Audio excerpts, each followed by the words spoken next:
What's up, everybody? It's me, Jum Jumington, former CEO of Jumington Dynamics, broadcasting live from the Jumington Dynamics auxiliary house material store facility somewhere in the world. How's it going, everybody? Hopefully everybody had a great weekend. If you had holidays to celebrate, hopefully you celebrated well and enjoyed that. It rained a lot. And I just slept a lot, which is about the best case scenario.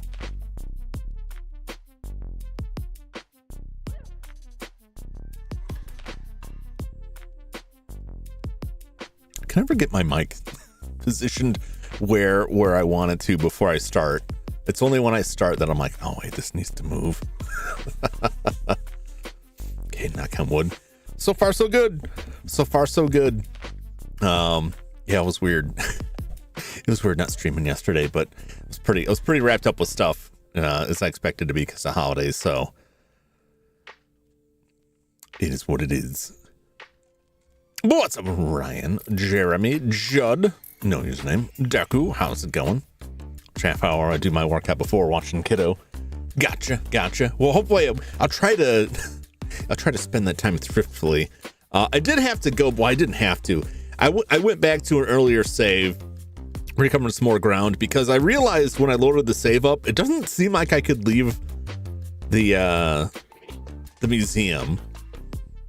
It may be that I can leave later, but I didn't see a way to go back then. And I realized, like, you know, maybe I need to ask more people about more stuff.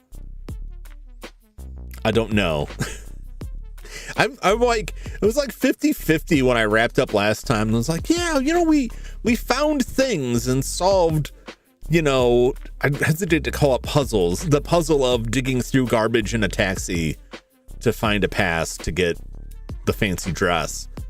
But at the same time, I feel like I gained like no information going into the museum. And so it's like, do I feel good about the end of Act 1? And ultimately the answer was no.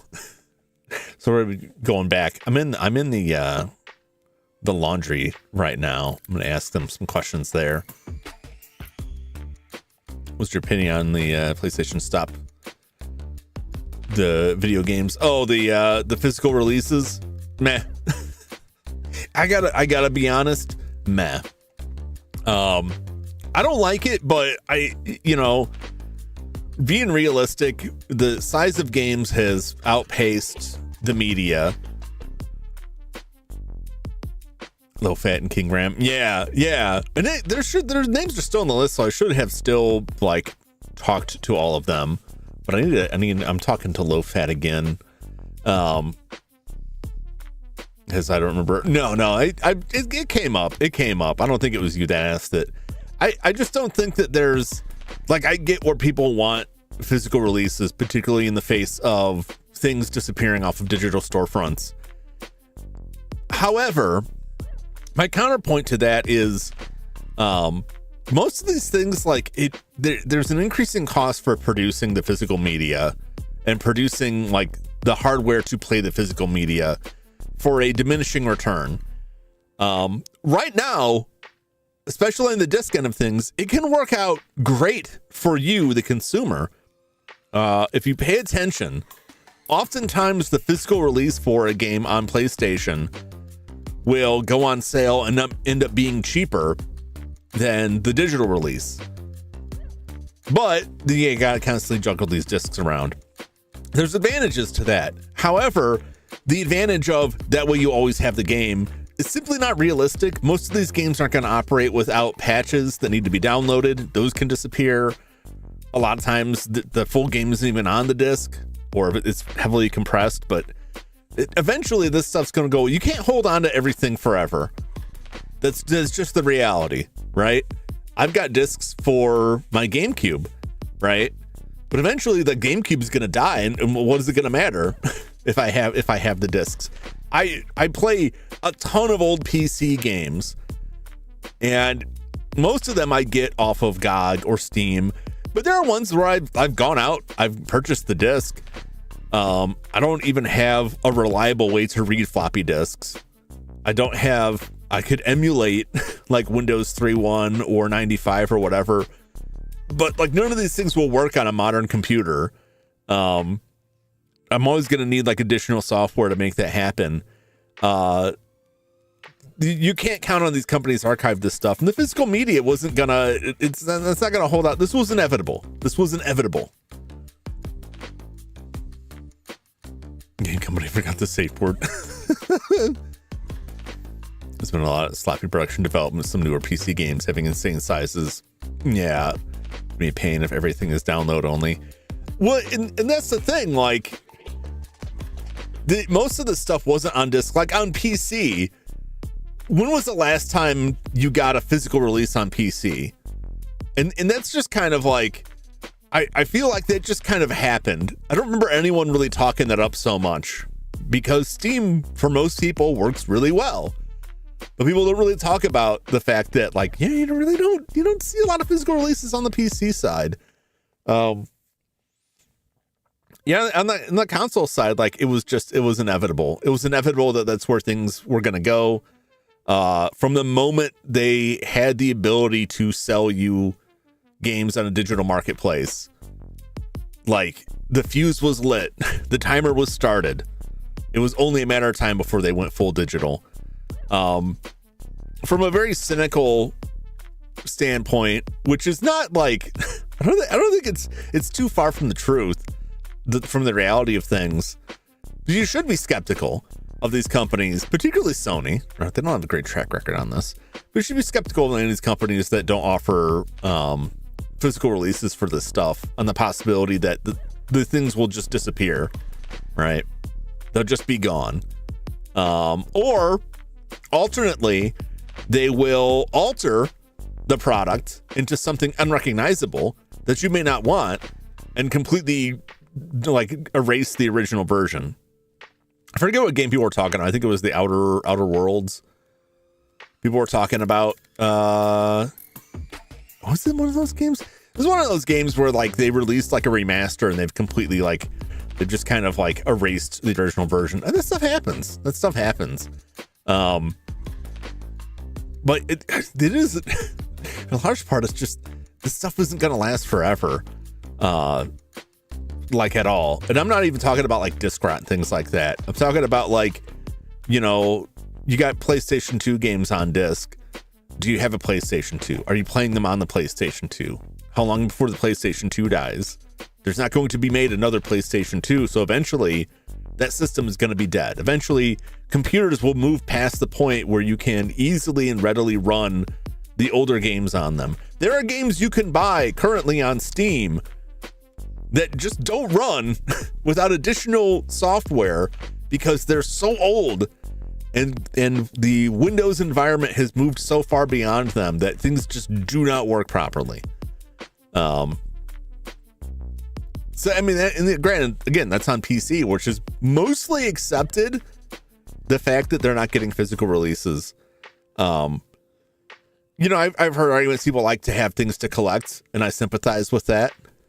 Certainly, but yeah, that's what's happening with movies, with music, with all that stuff.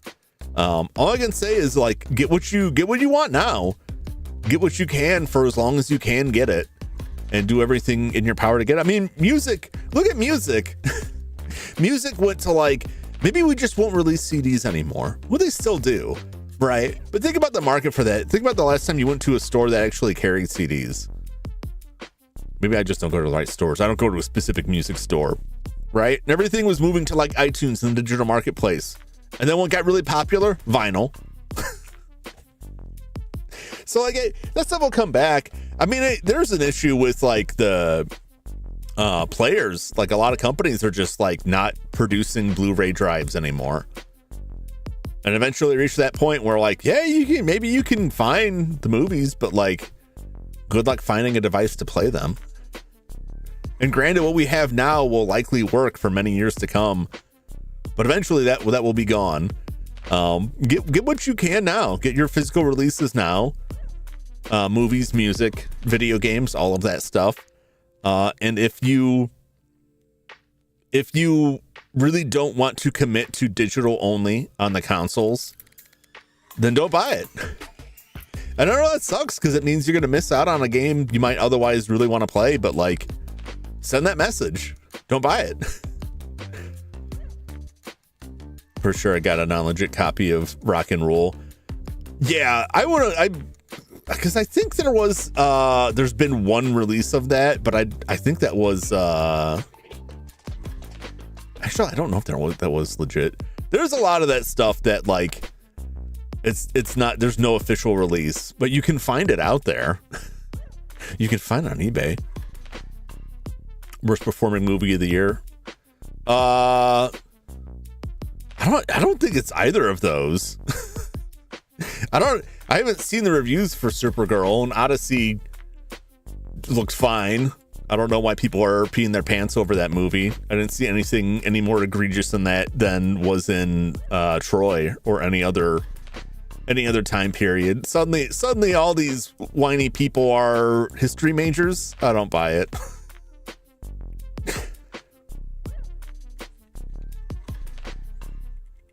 I don't know what the deal is with Supergirl. I mean, comic book movies in general are kind of like super hit or miss, particularly with DC.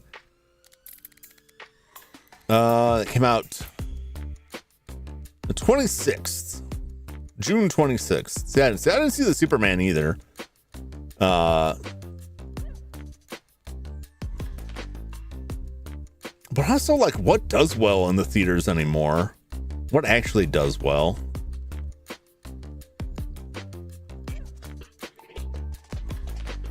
How did the Mandalorian do? Mandalorian and Grogu. It's just I don't get out to the theater enough, and I don't keep up with like ticket sales on stuff at all. Indie horror. I mean, that's really big now, but like even that, the advantage of like lower budget indie stuff theoretically is that they don't have to make huge ticket sales to be successful. Nobody watched Mandalorian Grogu. Somebody did. Somebody did. I wasn't paying attention enough to even know it was coming out to theaters, and then when I saw it, it was like, why isn't this just streaming? why are they going to the theater with this? This just seems like the show. but I don't know. It's not something I really follow that much. Passenger. I was talking to my brother about this. It came out in May. It seemed like it wasn't in the theaters for that long.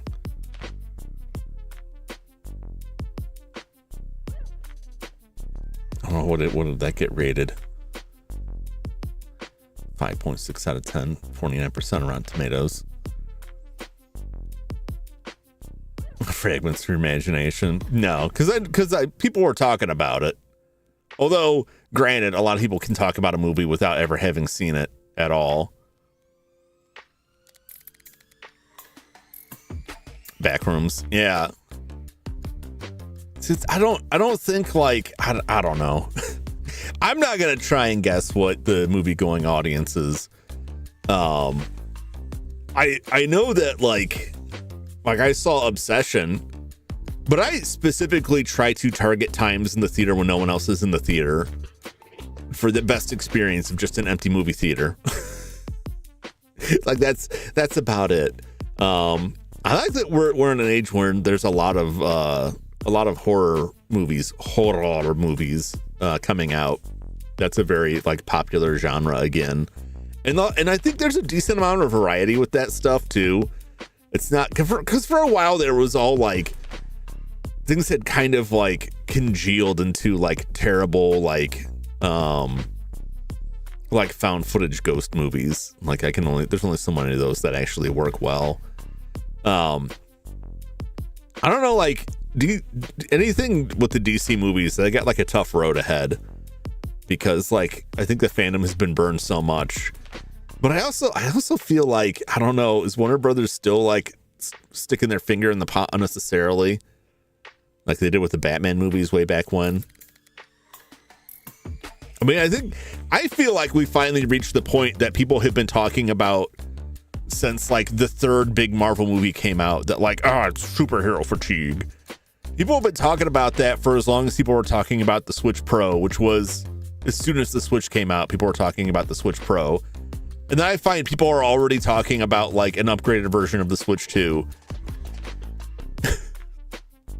Which I get if there's things you don't like about it, but like that's just like, are you just trying to manifest something there? I don't know. I try to avoid that because I read the stories and they just aggravate me. But I mean, like, I feel like the ship has sailed on all that stuff. Maybe it's just me. Anyone generally buys the Switch 2 confuses me.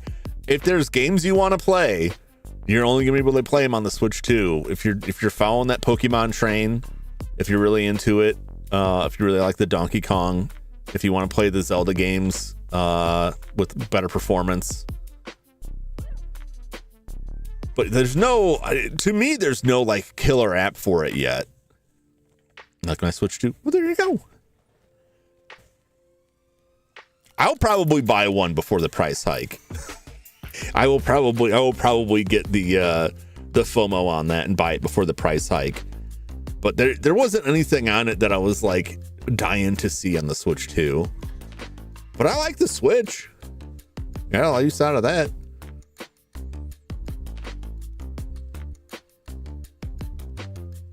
Switch 2 is going to be a handful of new games. Vast majority of games people already bought on their platforms and remakes.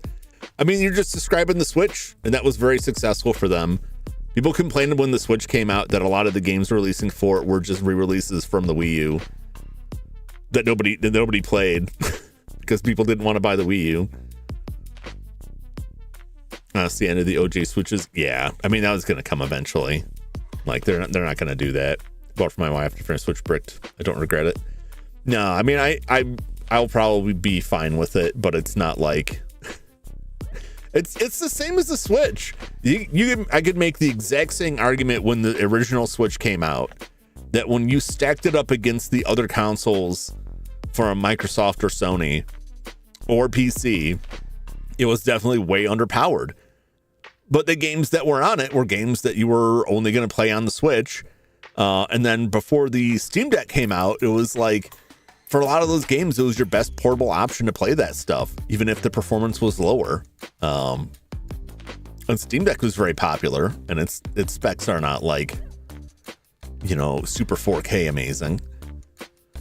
Let's try to resurrect the Virtual Boy for Switch 2. But I mean, that's cool. There's demand for it. It's seen by like people made a very nice Virtual Boy emulator for the 3DS for homebrew. There's interest in it, and that's smart. That's smart on their hands to like revisit their old catalog. If you don't have something new, then bring the old stuff back. I mean, everyone has that. Microsoft had their backwards compatibility program, which I think is dead. And the charge. I mean, do they charge? Because that's part of the subscription, is it not? Which comparatively is not that much money. You can get the fancy faceplate for it. But I think they just had like a cardboard thing too. I don't know how much that really stacks up for it. What do I want for this? $100 for, I mean, is it anything more than just like a stand?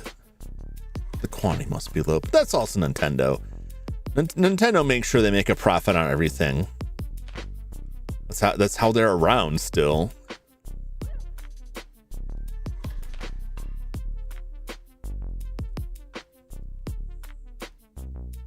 Because I think you just need, it's the Switch, the online, Nintendo Online with the expansion pack. I don't think you need this thing to play it. But again, like, I think also like part of the prices, I think part of the pricing on that is an expectation of perhaps lower sales, since the Virtual Boy already wasn't super popular. Maybe they're not anticipating like we're gonna sell boatloads of these things. But again, like if you can only get it through them, like that puts a limit on it. It's the same thing with like the controllers that they make that you have to buy through Nintendo for like if you want the N64, the NES or SNES or any of those controllers that Nintendo sells directly. Those are all fairly pricey. But again, you know, it's one of those like, you don't want it, don't buy it. I see it though. I see the appeal of all of that stuff, even if I don't personally align for it. It's the same like the Microsoft consoles. I have zero interest in, but I understand why people have them. I understand what the value proposition is for people, even if it's not there for me. But yeah, they're just continuing the model they carried through with the original Switch, which was extremely successful for them. And so far, the Switch 2 has been pretty successful for them. So I don't know. I don't know. That's why I stick to the old games. That's why I stick to the old stuff. Because most of the time I didn't get a chance to play it. And that's where I'm coming from now. I'm gonna play these old games. I'm gonna play them. Speaking of games, let's go over to this game. Let's get into this super cheesy music. We're just gonna go down and ask all kinds of questions here. I've already gone through and gotten the sandwich coupon. Do you know Sam Augustini? He's the city editor over So at the New York Daily Register. I asked him about some of these people, but I don't think I went through all of it. Sam Augustini? Ah, yes. 17 color, 52-inch waist. I remember this. Yep. Mostly soup and sweat stain. Ring around collar. Nice guy. Okay. Do you know Sam Augustini? Okay, same thing. It's worth, I'm told, asking more than once or talking to more than once. They may give more information. Yes. Pippin Longstocking. My little girl read a book about her. Very funny. Freckles, red hair. I don't think that's the same name. No? I thought it was Longstocking. Maybe not.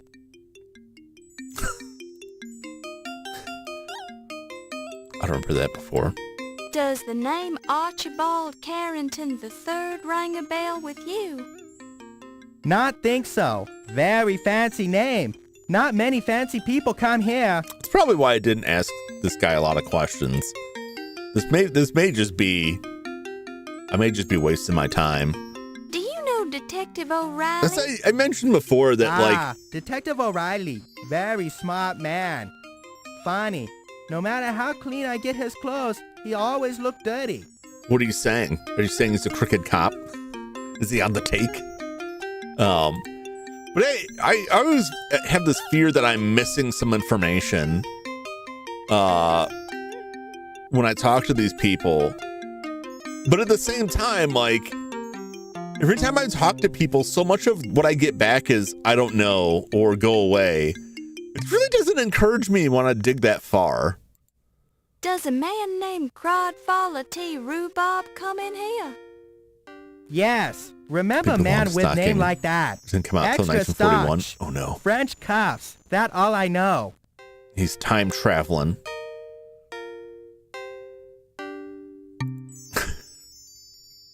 Baby in long stocking. I remember like a movie. But that was, well, it wasn't really new. Caught on TV. Now, what was the movie? Let me see if I can find the movie. Here's probably it. The New Adventures of Pippi Longstocking from 1988. Was that the last one? That's the most recent one listed here.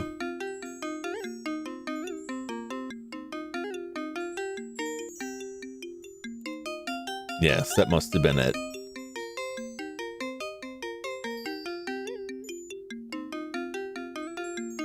Wait, why did that release in Japan before the US? Was this produced by a Japanese company?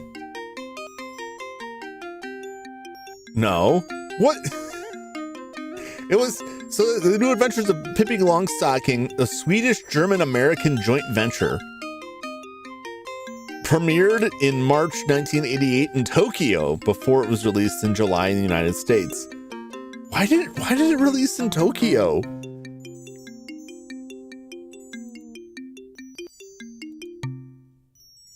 Where did that come from? First appearance, 1945. Last appearance, 1948. But there's a movie after that.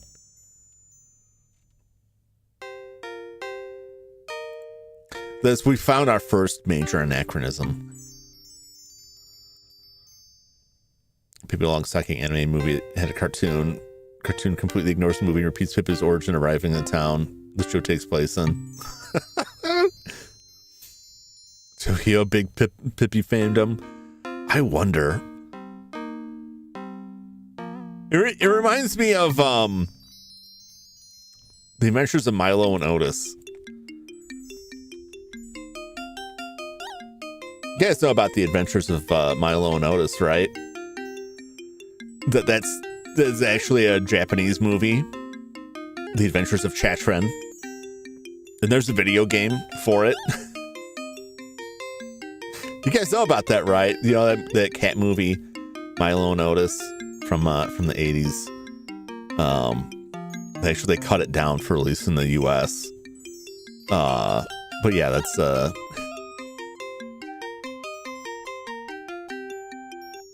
it's really Chatsran and Chataran and Puske are the original versions.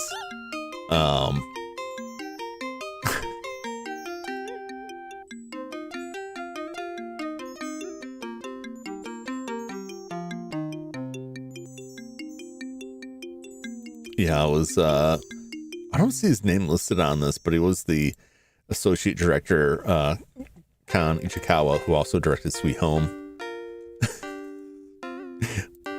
I love that. Did they kill a lot of animals making that? I mean, it wouldn't surprise me. It wouldn't surprise me if that was the case, but I feel like that, shot over a period of 4 years. I feel like that's the sort of story that comes up like all the time.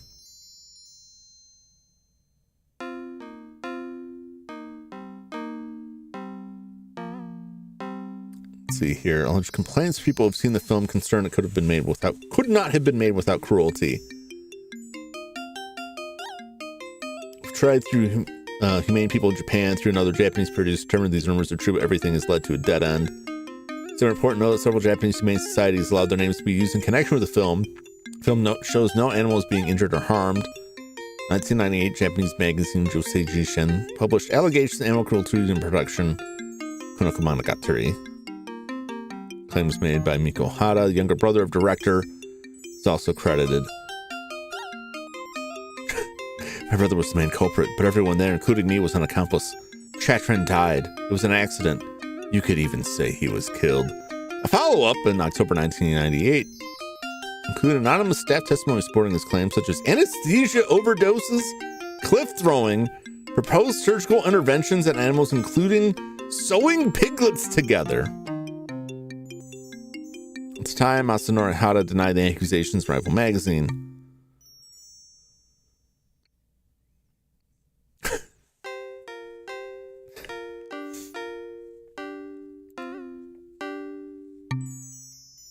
A bunch of Disney movies that rip offs of anime manga. Oh yeah. Oh, absolutely. The Lion King. Simba the White Lion. Simba is a rip off of Kimba the White Lion. Atlantis is basically Nadia Secret of Blue Water. There's more than that, but those are like the big ones. Service scenes of film if you pay attention are right before the current animal got killed. Makes it impossible for me to watch the movie not knowing so many pups and kittens died. I would have to watch it again. I'll have to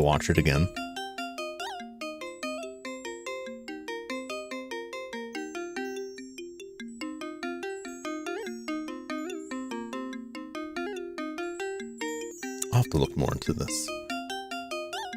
Because like the claims here and this one guy on it is not enough. There's got to be more information on it though, but I'm not gonna dig into that this long. Where were we? Crodfather, not Crodfather. Crodfather's a pretty good name. Rhubarb come in here? Yes. Remember a man with name like... Yep. He's got a unique name. Tell me about yourself, Low Fat. Who's this fella, Low Fat? You joking with me, right? I knew that. Okay, well, like, tell me about yourself. Who's this? You joke... I knew. Okay. He's not gonna know my dad. Has John... Not know any John Bow, sorry. Maybe... He says he knows many people, but he doesn't seem to know much of anything. Been in lately? Ziggy? No Ziggy come in here. Would remember name like that. Sound like good name for...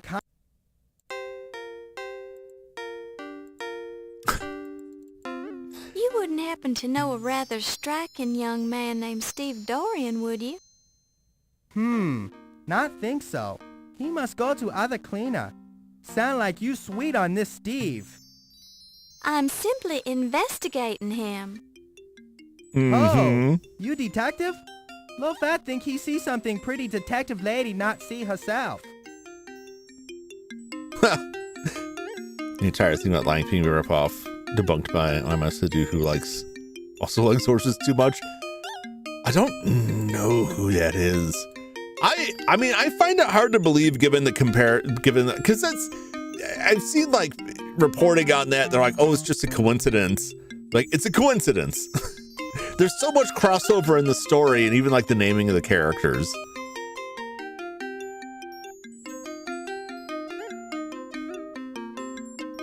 That's about the I wanted to give Steve. I don't know, like she saw him and that was pretty much it. It was like, hey hunky guy.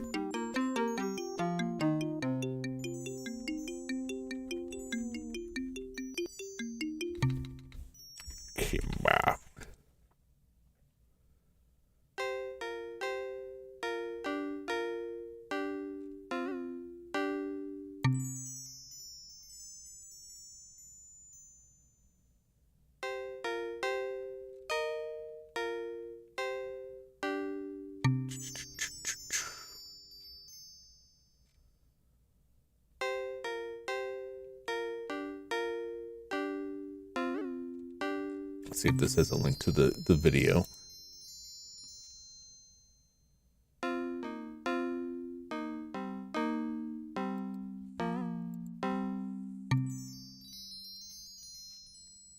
No, it's a different video. Striking similarities. Where is this guy have a link to this video here?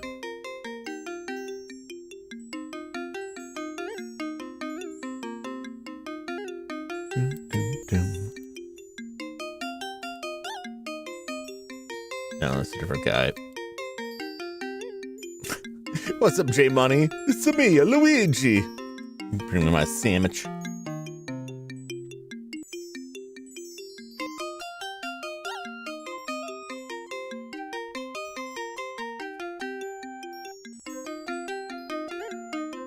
Oh, the sources getting derailed here. I took some inspiration from some similar frames.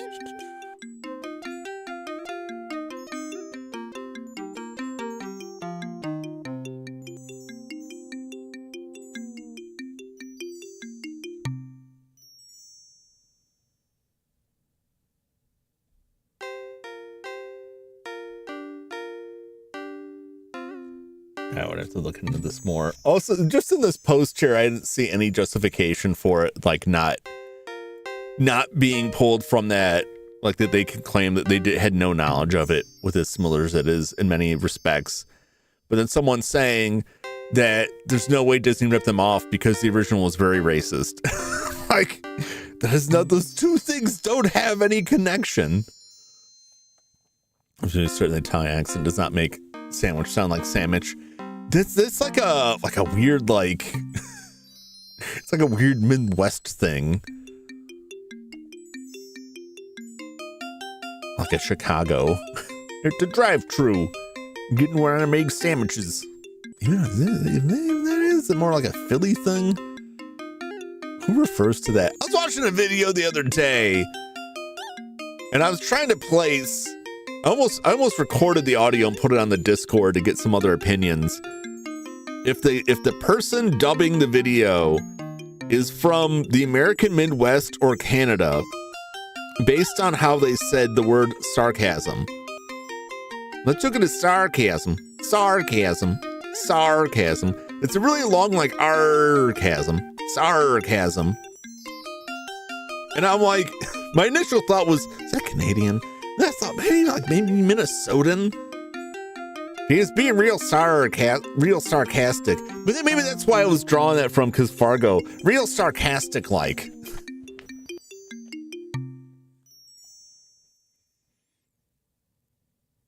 No, it's gonna haunt me.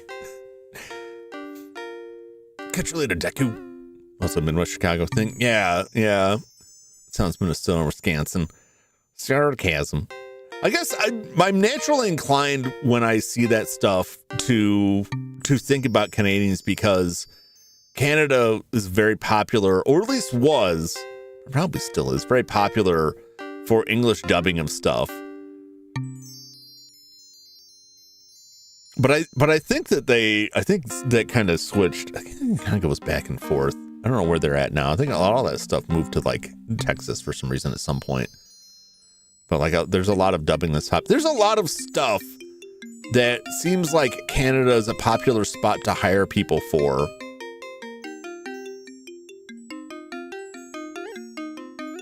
And I often wonder, is it the rates are lower? I don't know what the financials are for that. It seems like if it's the kind of work you could do from your home, they hire Canadians. That's all. This is the whole thing. I'm not gonna dig into that anymore. I'm not gonna expand on that. But I see a lot of people in the creative industries, like, and it being from Canada. Have you ever met the Countess I think it's because if you live in the Waldorf States, you can't Cotton? afford to live like that. No. Have you met Shin Wong Lee? No. That was fun. We play again sometime. Okay. All right. Well, let's talk about places.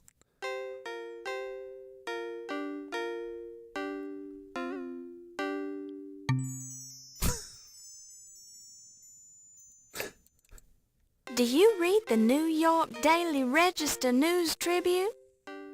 Seen it. Not read it. Love that not read American newspaper. Too violent. Prefer hometown newspaper. Which is? Newark B. Very good newspaper. Not like most American paper. Newark B? Isn't that... Can you tell me about your paper?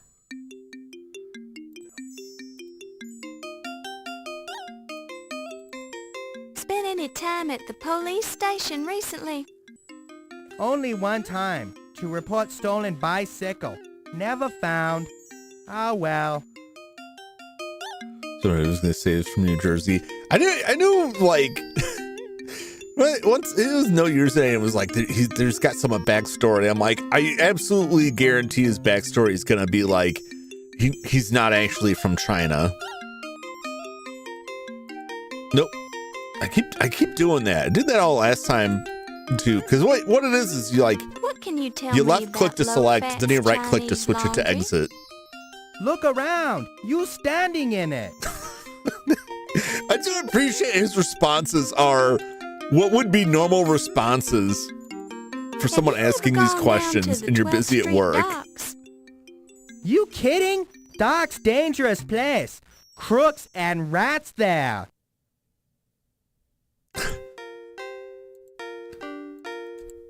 Ever been to the Lion Decker Museum?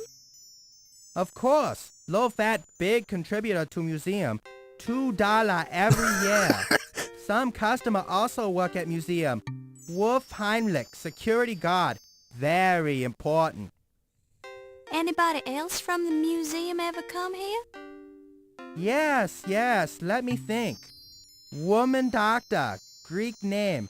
Olympia something. Oh, this is the new info. Miklos? Yes, that's it. Olympia Miklos. Not know what she do at museum, but she work there. She and Mr. Heimlich sometime come in together. Have you been there recently? Not been there in, must be almost a year. Whoa, time to send in another $2. Besides Mr. Heimlich and Dr. Miklos, are any of your other customers museum employees? Not think so. Oh, wait. How could I forget? Yvette Delacroix. Very lovely lady. She's a French lady, she right? Work at I think we met her. Well, we will meet her. We haven't yet in this save. This is the earliest you can learn about Olympia.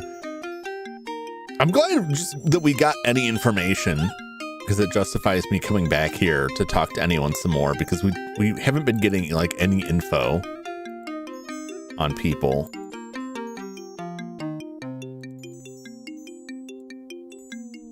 Steve Doors, yeah.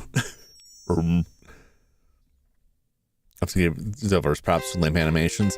Yeah, I mean, considering like the technology at the time, they did very well with a lot of that. It takes a lot of work. I respect. I don't necessarily respect the stereotype that the guy's putting out here, but I respect the amount of work it would take to keep in that kind of weird ass accent, like fake accent. Call it an accent? It's not even an accent. Oh, what's up, Skyo? Welcome, Raiders. How's it going? How was your karaoke? Happy anniversary, by the way. My button. That would be a different person's button.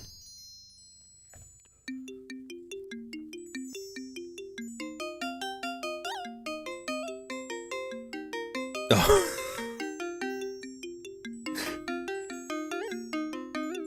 Yes, the hot dog lady. Yes. That's who Yvette was.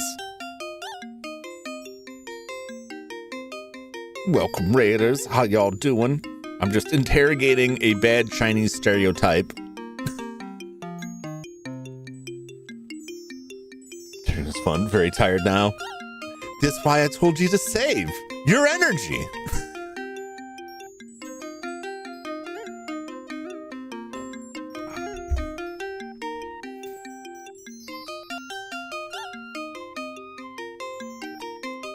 How do you like New York? New York too big, too dirty for me. Good business. Nice place to visit. But wouldn't want to live here. Unfortunately, That's what the I save is do. for. Yeah. Totally. It wasn't just me like grabbing something. Happy birthday, Sky! Everybody say happy birthday to Sky. It's close enough. Corned beef. We're gonna see Luigi again because I went back to an earlier save, so we're gonna come back to Luigi and get that corned beef Not sandwich. know of it. Sorry. All right, so I think we should have some more people in here to ask about. Yes. Oh, 3 of them. So you do the laundry for Dr. Olympia Miklos? The mystery is unfolding. Yes, spooky lady. All black clothes. She nice, but scary. All right, scary people is good. Do you know Yvette Delacroix? A small smile flickers over Low-Fat's normally inscrutable features. Oh ho. Why are you smiling? Low fat have arrangement with a vat. Laundry for free. And what do you get in return? Mm-hmm. Once more, Low-Fat seems to smile slightly, his eyes refusing to meet yours. Is it something private? Low fat not want to kiss and tell. Enough said, Kay? I won't tell anyone. I'm sure whatever it is, I've heard it before. Have He you though? whistles an unrecognizable tune and deliberately looks away. Oh, crash in the shower. Well, don't crash in the shower. I hope you have a shower and then crash. At least like sit down in the shower rather than fall. A lot of people fall and break their necks in the shower. You're too young. You're too young and supple to die in the shower. It'd be a waste of all that flesh. But thank you for the raid. Thank you for dropping in. Enjoy your bath time. Get nice and clean. Hopefully it relaxes and reinvigorates you. Saying what Yvette's character is going to be already. Yeah, I'm kind of picking up on that. I think perhaps the hot dog image was the appropriate image.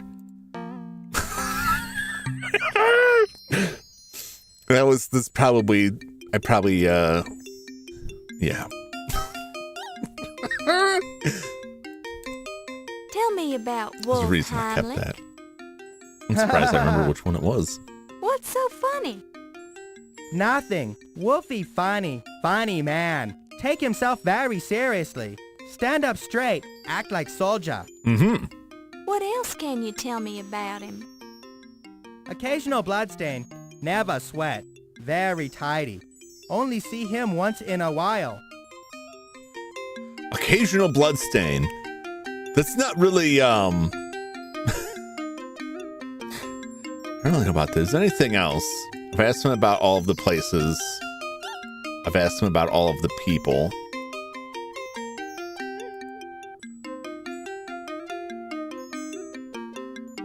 I don't know, is there any value in asking about this? I might I'm as not well. good person to ask about. Okay. Yeah, I didn't think you were. Tell me about the coupon. I'm looking for information about the coupon in the Tribune for a free corned beef sandwich. Hope coupon work for corned beef business. I make coupon for free pressing. Take out ad in Tribune. Business not get better. Coupon phooey. I mean, your coupon works for me. It's get me free cab rides. So, like, that's something. Burglary, Egyptology. I don't know if I asked him about any of these So things. how's What's up, your Silas? year going? What's for an Good art year. class? Chinese New Year about to start. Very exciting. Your buzz jumps St. playing Louis click. going to take pennant. No doubt about that. That very unpopular opinion around here, though. Thankfully, it's mostly text on the screen, so you can follow along with that. Have you heard about the No. Burglary at museum. Yes, isn't it? No. Not hear about it until you say. What's stolen? Much damage? Well, a dagger was taken, but nothing else that I know of. Strange. Many valuable item at museum. Yes. There must be something with that, Dagger. Tell me everything What do you know about Egyptology. Egyptology? Not know what it is. It's the study of ancient Egypt, archaeology, sociology, and so on. You still talking English? Never mind. All right, I don't think there's anything more to eyeball. An evening gown hangs on the rack behind Low Fat. Apparently Low Fat does a good bit of hand tailoring. The shelves are filled with fabrics, silks, wools, cottons, and satins. In another 50 years or so, these will all be replaced with snazzy, durable acetates. Polyester all the way. This looks like a vase, similar to, but slightly different from... What about the one on the right? This looks like a vase or an urn of some... They're not really Chinese characters. Low Fat displays them to give himself an aura of authenticity, since he was actually born in Newark, New Jersey. Well, there it is. There it is. The paper was enough, but there's the confirmation. The guy, he's faking it. He's completely faking it. Wait a minute. Can I ask him about this? No, go back. No, go back. I gotta. Can I ask him about that? Just let me see if I can ask him about that. Has some characters in the museum about Low Fat. Oh, I will when I get there. I'm going through the whole list with them. Excuse me. Yes? I was... Yeah? Ticket? Oh. Okay. I doubt it. I doubt it will. Okay. There's nothing there. I really wanted to nail him on this. Who's this? You... Okay. I guess it's too much to ask. I really wanted the option to be like, I know you. I know what you're. Just drop the accent. Soup. What's up, Joshua? Welcome to the soup store. All right, let's go get our sandwich.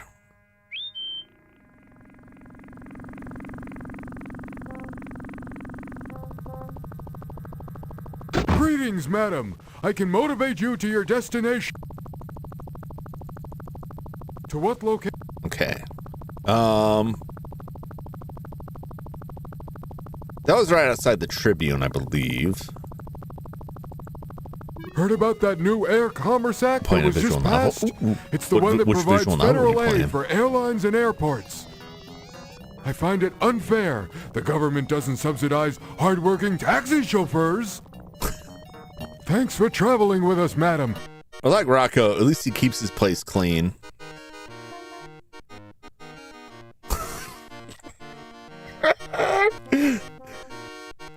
Here we go. A man selling corned beef sandwiches from a cart. There's something about just even the name of it, like I enjoy a corned beef sandwich. But anytime it's pronounced like very clearly like corned beef, it just sounds like, you know what I mean? I'm enjoying some delicious pickled radish. Like it just like pickled pig's feet. It just sounds like outdated. It sounds like an outdated style of food. Yes, I will have one of your corned beef sandwiches. Tokyo Noodles Club corned beef sandwich edition. Corned beef sandwich. Let's talk to this man. Hot the corned beef, get you hot corned beef sandwich.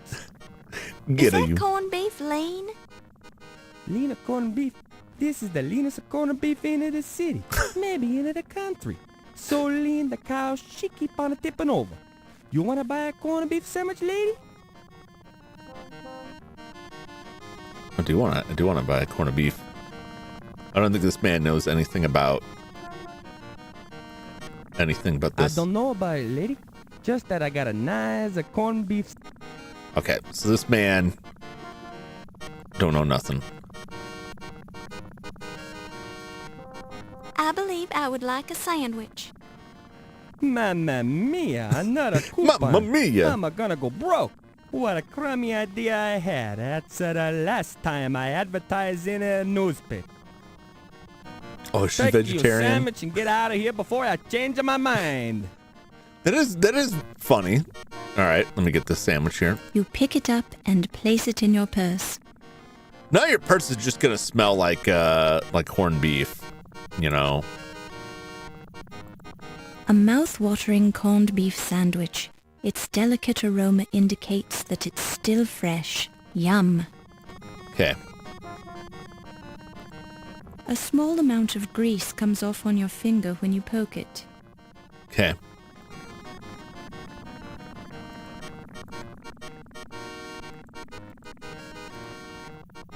You think about eating the sandwich, then suddenly change your mind when you remember that you're a vegetarian.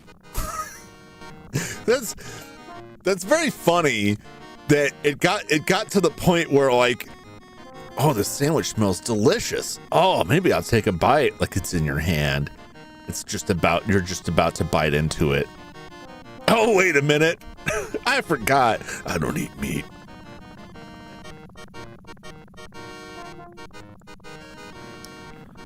Yeah.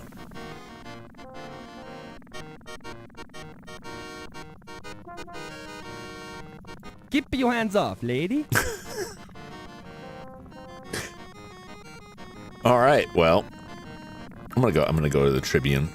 I don't think there's anything more to gain from there. She's concerned about the food, the health qualities of the food that she's not gonna eat anyway. She wants that lean Steve beef.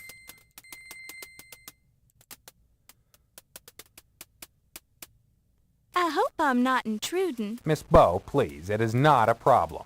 Yeah. Thank you. All right, let's get some information here.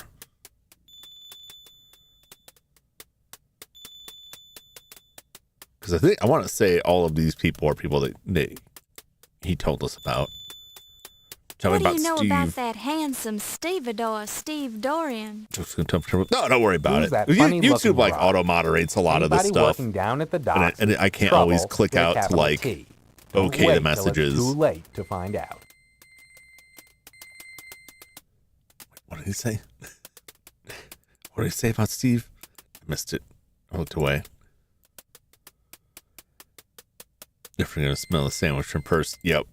See, like J Money's message, everyone's gonna smell the sandwich in her purse, is apparently bonk worthy. YouTube's like, no, that won't get through.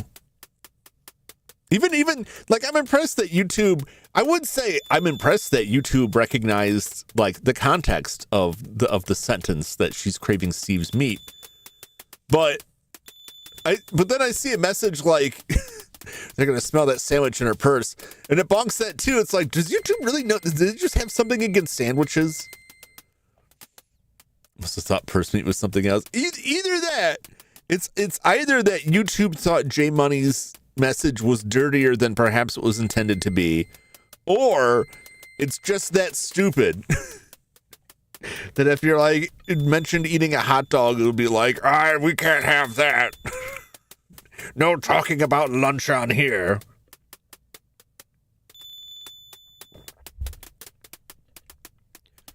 But it's like I hate to be in this situation that like I would rather catch 100 benign messages than let one like terrible message through. But it has caught some stuff that was like, and this is really rare, exceedingly rare, but it has caught messages that were bad enough that they would have caused me trouble, potentially, that I absolutely would not want to see on here. But it was like one time out of 1,000. And pretty much every other time it automatically blocks the message. I'm like, really? That? Let that through. But that itself is bad enough. Sometimes I don't even see it. Those are the worst ones. Where it doesn't even give me the option. It just like sends it straight to the void. Like, oh, okay. And then there's people like succulents. who's another streamer, that YouTube just doesn't like his chat messages will not show up if your chat is set to top chat. If they had set it to live chat, otherwise it completely hides him because it doesn't like his name. And I see that and I'm like, why are you letting people make their name something that your moderation system will block? Shouldn't it have blocked it at the source? Vote for this stupid theory. Yeah. Because it's just, there are times where I look at it and I'm like, I'm kind of surprised like that sentence had some nuance. There was some nuance to the filth it contained in that message. I'm fine with it. But apparently YouTube was like, nah, this could be bad. But I think I'm just getting Furbied. Like it's just like successfully convincing me that it like can actually think. But it actually can't. It's just a very convincing illusion. Like, oh wait, no, it's because they mentioned a Euro sandwich and YouTube hates Euros. That's what it feels like more than anything. All right, what do you say about Steve? What do you know about... Lose that funny look in your eye. Anybody working down at the docks... Trouble with a capital T. All right. Well, why? Just because he's a man of the people. He's out there working. Damn it. I keep doing that. Why? What's wrong with working on the docks? Are you familiar with the Countess Lavinia Waldorf Carlton? Furby's familiar with her? I don't think I could even repeat her name. I remember when Furbies were like, there was a news story that Furbies were being banned from government facilities because like I was potential recording devices. And I'm like, well, it's true that they contain a microphone. I mean, I guess from the context of somebody could conceal a listening device into it, right? That's the best explanation that I could like muster for that. Because if anybody seriously analyzing that stuff looked at the Furby and thought, we can't have this. It'll spy on us. Like the thing doesn't, it's all pre-recorded messages. It doesn't actually learn anything. It's just a time-based thing. It can't actually recognize what you were saying. This was the original Furby. I don't know about where this stuff is now. Hasbro's planned a Furby movie. Why did they even make a movie out of that? Remember Tattletale? Yeah, I played that last Halloween. I played Tattletale. I was a big fan of Furbies from a standpoint of somebody interested in electronics. And I still have somewhere the guts of the Furby that I got, that I tore apart to understand the inner workings. It's a very elaborate like puzzle. It's similar to the Radio Shack Super Armatron, which is a robotic arm that Radio Shack sold. And for a long time, there were enthusiasts in the robot community, hobby robotics community, who would talk about wanting to get a hold of an Armatron because they would have an easy base for a robotic arm, until they learned that the way the Armatron worked is that it only has one motor. And then there's just a gear, you're just changing gears. Like the joysticks are connected to literally like strings that change gears that make it appear to have like multiple motors to give it multiple degrees of freedom. But it's just one motor in a transmission basically. It's very clever mechanical design. That's how the Furby was. It's just like one motor that swings back and forth. And it's just like has a very rudimentary encoder on it that it knows like roughly how many steps the motor has taken. It's very, very simple, very, very simple electronics in the Furby with very like careful programming. Real fascinating. Telltale captured late 80s, early 90s toys. Yeah. Well, they were going crazy with that, especially like late 90s. Everything was like, electronics are getting smaller. We can fit little batteries in these. I remember as a kid, like the Thundercats toys lit up, but you had to wear this ring that held a AA battery and stab it into the back of the Thundercats figure to get it to light up. And then later on, you could go pick up like Cyclops, and he had a little coin cell battery inside, and his visor would light up when he pushed a little thing on his back. And then they had talking figures, but they had like a big ass backpack that they had to wear for talking. You could fit all that inside the figure now. too young for Furbies. By the time I was a kid, they're way less popular. Yeah. They're like a lot of things, especially like Hasbro. If Hasbro has it, like, it's not going to be gone forever. They'll bring it back eventually. They'll find a way to bring it back. Tamagotchis kind of came back, which was crazy.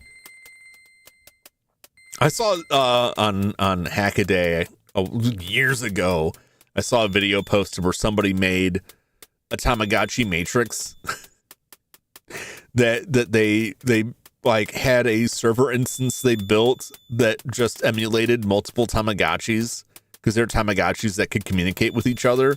And so they just had this like matrix of Tamagotchis that they had constructed that you could interact with through an actual Tamagotchi they had modified. It was very, very, very nice. My Little Pony. Yeah. I mean, they sat on that for a long time and then until they found a way for it to come back. That's one of the things they've talked about in reference to like Dungeons and Dragons. The way Hasbro operates is that they have their properties. If their properties make a certain amount of money, like they will keep marketing it and producing for it.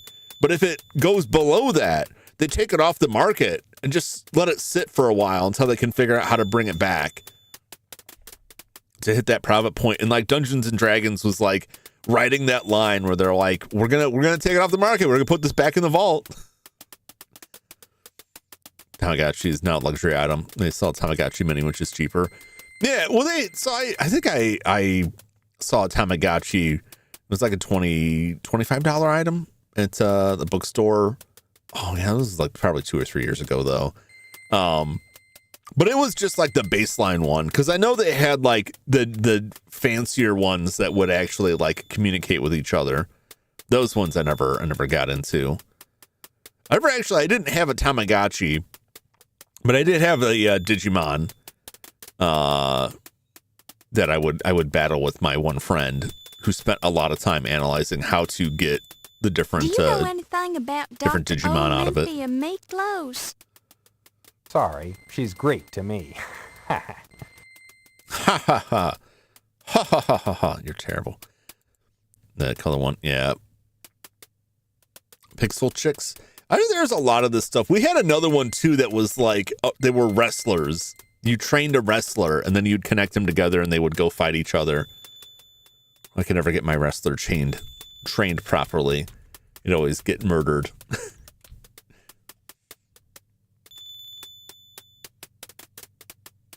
Oh, that is interesting.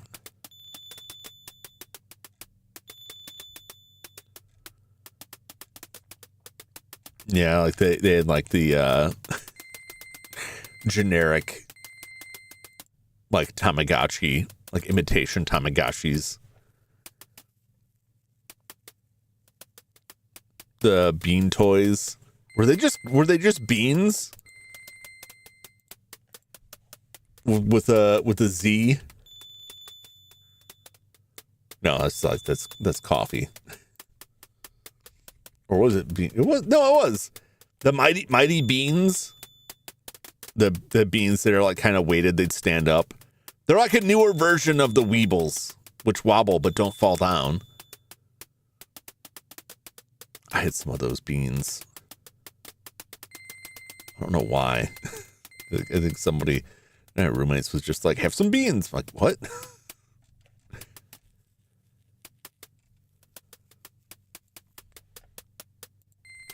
This guy probably doesn't have anything on any of these people, does he?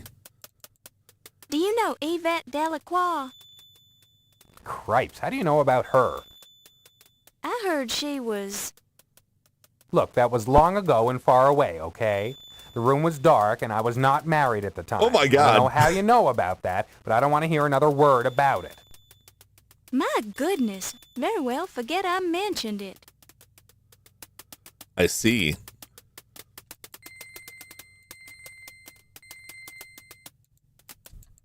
I Do see. you know Wolf Heimlich?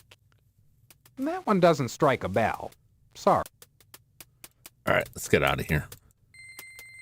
You can feel the tension in the city news. I'll eat that sandwich. Been on work at Pet Tamagotchi. Pretty cool walk around. Viruses attack. Battle with battleships. That's pretty neat. I know there was a Pikachu. I don't think it was like a Pikachu. It was a Pokemon thing. I don't know if you could put whatever Pokemon you wanted in it and they would level up. But it was like a Pokemon, like Tamagotchi. A friend of mine had, and he would like just leave it sitting on like the washing machine or dryer to try and like drum up some extra steps. All right, let's go back to the police station.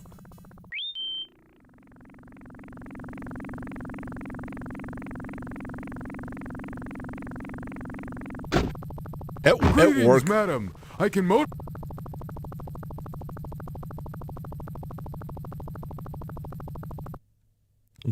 Do.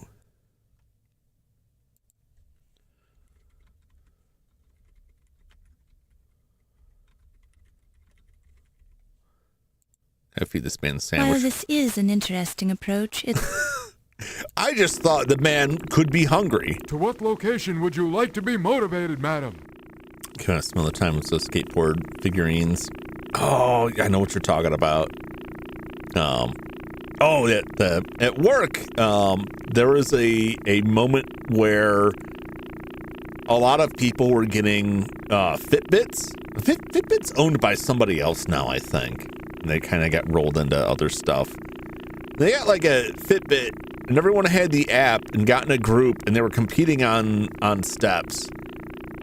And these people were insane. Be careful of the sticky spot on that seat. I'm always taking that 6-year-old as he liked. Yep. And I mean, like you'd go to sleep at night, and then like in the morning find out that the like front steps of the police station. at 2 a.m. like somebody else had added like 2,000 steps. And it was like they were so dead set on like beating everybody out, and it didn't matter like how much at what hour of the night like it happened. Like in the middle of the night, these people would have like 1,500 steps added on. And I'm like, what are you doing with your Fitbit? What's going on? And before anyone says anything, like that's not gonna get them anywhere. Like I never wanted to throw the accusation out there because it wasn't worth it to me, but I was fairly certain people were cheating just to get ahead. It wasn't even for money. It wasn't even for money. It was just for like, I don't know, bragging rights to be like, I'm walking more than anybody else. And I guess it was good motivation to get people out walking. But after a certain point, if people stop, like, if they're not, like actually walking, right? Because they're just like faking the numbers. Like, then it all goes out the window. You're no longer encouraging everybody to like get together and do this exercise. You're just like faking these numbers to try and be like, I beat you at this walking competition. What was the point of it? What was the point? You look so hungry. Here, take this. Kjøren is going to be a sandwich on rye. Bless you, lassie. Don't mind if I do. And eventually I stopped. Not because of that. I just stopped like using the app and the Fitbit in general because like they had like this cheap like silicone wrist strap and they kept breaking, and they were like those things were not $1 to replace. They were expensive enough that I was like, I don't want to have to keep buying replacement wristbands for this. And then eventually they're like, oh, well, there's a new model out. You have to upgrade to the new model. I'm like, I don't really want to buy a new model for the thing just to track my steps. Oh, I can monitor your heart rate. I don't care about that. I don't care about I'm just doing this to put steps on my phone. It's like, you know what? Just forget about this. Forget it. This used to be a cool thing to motivate people to get out and get exercise, and then people had to ruin it by being weird about it. All right, let's chat with this jolly chap here. Tell me about the burglary. What can you tell me about the burglary at the Lion Decker Museum? Tech. Yes, the I'm not tech. covering that case, miss. Why not ask Detective O'Reilly about it? He's the one you should be talking to. Tech dudes. Yeah. I was trying to remember if they were connected. It had to be connected to the tech deck itself, which was just like the skateboard that you used with your fingers. Did cool tricks through the fingers. But I remember they made like people to ride them, which I thought was weird. I was thinking about Egyptology.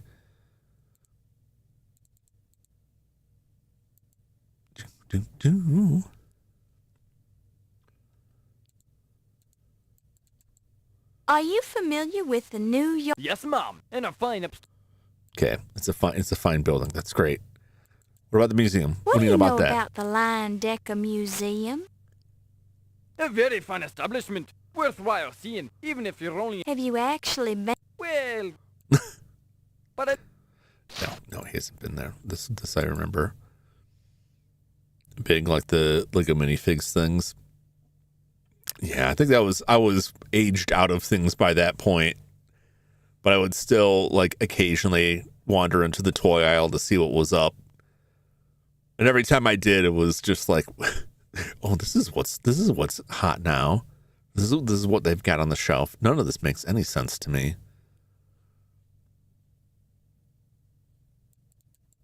What should I know about New York? I've only just moved here. Best advice I can offer you, miss, is to keep some money in your shoe at all times. You never know when you might need some emergency cash. Keep some money in my shoe. Okay. Is that, in case I get shot in the street and someone has to pay to bury me? Is that what this is? This is the Fight Club thing? Is that it? All right. Did I just ask him about like everybody here? I'll just ask him about everybody. Maybe he'll give me some information. Is there any information you can give me about... Hootman! He's a good law-abiding citizen. Hootman! Okay. Thanks for that. What do you have? I've never heard of the... Okay. What do you know? Can't say as I've heard... Okay. I don't think he has any information on most of these people, but Do I you just know anything about a want to be Detective thorough. O'Reilly? I should hope to tell miss. What does him being a O'Reilly. detective on duty here today? His office is right over there if you wanting to talk to him. Okay. We will. Do you have any... Oh, go on with you. I'm Yeah. serious. Well, I've seriously never... Nobody is going to believe that man is real. What can you tell me about low fat? Well, it usually doesn't taste as good as the fattening stuff. I'm referring... Oh, well, then I'm afraid I... Oh, this is a terrible joke. What can you tell Do you me know about my John dad? Doe? Not much, I'm afraid. I know a lot of men named John Doe. It's funny. I mean, is the guy at the newspaper office the only person that we would talk to about our dad? Because I feel like nobody else is going to know who I'm he looking is. for information about a man named Ziggy. What would a lass like yourself be wanting with scum like that? Never you mind why. I'm just looking for information about him. I suppose it's no big secret. Not round here, anyways. Ziggy's is a first-class little rat fink. Nasty little big mouth. Though he does seem to hear enough. Not that we have any in New York City. Okay. Oh, yeah, the speakeasy. Yeah. What can you tell me? Now, I don't know anything about a speakeasy. Not in this town. We run a clean city here. But there are some nice places. Of course, some of these places are restricted, but just mention it, Charleston. Hey, I think so. don't mention it. Okay, so now we can get into the speakeasy. Is there anything... Sorry, this...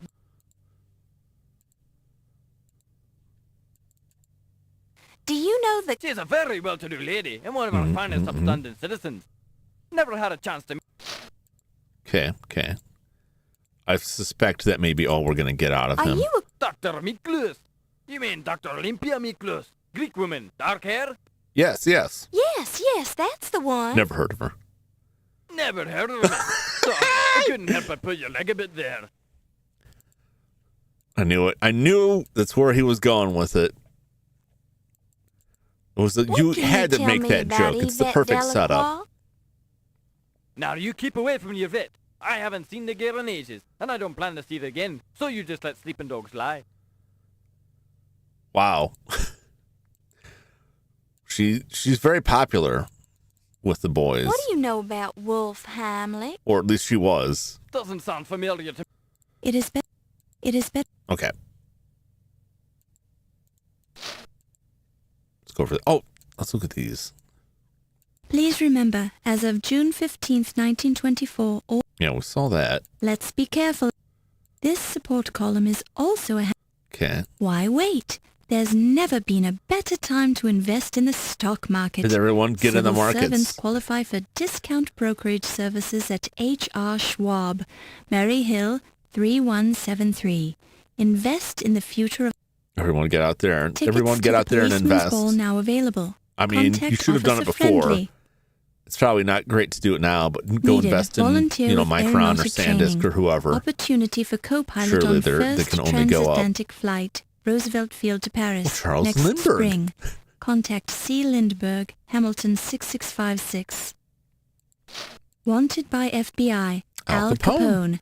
Approach Okay. this support column. Tickets to the Policeman's Ball now available. Contact Officer Friendly. The Policeman's Ball. Fascinating, obscure 90s, 2000s toys, only a handful of people remember. I was like really hooked on digging up info on a lot of toy lines from the 80s. I guess it stretched in the 90s too, because they made a lot of attempts to get things going there.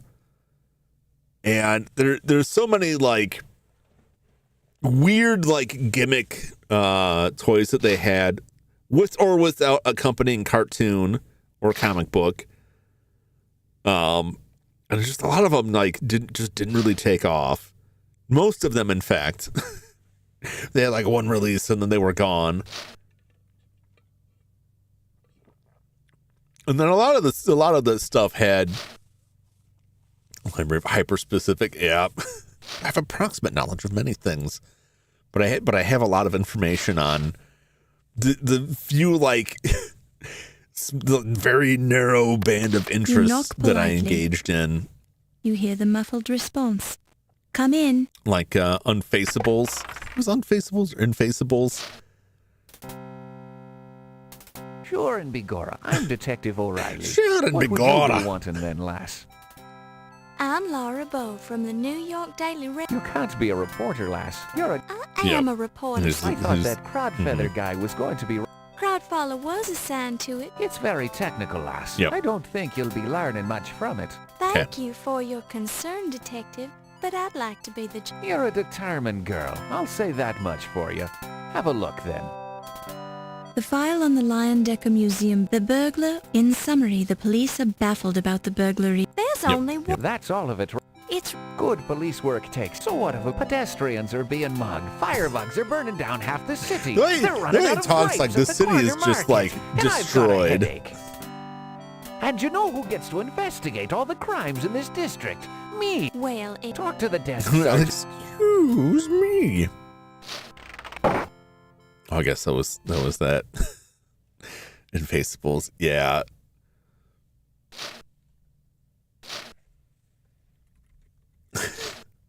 I'm sorry. Years and years ago, I was talking to a friend by Galoob. Is Galoob still around? The Mystic Warriors of Change.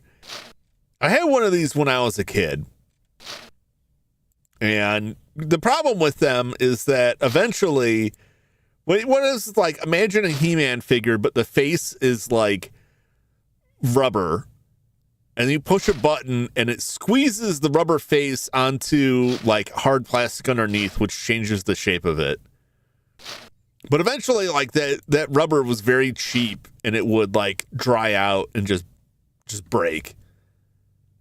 They also had like vehicles, and those vehicles were crap. But I was obsessed with that thing. And a friend of mine bought me one in box off of eBay one year, and without even thinking about it, I was so excited to see it that I just cracked the thing open. I hope I didn't pay a lot for it. I can tell by his reaction. I don't know if he paid a lot, but that he wasn't expecting me just to bust it open and play with it. And then it just immediately broke, and I was like, "Oh, I should have known. I should have known." Bionicles. Yeah, Bionicle was odd to me. I didn't get into Bionicle. I was too old. Well, I shouldn't say I was too old. It was just into different stuff by the time that came out. But yeah, God, there's so many toy lines. Star Wars is like one of my favorites from that era because it's mostly made up of a lot of robots, some of which were used for like Transformers, Zoids. A lot of the stuff that we got as Zoids came from that toy line, which was I think Takara, possibly Tommy. I want to see if what happened with Gloob. The people behind Micro Machines. Yeah, it's owned by Hasbro, 98. Game Genie also. Same company that made the Game Genie made Micro Machines. I remember the Micro Machines were very cool, and I really like. I don't know. I think they still make some stuff for them, but like. I don't know. Those Micro Machines they fascinated me when I was a kid. I think the only time I see Micro Machines anything now is if it's like Star Wars Micro Machines. Like it's got to be tied to some other brand. The Star Wars were like robots. If you're familiar with Zoids, like some of those toys made it over as part of the Star Wars line. But like, imagine a humanoid robot and the head is a cockpit, and then there's a little guy in there, and they had a whole story about that. Zoid Star Wars, robot toy line created by Tommy, associated with Marvel Comics. So they had like a comic strip. They had a comic for it. It didn't last very long. They had some neat stuff in there. At least I liked them. Look at the car, Tommy. I don't need to look at them. I know Tommy was also behind Beyblade. The connections are everywhere. I haven't looked at that stuff in a long time, though. Like the old 80s toy lines. Feels like the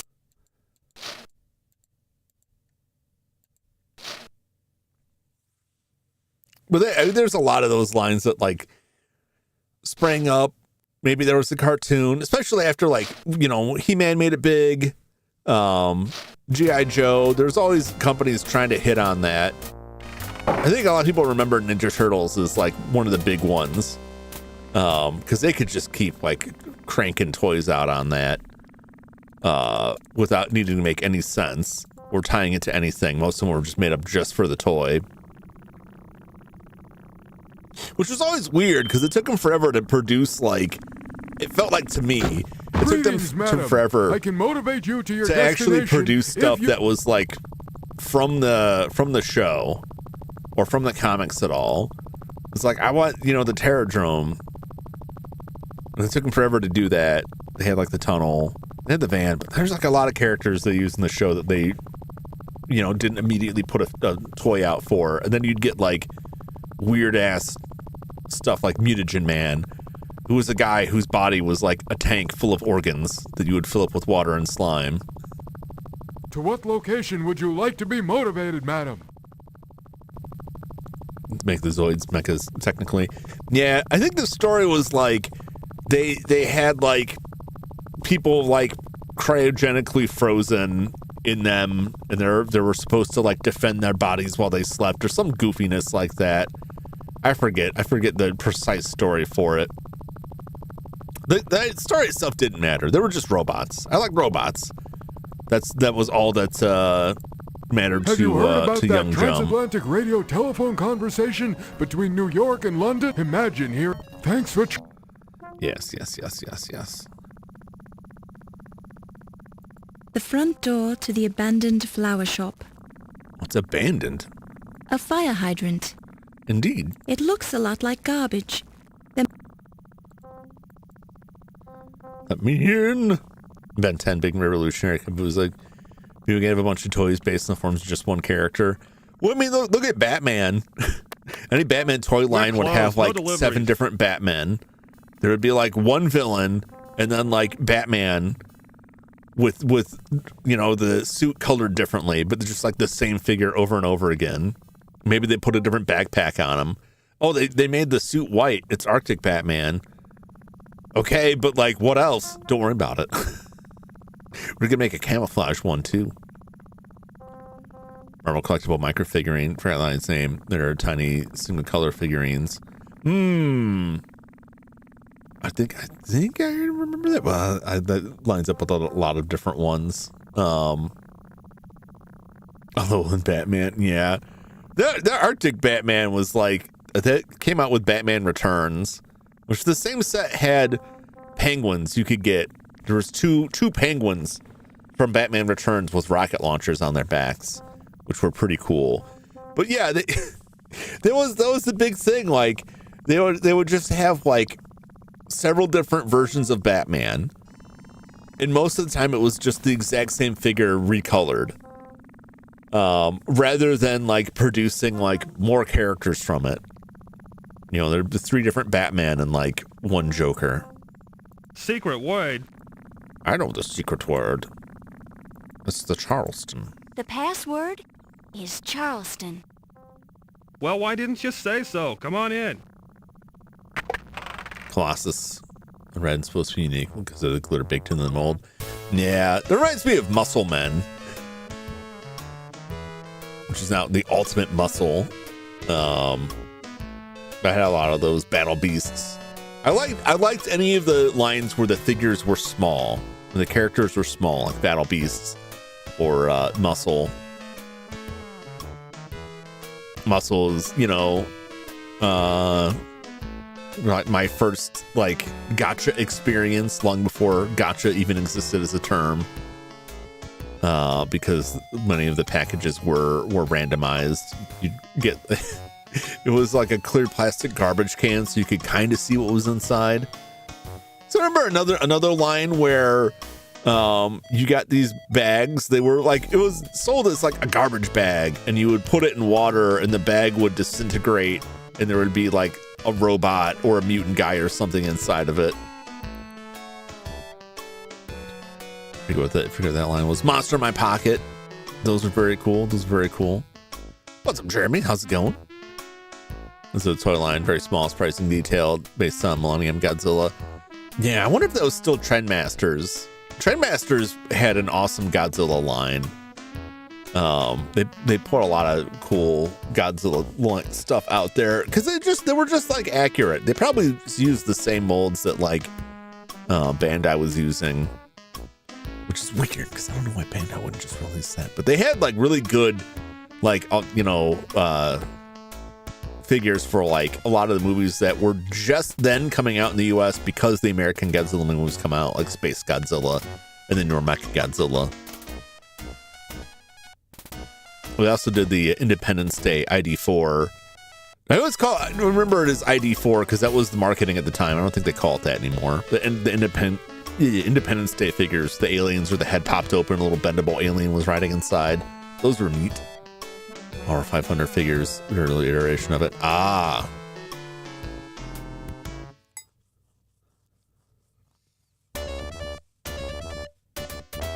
Yeah, I don't think I have any of those Godzilla figures anymore. I think I gave those away.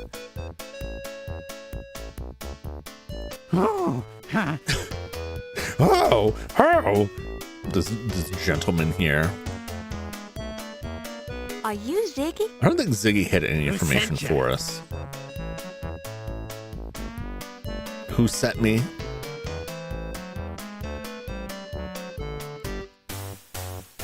Godfather, he's an old pal of mine.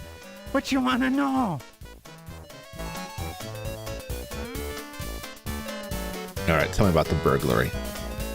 All I know is that the Egyptian pig sticker was heisted. Okay.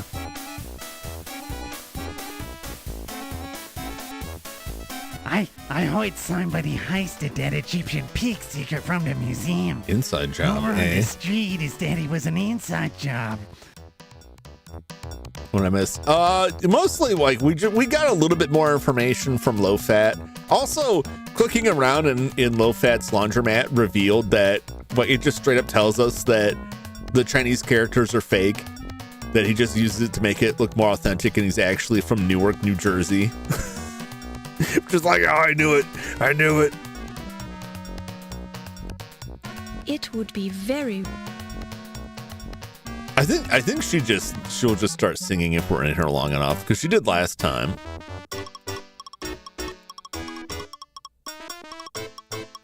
Let's see. That's the guy who found that fancy pig steaker in Egypt. Yep. Okay. Nothing else. Great. That's the new president of the Lion Decker. Okay.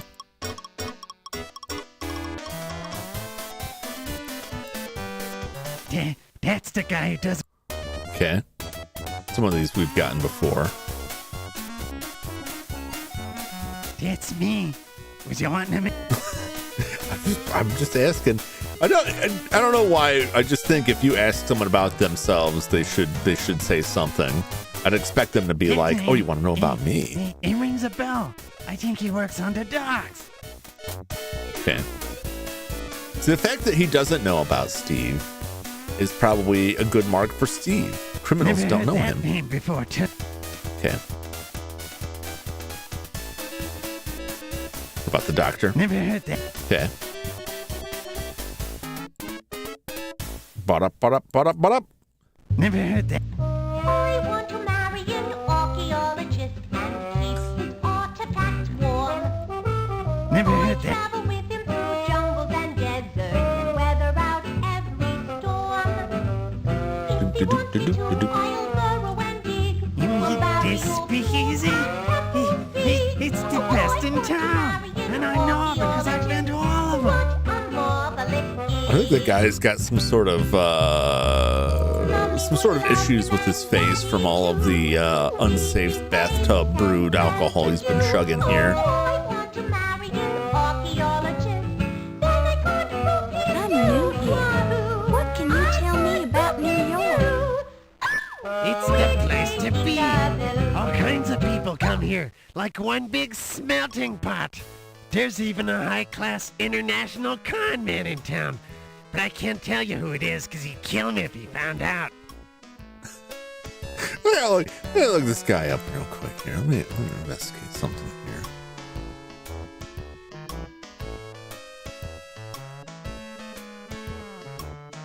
here. Do.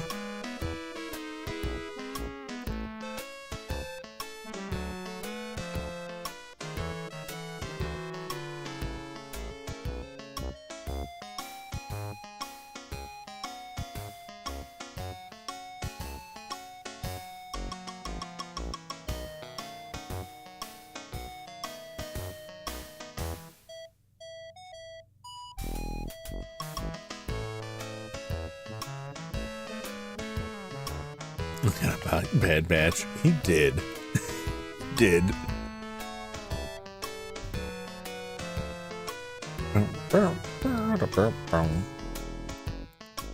Look at who did this. Who voiced this man?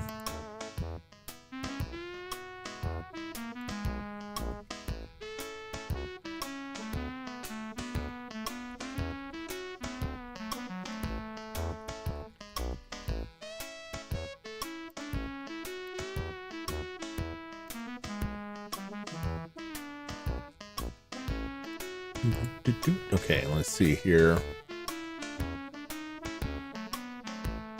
CD. Engineers, voice talent. Bruce Balfour. Okay.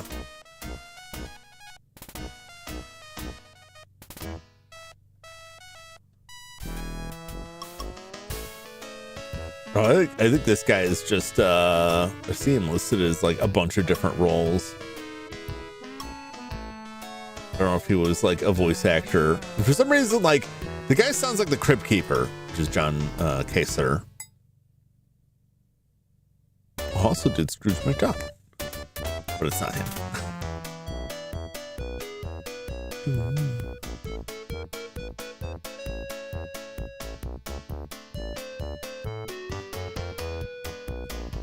No, it's not the ones I'm thinking of.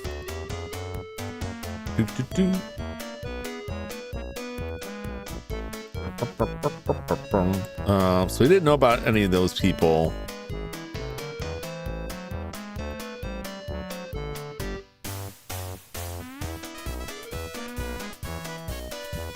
Oh, that's Samantha Charleston. It's today's password, and it's a great dance.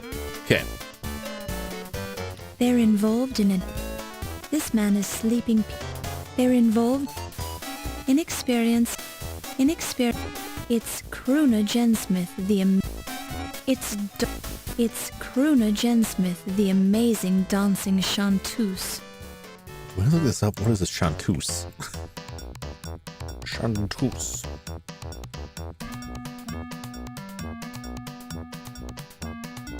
What's a female singer? Okay. And then the picture is that Jennifer Connelly from Dark City?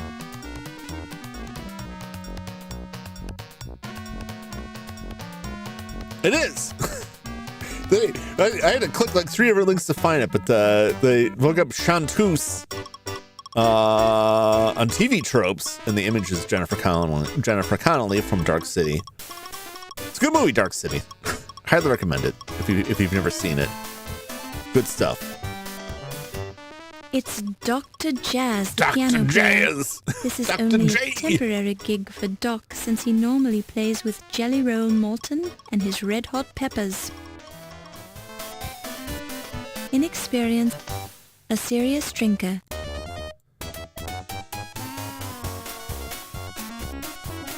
It's the bot. Now, you want a drink, miss? No, thank you. I don't drink. He's sitting at What one are of you them doing tables, here? miss. It's like if you don't drink, why are you here? I'm sorry, miss. I'm too busy. Okay. All right. I'll go in here and see the weird. I was gonna say Peeping Tom, but it's a lady. The Peeping Jean. Hiya, doll face. Looking for a good time? I want to marry an archaeologist. You must refer to somebody else. My name's not Dollface. I travel with him through jungles and deserts. It's your loss, weather Toots. out every storm. If he wants me to, A handy... If the water would... Please look on. The flapper is watching you. The flapper is watching you. What a marvelous evening. Oh, yes. Mommy would love him and Daddy too. We'd be You haven't seen the Countess come into the speaking Countess, yet, huh? have you? I've been waiting here for hours. The Countess? Yeah, Countess. Sorry, haven't Thanks. She's looking for the Countess, but we have not seen the Countess. But let's ask her about the Countess. Tell me what you know about the Countess. What do you know about the Countess? She's a nice old broad. Loaded. She's married to some high-class museum bigwig, but she can't get enough. Know what I mean? No, I don't know what you mean. You're pulling my leg, right? No, I'm not pulling anything. I'm not that kind of girl. Well, you're trying to pull something, sister, and I don't like it. I'm not answering no more questions about the Countess. Okay. What about other people? We answer questions about other people. You have a sexy voice, Toots, but I don't know what... Okay. No, that's fine. You have a... Okay. Well, we got some information on the Countess. That's at least something. You won't find Ziggy in here, doll. Well, okay, that's not why I was asking. You have a... What about about the burglary? You have a sex... Okay. Does she not have anything there? You have a... Okay. You have a... Okay. All right. Yep. You have a... Okay. Yep. She doesn't know nobody. Doesn't know nobody. You have. Okay. Or she just doesn't want to talk to us. You have us.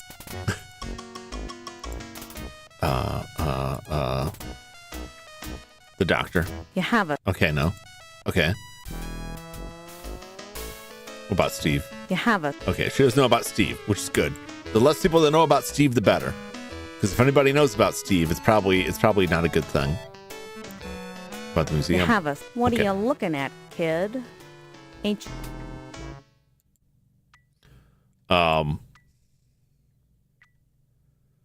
Sure.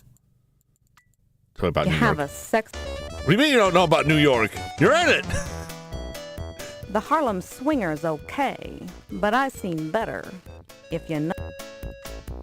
So that's the name of this place, the Harlem Swinger. Okay. You have us. Okay. Questions are a burden. All right. Well, we're probably just You gonna go. haven't seen the Countess. The count? So Thanks. All right, let's get out of here. Now we should be able to go to the taxi cab full of trash. Let's just keep going. Leave the room. There we go.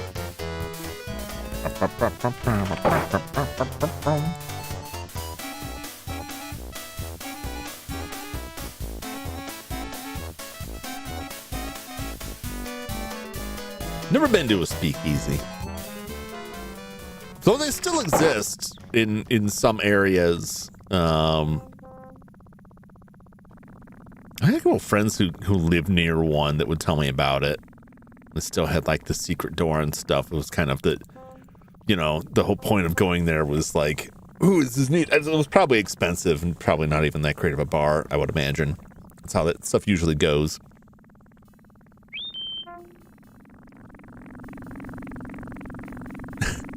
Taxi company's trashy taxi. my goodness, has this taxi ever been cleaned?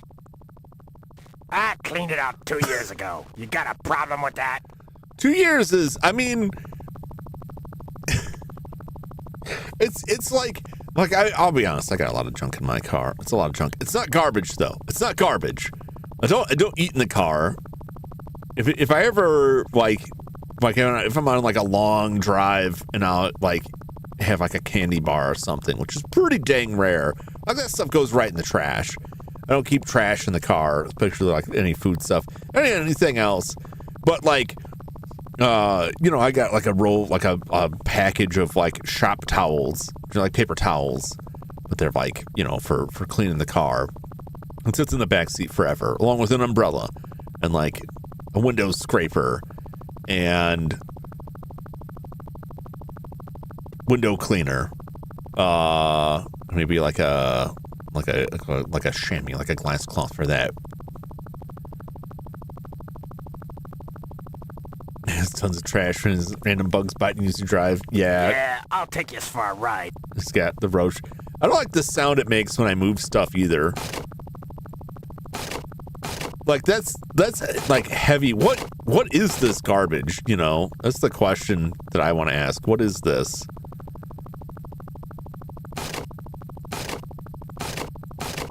Like, what am I moving around here?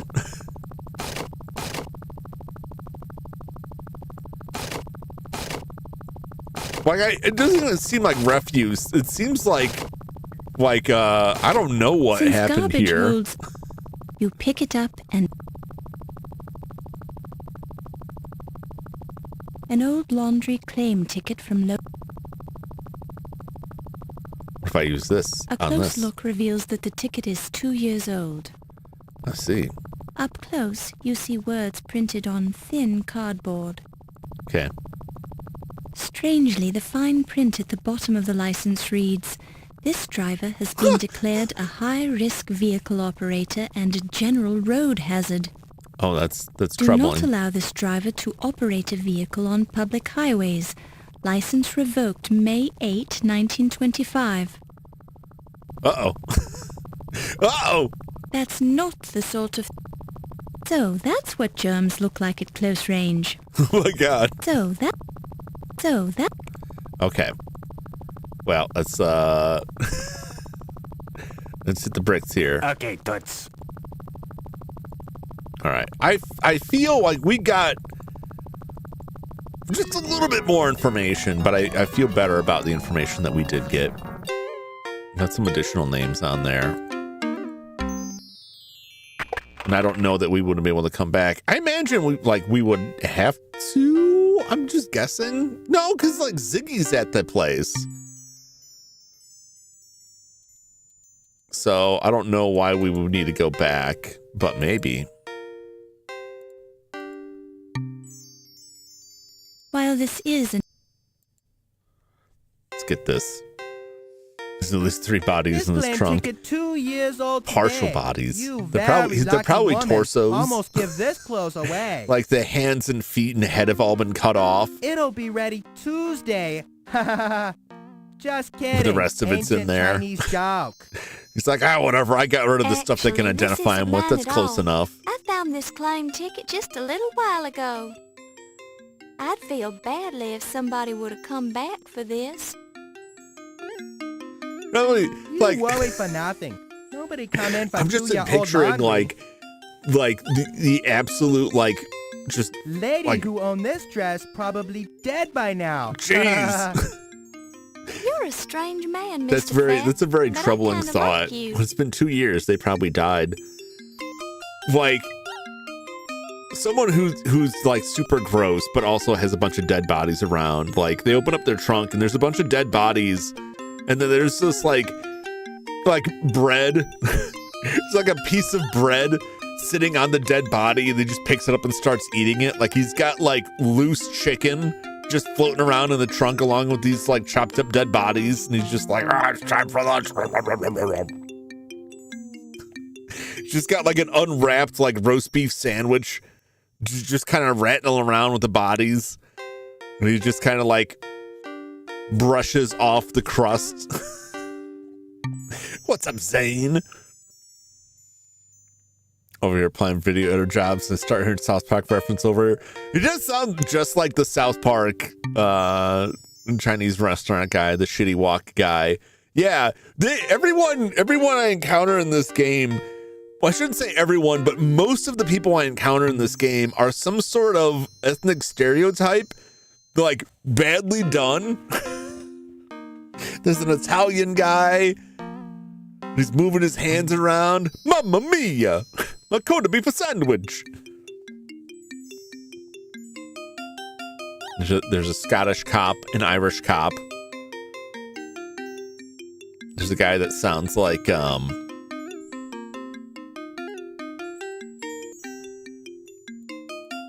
what's his name? Peter Lorre. Yeah, like a really over the top Peter Lorre impersonation, but also his face is like going crazy. Got some kind of bugs in his face. There's a French lady. There's a German guy. Sandwich. That's right. Mamma mia, the corned beef sandwich. You take the corned beef sandwich and get out of here. Yeah, the German guy. The German guy named Wolf. All right, let's eyeball this dress. A size 7 evening gown in the latest style, even though it sat unclaimed in low-fats Chinese laundry for 2 years. Some fashions never go out of style. Get a closer look at it. Nice weave in the material.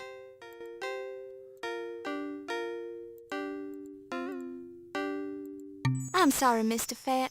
My conscience just won't let me accept this gown. I simply don't think it's right to I just take wanted to someone get else's a property. look at it. Sorry, please. This dress no longer my problem. Okay. I don't know what I expected him to say, but I definitely did not want to just give him the dress back. Let's get out of here. The English man. I disagree with that last one because like the guy just had like the slightest little hint. There was like really nothing going on.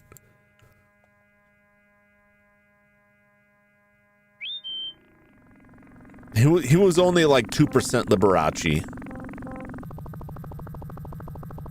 Yeah, I'll take music you for a ride if you got the dough or if you can prove you're a reporter. Chase. just get this away from me here. Thanks. Yeah. The seat feels... There we go. Okay, toots. It was the only place that I know to go change my clothes. Oh, I gotta go to the docks. Well, I can't change my clothes there, but more ethnic stereotypes to come. Well, they haven't covered them all. They haven't covered every possibility. The nameplate. The big city, the Big Apple, New York, Manhattan Island, planet Earth, Milky Way, galaxy, whatever you call it, it's your kind of town. What are you? Are you from outer space, lady? Are you some sort of invading outer space alien here? The way you described all of that was not the way a human being would talk about stuff. I guess Steve's already. I mean, what about someone there? I'll take...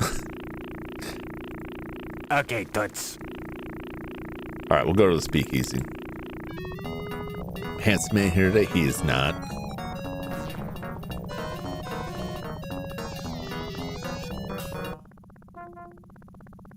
Burp, burp. All right. Should probably save again. A billion saves here. Act 1. I got the dress.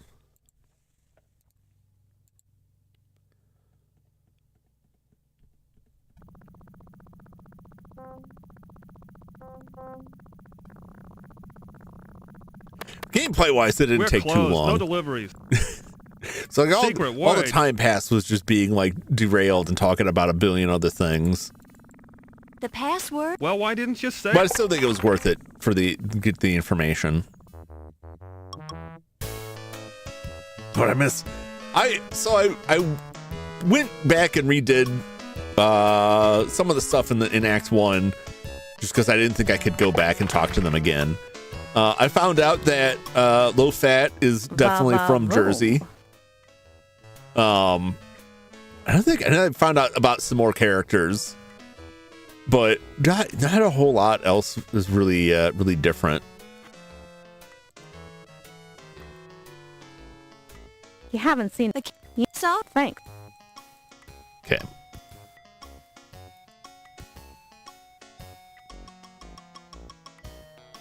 She's just gonna eyeball me the whole time there.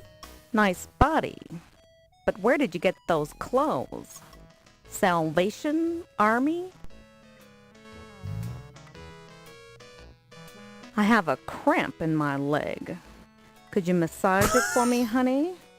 That's so creepy. It's creepy. It doesn't matter. Doesn't matter the situation. It's creepy. I'm still gonna do it. Oh, yes. A handy partition Doesn't for make it not changing your creepy. clothes in privacy. Currently your old clothes. The partition is bolted to the floor. Okay, so we're just gonna leave our clothes there. That's fine. Just cause it worked. Just cause the pickup line worked doesn't make it not creepy. Just make it not wrong. I'm a person of color in this game. Not yet. Not yet.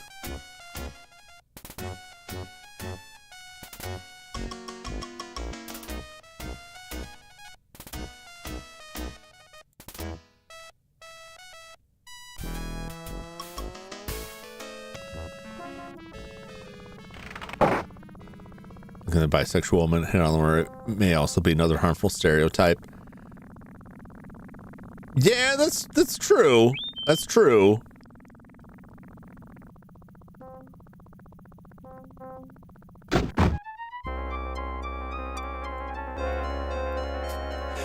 I like how dramatic the music is. Made me feel like I was driving to my death the first time we got to this last week. I'm like, oh, am I dead now? I haven't saved in a while. I really thought that he was just gonna end up in that garbage dead. Your perky demeanor and thorough technique are making you a first-class detective. think it's the same thing. Fistful. I wish I could fist fight. This game's never let me battle A fountain. people. A fountain. A parked car. Note this. A park. Okay.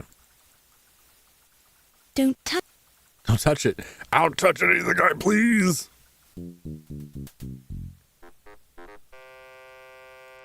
You see that there is a tall, imposing gentleman guarding the door. I guess this is pre-World War II, so it's probably okay. This affair is by invitation only, Fräulein. Your papers, please. I am sorry, but I have no time to talk, Okay. Fräulein. I am the chief of security, you understand. I have much responsibility. Yes, I get it. You're terrifying. Danke, Fräulein. I'll return this pass when you are leaving. Enjoy yourself this evening.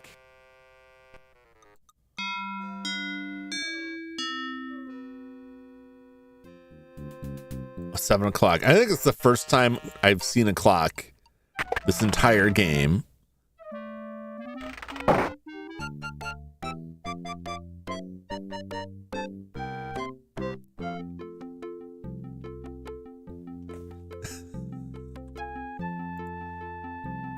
Okay.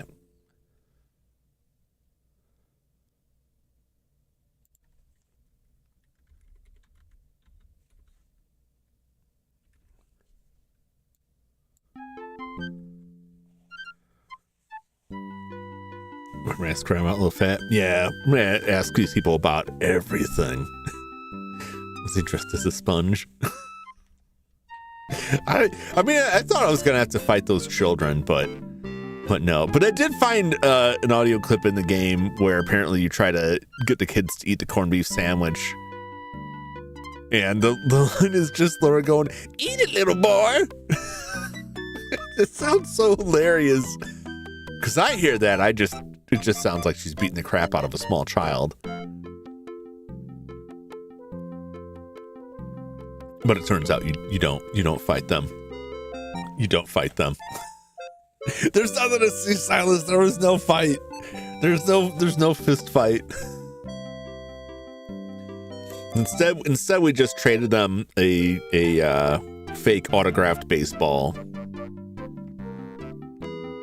for a magnifying glass, which I'm used to. I was like, too much. Get used to it. There's nothing but liars around here.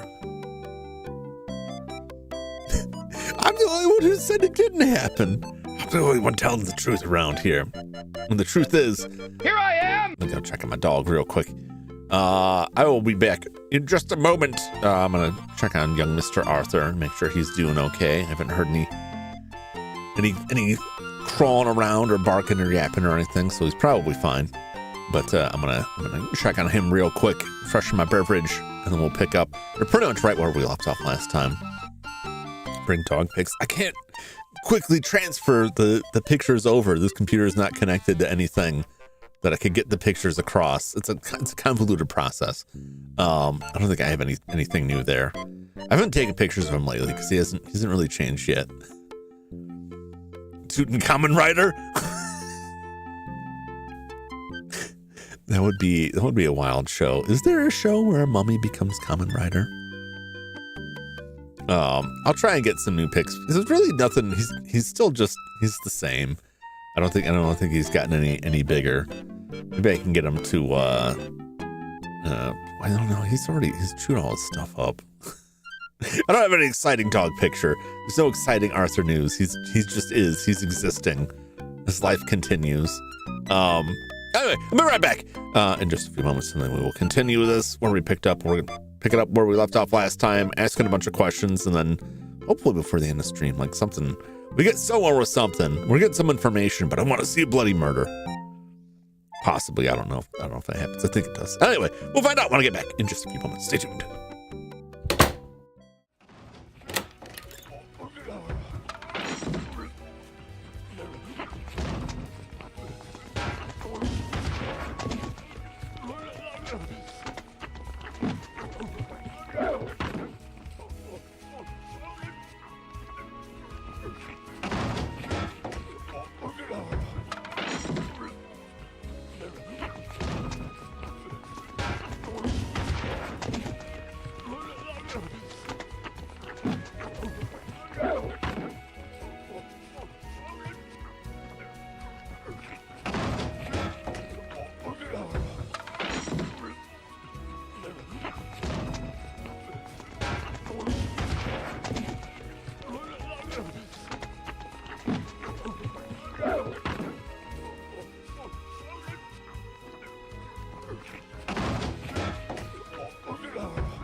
Well, I'm back.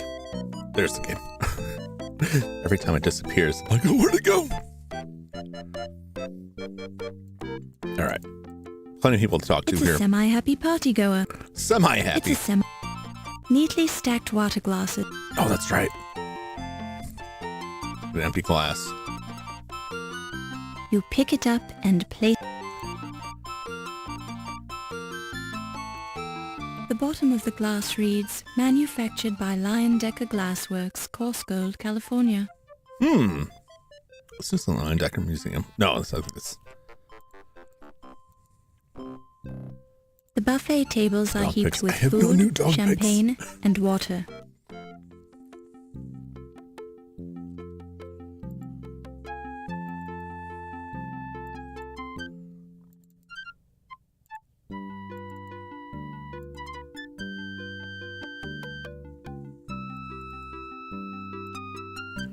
that?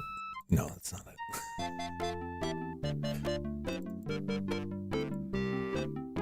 Let me see if I have anything. I don't think I have any dog pick that hasn't already appeared on here.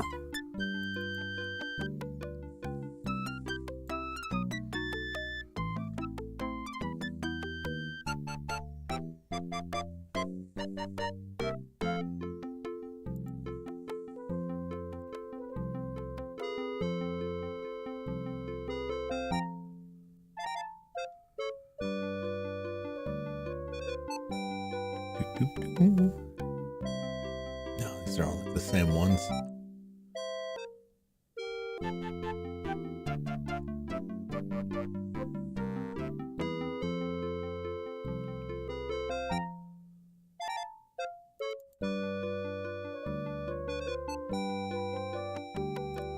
This one I probably already showed. Whoa! This picture's so large.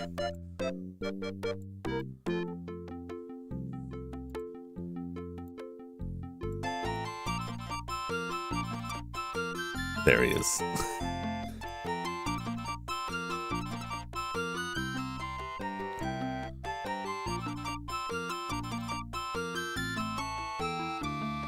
Oh, this ball doesn't exist anymore. He's probably gone through like 4 or 5 tennis balls in this span of time. It's really gotten much bigger.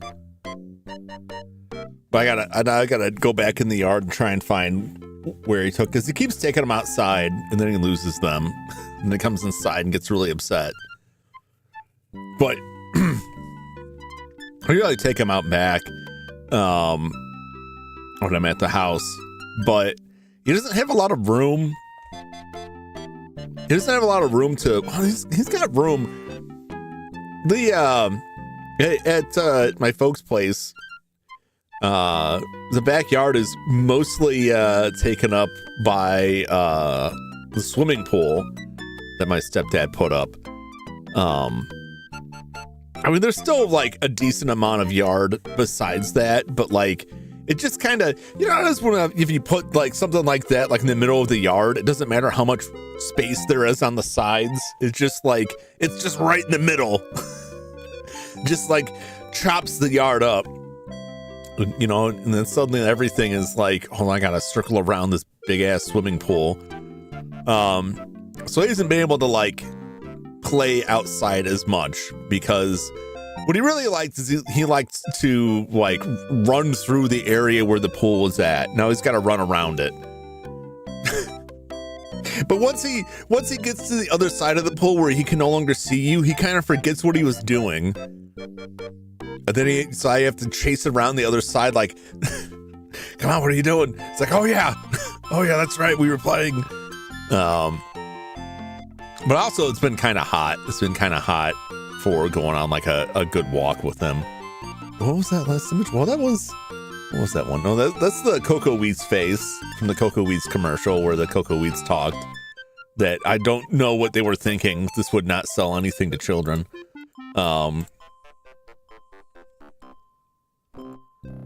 Yeah, I don't remember what we were looking up. I was looking something up and this came up. And whatever it was I was looking up had nothing to do with this mask, but the image caught me off guard. I thought it was funny, and it's been here forever. Burger King. I never label these, so all of these are just like image. Macho Man. Always gonna have that Macho Man. And I some of them I do label. This is labeled Popeye. I don't know if it's Popeye. It's not Popeye anymore. That's what an antlion becomes. This is fingerprints. Yep.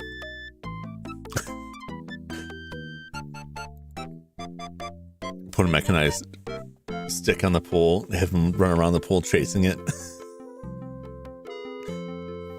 Horror movies to force our future relatives to make when Donkey goes in public domain. Oh my god. I can't imagine. I don't think I'll live long enough to see that, just by virtue of the timeline on that stuff. But like, trying to think of what would be out today that would become public domain.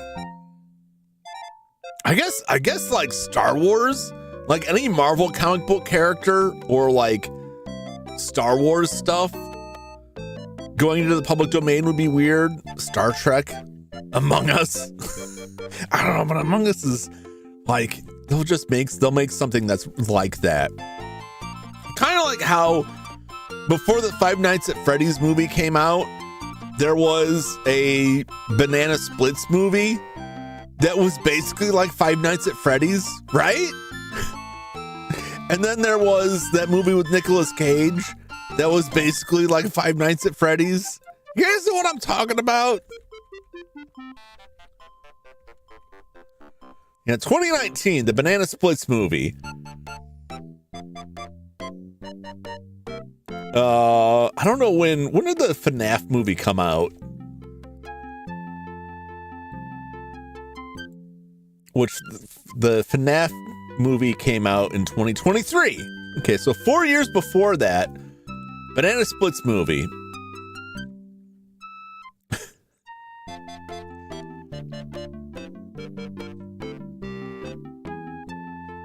and it was basically like animatronic Banana Splits on a rampage. I didn't see it. Did anybody see it? Remember there being rumors Banana Splits was retooled FNAF script.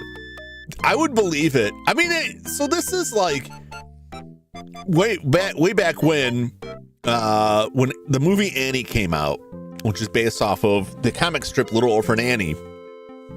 A movie studio saw it, and the studio was like, well, what comic do we own the rights to that we can successfully make a film musical from? And they looked at what comic strips they had the rights to, and they had the rights to Popeye.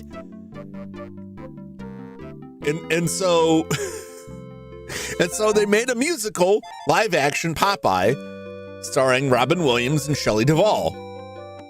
It's not great. It's an entertaining movie.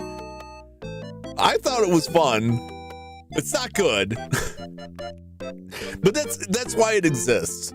And I looked at the Banana Splits and it was like, I feel like they wanted to make this movie, and the Banana Splits was the closest they could come up to having like, do we have the rights to like Chuck E. Cheese or Celebration Station? And no, okay, but we have the rights to Banana Splits. Let's just make Banana Splits that thing that they're doing, because they're people in costumes. You know, that's how I feel it happened. I'm not like fuck Saints could be traumatizing Jennifer. Oh yeah, absolutely. Poor Shelley Duvall. Shelley Duvall was in a lot of stuff, a lot of like kids programming when I was young. So seeing her in like the Popeye was like, oh, that's that lady from that fairy tale theater show. The casting was really good. Like the casting was good. The makeup was good. Burgess Meredith played like Popeye's grandpa in it. It was so good. It was so, there's like, the casting is good. The acting is good. The music is not great. The set is really weird. But I enjoy it. I recommend watching it.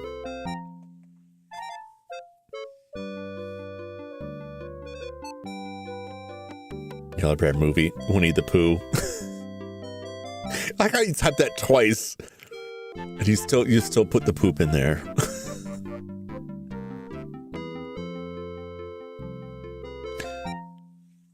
Yeah, I don't get this. I don't get like that. It doesn't appeal to me at all. I don't really find it like, I'm not like offended by it, but I'm not like amused by it or like dying to see these horror movies that they're like the Winnie the Pooh, Blood and Honey, like, let's take these former child properties and make horror movies out of them. I feel like you could do that once, but if you just keep going with it, it's just like, just stop. Or Batman in the Twilight Zone. This ghost owes me $30. I love Burgess Meredith did G.I. Joe the movie. He was globulous. the leader of Cobra La.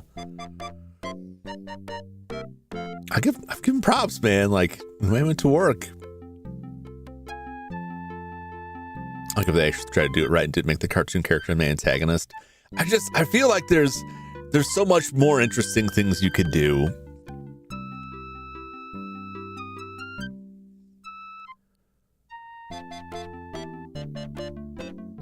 Torture Garden? Who purchased Meredith? Oh, 1967. Okay. Is that new? Oh, I'm just looking at this picture of him in that. Oh, it's on Fubo. I was looking at something today and I learned about like 3 new streaming services, the names of which I can't forget. I can't remember. I've already forgotten. I can't remember. And that's all I could think about was like that joke. They're like, catch it on Fleabo, catch it on Sporb. Like the joke about all these like weird pop-up streaming services that nobody's heard of. And I was like, yeah, it's pretty funny. And then I found out like 2 or 3 more of them today. I'm like, what?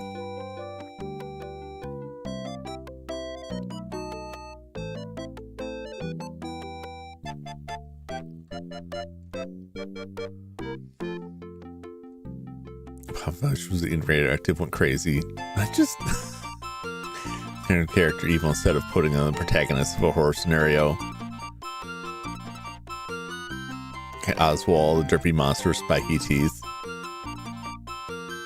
Yeah, I don't.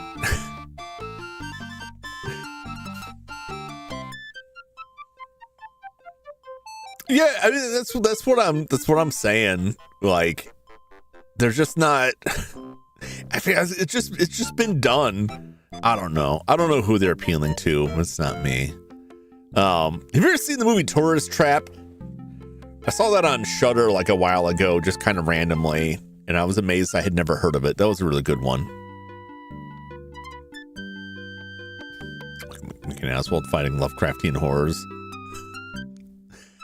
I would just like just make up something new. Like he's very low on moral fiber in his construction. His eyes dart He's low around on the room fiber, nervously, as if he's expecting someone to jump on him. His bald head reflects the overhead lighting. Let's jump on him. Dr. Pippin Carter is a tall, dignified, middle-aged gentleman with a carefully trimmed mustache. You eye this woman with a certain amount of jealousy. Her fashionably high cheekbones, impeccably styled hair, and sultry eyes make you feel mousy and naive by comparison. This snappily dressed man looks like an accountant, but there's an air of mystery about him as well. Mystery, eh? This short, blustery man reminds you vaguely of President Roosevelt. Despite his diminutive frame, his bearing is self-assured and cocky, and his pince-nez only adds to the aura of distinguished snobbery. Snobs!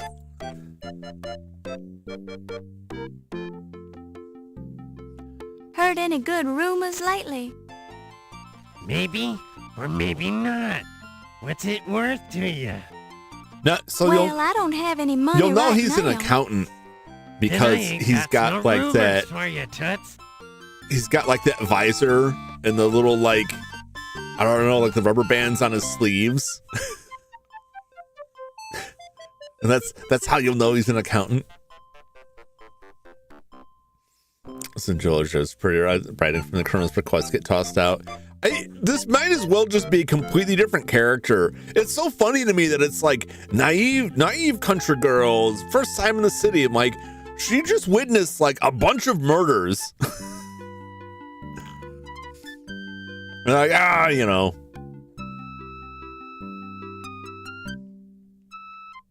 I feel like this is like, it's the character in name only.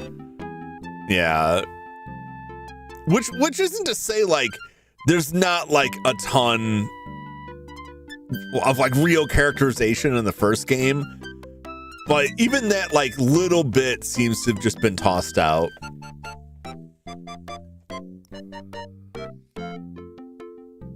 Rebecca from RE0 to RE1. Well, but that's not even like that's backwards because 1 came out before 0. So like, you know, that's the prequel trouble where you can establish like a very different character with that. Plus what she had going on in 1 was like not much. There wasn't much to go off of there. So what exists in 0 is like, at that point, most of her characterization is just from that. Which then presents a problem if you go into the prequel and then go into the first one. Like, wouldn't they have known about this? It creates a lot of those like those plot holes.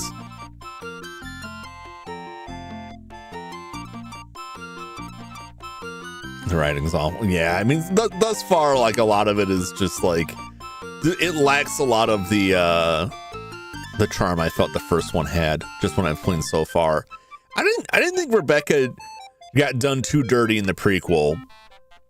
She was still very capable, but I think that the direction they take her character in is like she's very young. She's like, you know, fresh on the team. Seemed more like a support role than like, you know, head of the team. But I don't know. It also just seemed like very typical of how you would write like a female character at that time. Because that's kind of like the most of the female characters in Resident Evil get that same sort of treatment, that it's like no matter how cool or independent they're presented with, there's that element of, you know, for a girl kind of thing added onto it. And that's like kind of always there in Resident Evil games.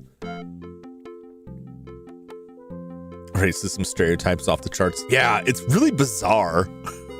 It's really bizarre.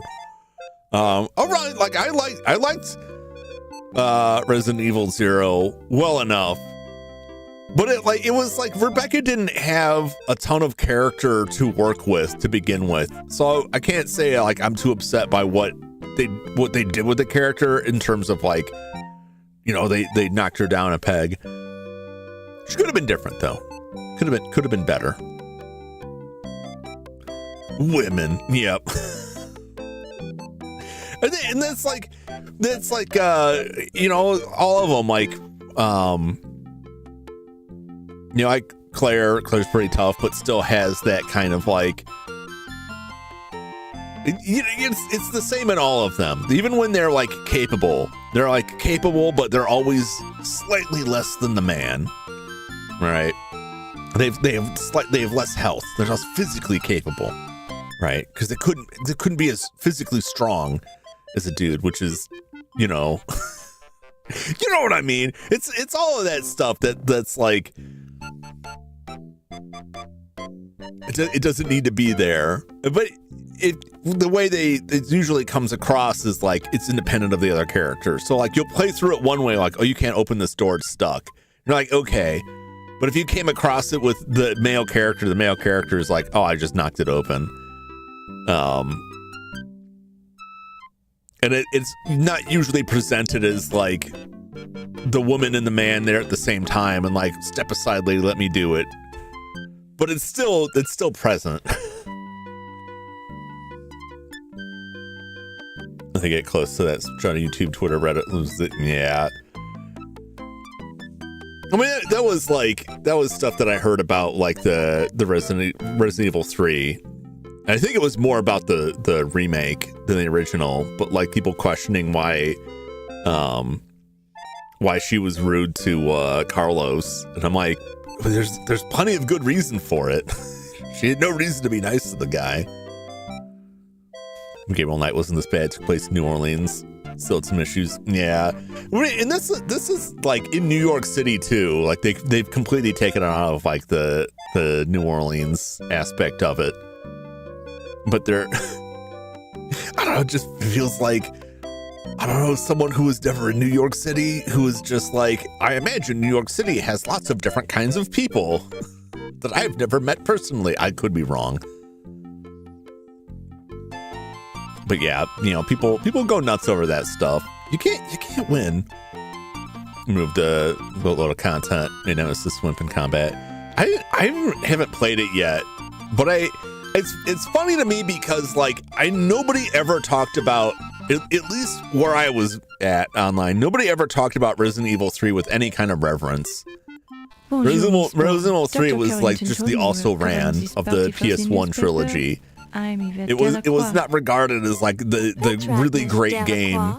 I'm writing the social news until after the remake came out, and then people were upset about things getting cut. I don't remember anybody particularly like they didn't necessarily hate 3, but it wasn't like it didn't have the reverence that 2 had. Assign a female cub reporter like myself to such an important story. You are probably being correct, Miss Bo. It's probably bleached. But also, I feel like the Resident Evil 3 remake had the same kind of production fit that the original Resident Evil 3 did, that was not treated as like a big thing. It was handed off to like another team. It wasn't given the resources that the Resident Evil 2 remake was. It was like a side thing. And I think it fit for what the reception of the original game was. And then as a result, like, content gets cut out, and then the reviews are so unfavorable that Capcom sees no reason to go back and do more for it. Good evening, sir. My name is Laura Bow. I am Ramses Najia, Miss Bow. Pleased to make your acquaintance. Was it the same team for the remake? No, it was a different team. They did choose to rush, but that was the same thing that happened with Resident Evil 3. The original Resident Evil 3 was very rushed. It was intended as like a side project. It wasn't supposed to be a numbered mainline game until they were well into production, and they had to make a bunch of changes to it.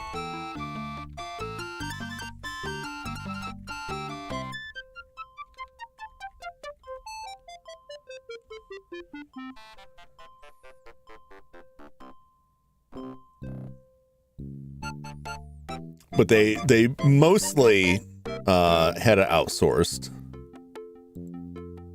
So it was, they didn't have the involvement of the team, but it was mostly done by who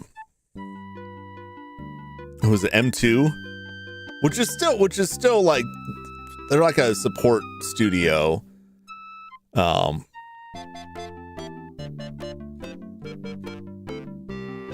I think the team that worked on the 2 remake was working on another game at the time.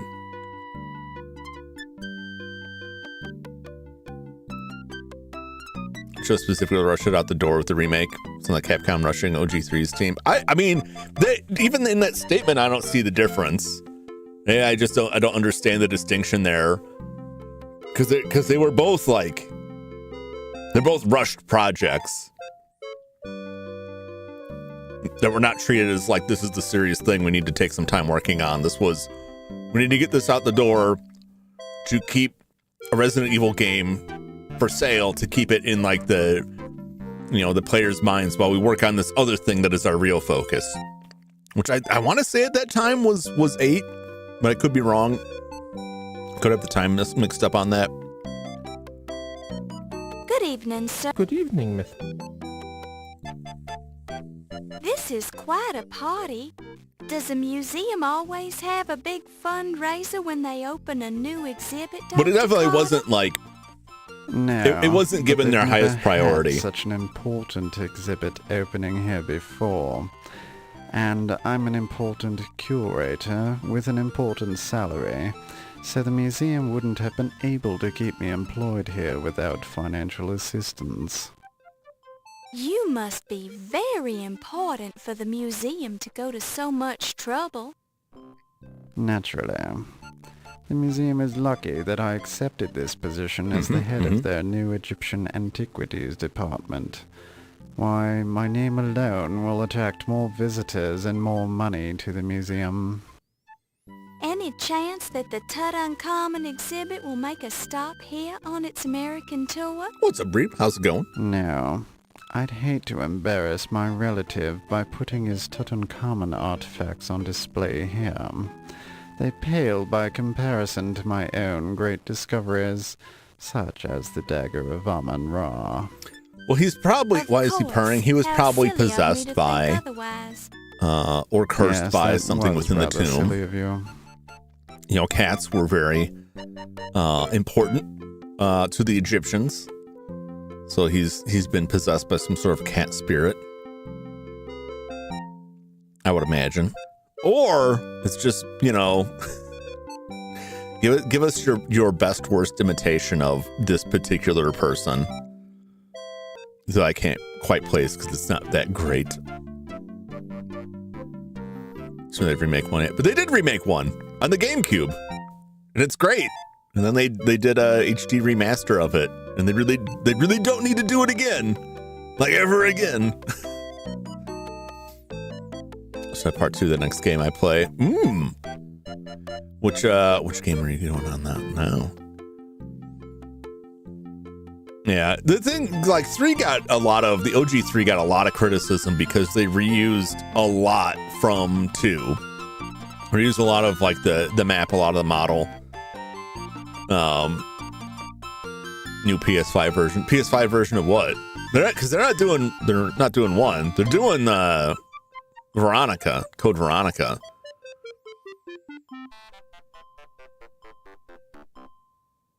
But I don't, have they announced they're redoing 1? I don't know why they ever would. I don't know why they would. New PS5 version of RE1. Just play their last remake. It's good. It's as good as it's gonna get. So from the first poll, Kami HD is in the lead. Kami's solid. Yeah, I think that the problems with 3 and the 3 remake, the specific problems are different, but they both stem from, in my mind, both games getting the exact same treatment. This was a side project. It wasn't their main focus. They had a tight timeline on it and a tight budget, and they said, get it done. And it's got to meet this date. A bigger project, they may extend that timeline. They may give it more time. I think 3 was, I mean, you could just call it a cash grab because that's more or less what it is. You know, they put most of their work they put into was probably Nemesis, and I think they shot themselves in the foot by making Mr. X behave more like Nemesis did in 3 than Mr. X did in the original 2. As like he was more of a stalker in the 2 remake than he was in the original 1. And I think that kind of left them like, well, we don't want to just do the same thing with Nemesis, but also like having specific, from what I remember, specific like set pieces with Nemesis instead of like having him chasing you down. But it was just rushed. You know, they reused everything that they could. They cut out a lot of stuff that would have taken more work to produce, like new models and locations for it. And it was just to have a Resident Evil game out there. It wasn't like a high priority project for them because their main priority was working on other stuff. And I think it leaves both games, in my mind, in the same situation. Plenty potential that you'll never see it like resolved on. And people talk for a long time afterwards, like maybe they're gonna come out with DLC, maybe they're gonna add stuff to it. No, they moved on. They moved on.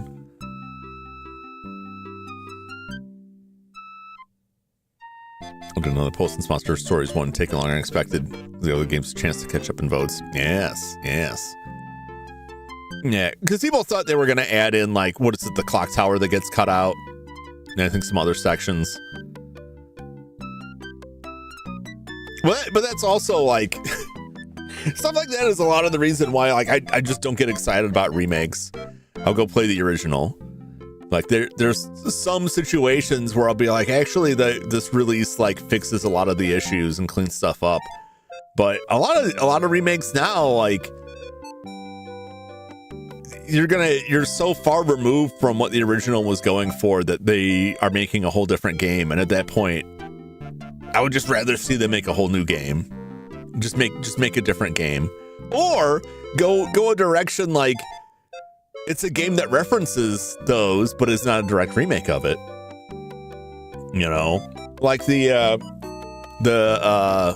light gun games, the rail shooters from the Wii, that reference like Resident Evil 0 or Resident Evil 2. Like they reference other games that take place in or around them, but it's not there. Because at that point, it's more of like this is a promotion of like Resident Evil games and not intended as like a full game. It's more what the stuff felt like to me.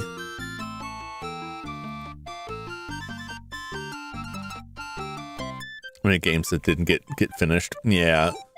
Well, but see that is one thing. Like, I would agree with anyone disappointed by the 3 remake. That is like 3 had a lot of issues because of the way it was produced that could have been addressed and worked on. It could have been extended. It could have been made better with the remake, and instead they just put the same constraints on it and just led to the same kind of issues. Silent 2 remake, bloopers, Toothless constantly goes, hey, remember this thing from the original? Yeah. Well, I mean, that's all it was ever gonna be, you know? And that's how all that stuff goes. Like, there are times where they could go further with it or make something better, but for the most part, when you have something like that is really big and popular, everything in it is going to be like, people are going to be, and rightfully so, scared to make any waves or make any kind of changes to it or really go anywhere with it.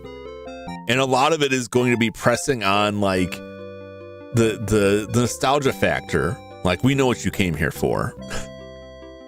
It was like that last terrible Resident Evil movie. That was just like a bunch of like, yeah, get it. It's the piano puzzle from the game. Get it? That's awful. Was it Welcome to Raccoon City? Terrible movie. Terrible. The Silent 2 remake is, why would you make such a focus on combat? Because that's what the modern games want. But I also think they've lost track of like what people actually wanted from that game. But that's how a lot of that stuff goes.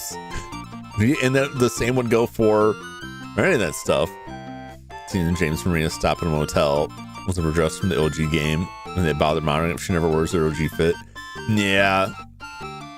I mean, but that's exactly it. I mean, you put hit the nail on the head. It's nostalgia bait. It's remember this? Remember this thing that's tying it back? New Final Fantasy being a remake of the mobile game, given a proper story, is kind of interesting. Oh, that newest one? Yeah. I mean, that's the next thing to grab onto, is the games that nobody would have played. Nobody being relative.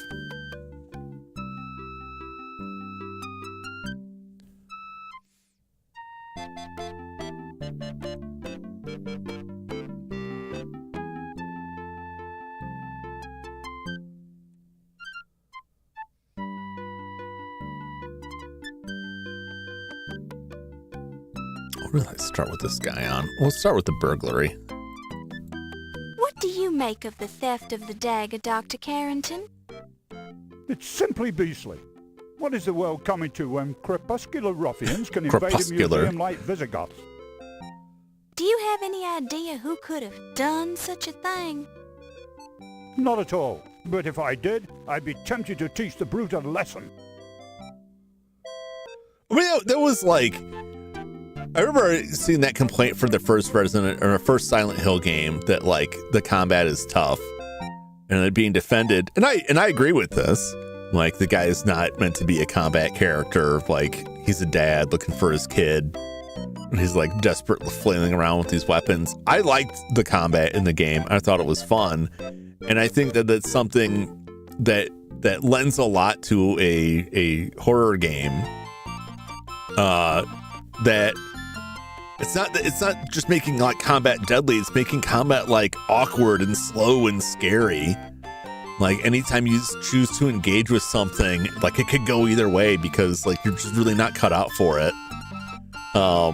I enjoy that. I enjoy that quite a bit. Not everybody does, though. People want different things for that stuff, but that's you're never gonna please all of the fans. And the longer it goes, the less likely you're gonna please any of the fans.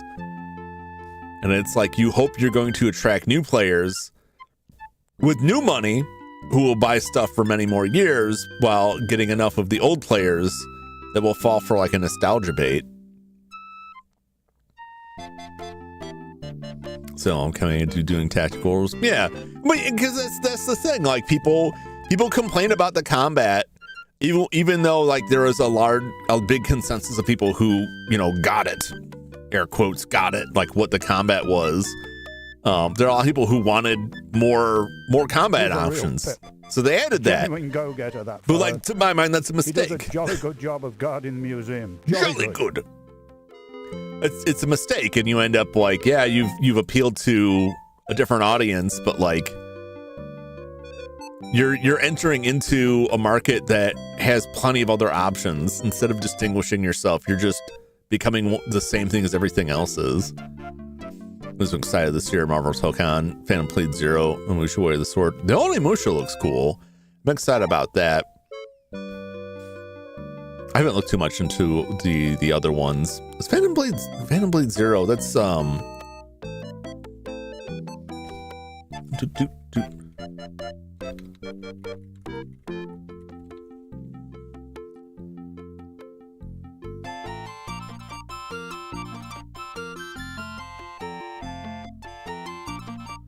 what is it?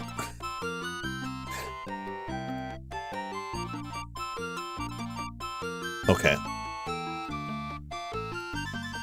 It was like one of the screenshots they showed was for a completely different game, and I was very confused. I thought this was connected to something else, but I'm mistaken. This is military training when twisted the games that he never served. For people to do it makes no sense. He just like he believed in the heart of the cards. Military cards. It was all a dream. Yeah, no, that's an issue. If you try to chase after the trends that everyone else is going for, you take a game that has its own unique style of play and setting and art style, and instead just homogenize it with every other game that's out there. What are you selling people?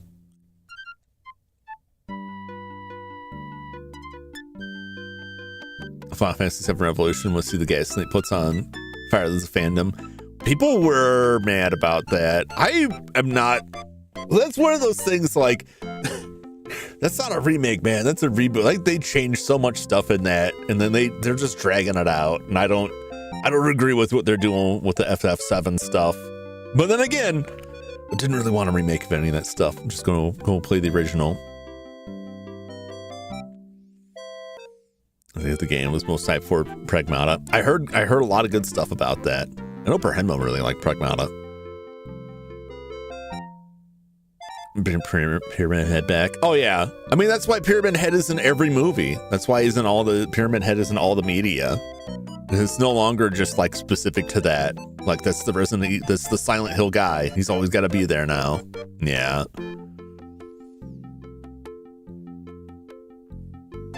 Chasing trends usually kill your game early. Yeah, it's tough. There's ways you can do it, but like, if you're going about it just because like that's what everyone else wants, you're gonna have a bad time. I really haven't had much interaction with Miss Delacroix. Well, of course, she is my assistant. Uh-oh. So I guess I should correct myself and say that I do have interaction with her. Oh boy! But I don't know her very well, really. You don't say. I don't. They got a lot to say about this lady, and it's not good. Dr. Miklas is one of the museum's most respected curators. Yeah, it's like everyone you talk to about Yvette is like, well, I don't sleep with her anymore. It was a one-time deal. Now there's a lady who truly supports the arts. A real patron, that old girl.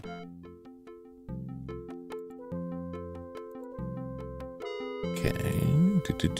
You know, Steve Dorian. A stevedore? I'm afraid I don't discourse with proletarian ruffians of that stripe. I like how Steve's name is just his job. Steve Dorian. The stevedore. Why is Ziggy here? How do you know Ziggy? Miss Bow, I find it vaguely offensive that you would even think that I know anyone named Ziggy. He's standing right here. He's looking right at you. You're eyeballing him as we speak. I've never met your father, Miss Bow, but I have a deep respect for the minions who uphold the law. Support the... Going up against GTA 6, Godzilla Destroy All Monsters Melee Remaster. See, I'm interested in that just because I love Godzilla. I love a Godzilla game. They need more Godzilla games. Destroy All Monsters Melee was very fun too. Make an action horror. Well, you don't see, that's a mistake, Jeremy. Like, you don't want Silent Hill to just become what Resident Evil became. You just get more of that from Resident Evil. Let Silent Hill be its own thing. Don't try and turn your birthday cake into a taco, Jeremy. They're both good for their own reasons. But if you try and turn your birthday cake into a taco, it's going to be a terrible cake and a terrible taco. I'm telling you. I mean, you could probably do a burrito, and that's essentially just a Twinkie. But, like, not a taco. It's 20s, yeah, this is the 20s. It's like 1926, I want to say. Interesting Hellraiser game. I'll look at the reviews on it and see if there's more substance to it than Boomer Shooter. I'm interested. If it's just Boomer Shooter, I'll still play it because I like those, but it won't scratch the Hellraiser itch. I just don't think Shooter is like... I don't think Shooter's it, unless there's more to it than that. Because I loved Call of Cthulhu Dark Corners of the Earth, and that's mostly a shooter, but it does have like stealth and puzzle elements and madness and stuff. It leans a little too far into shooter, but it was still fun.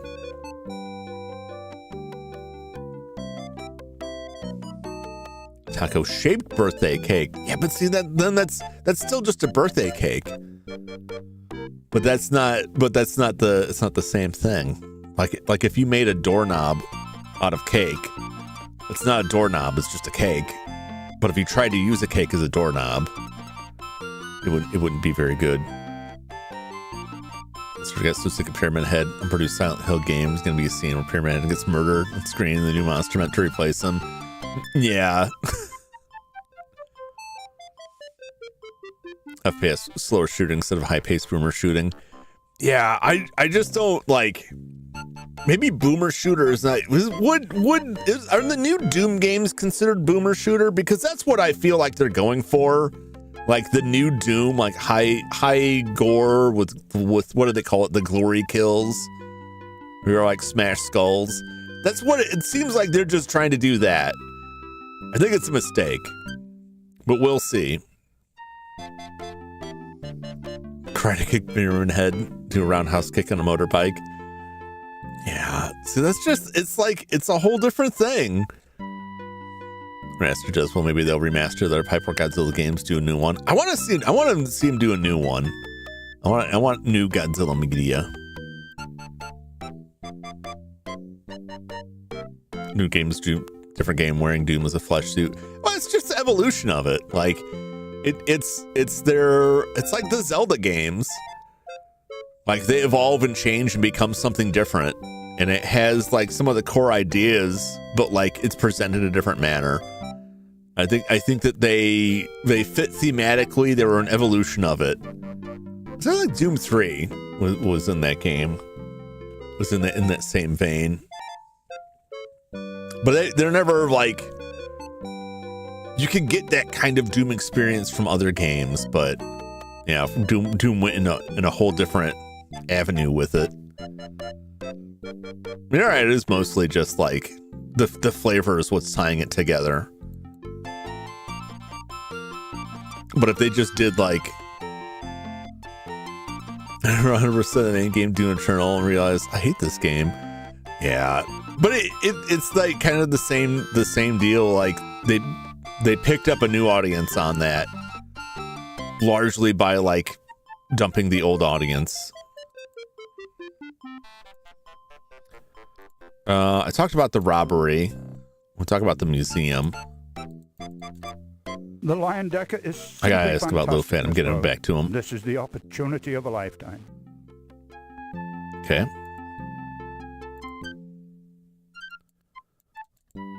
I've never even seen the chap. Okay. I'm not a.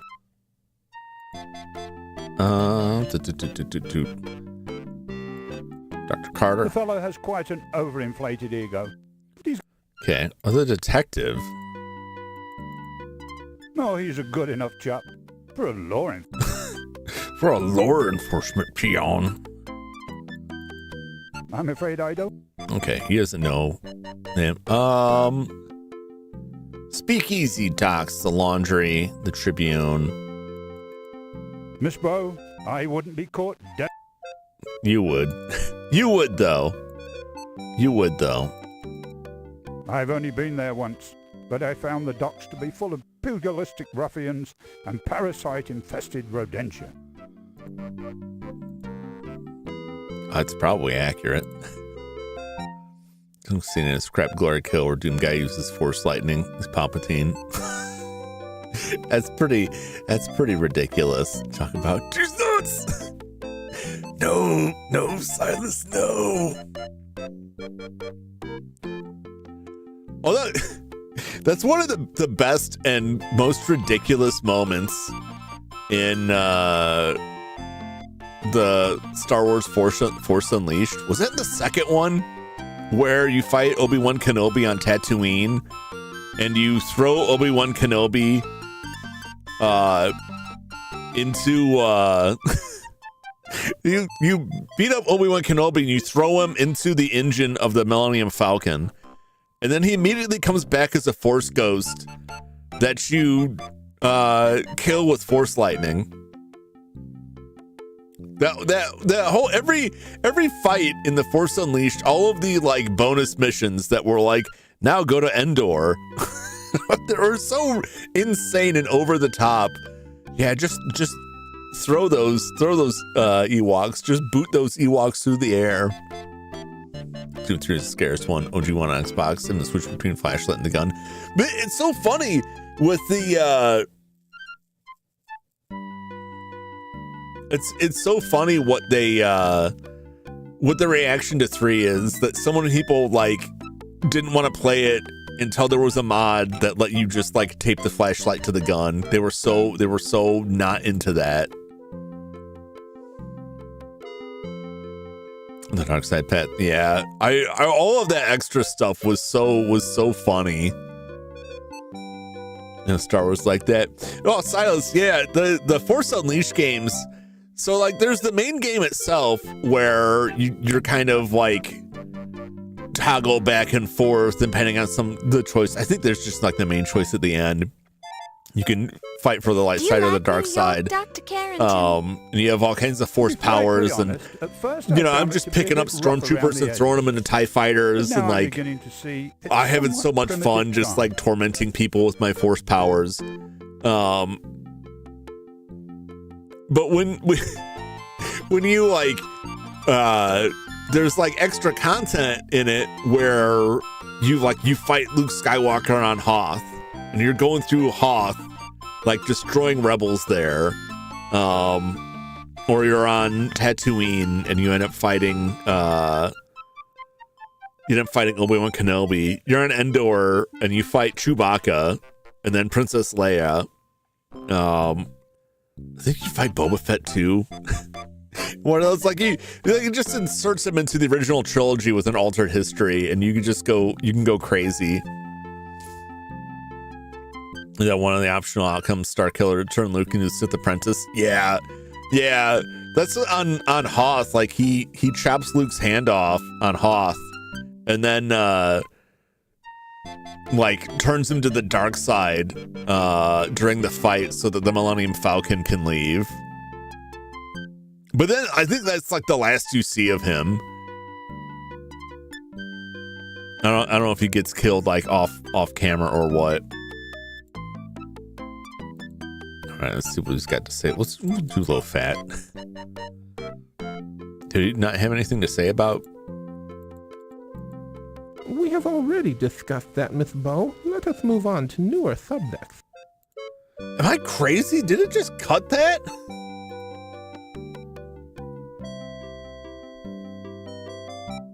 Because it just like, it popped up for like half a second.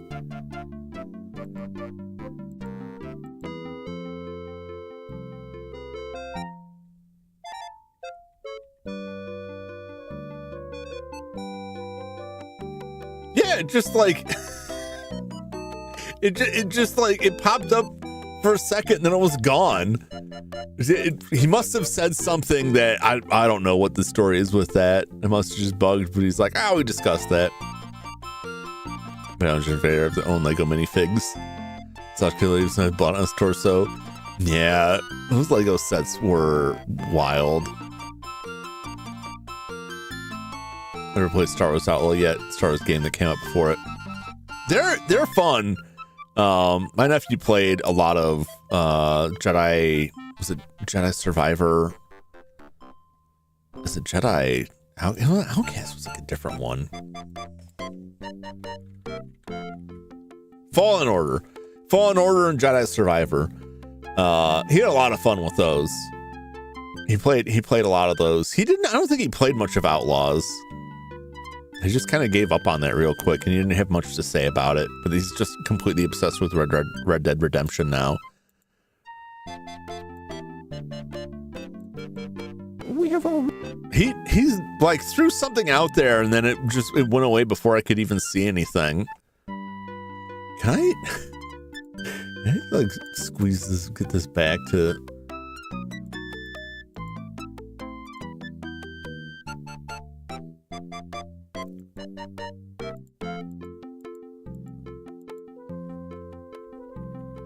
We find where he says this, if I can free, because it does pop up for like half a frame.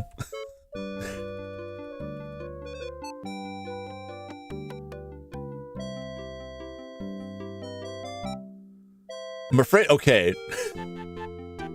I don't know why it did this. I'm afraid I do not know the gentleman. I lead a rather solitary life, just me and my little family. Okay, that's what he says about low fat. For some reason the game just like skipped it. It just skipped it. What does it have to say about the burglary? Mr. Najee, would you have any idea who might have stolen the Dagger of Amon Ra? No, but whoever did should be boiled alive. He should be fed to hungry crocodiles. His guts should be strung from the pyramids. He should... Oh, excuse me. I get a little passionate on the subject. Quite all right, Mr. Najee. I understand. That's a little concerning. Okay, let's start Killer Imperial Officer Girl. The battle damage Vader, unique damage version, the helmet, additional unique head. I wonder if my nephew has that. He's not into Legos so much anymore, but he had all of those. It seemed like he wanted every set that had Vader in it.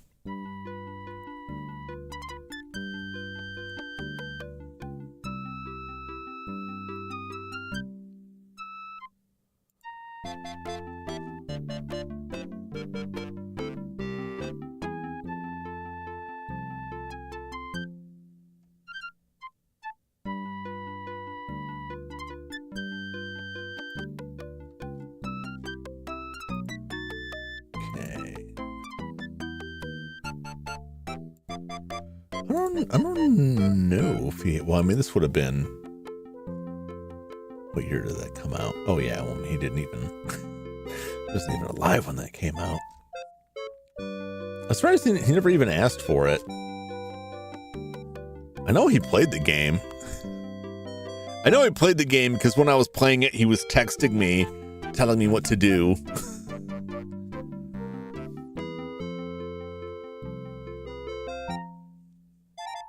new Little House on the Prairie on Netflix. Why? Why? Why do they need more? Well, ask me about these people. 1,000 curses on that man. He defiled the tombs of my sacred ancestors for his own personal glory. I see. He doesn't care a fig for what's right and what's wrong. His own evil deeds will catch up with him, though. Just wait and see. It's more than likely because I mean, this set came out in 2008. And like, he wasn't even born yet. There were other sets that he had asked for, but I think a lot of those were recent enough and then had gone out of print that he was aware of them. But I don't think that set, either that he just didn't like the set. I don't know, or maybe it was too expensive. It's possible that it came up at some point.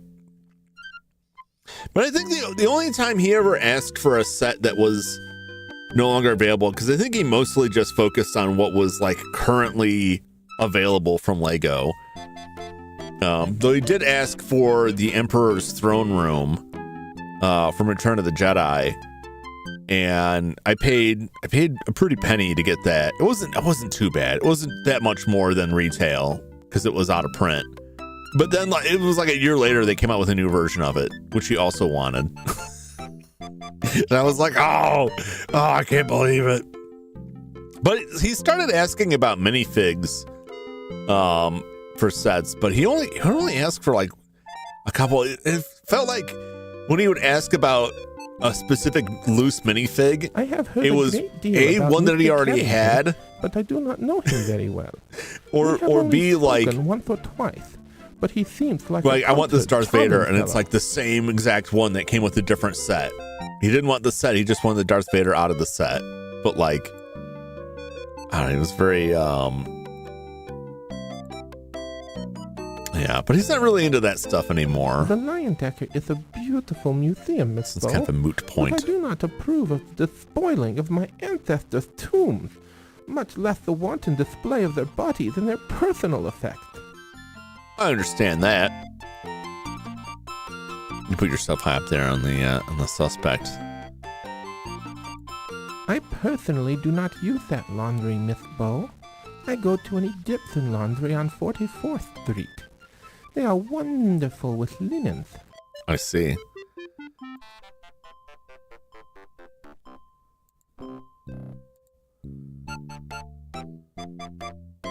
I don't think I had more people to ask him about. I afraid it was cool. Yeah. I mean, that was like, he loves Darth Vader. He loves Anakin. His favorite scene of Star Wars is the final battle between Anakin and Obi-Wan in Episode 3. And he loved building that in Legos and recreating it. And then eventually he liked rewriting it so that Anakin won the fight. To enjoy looming over people.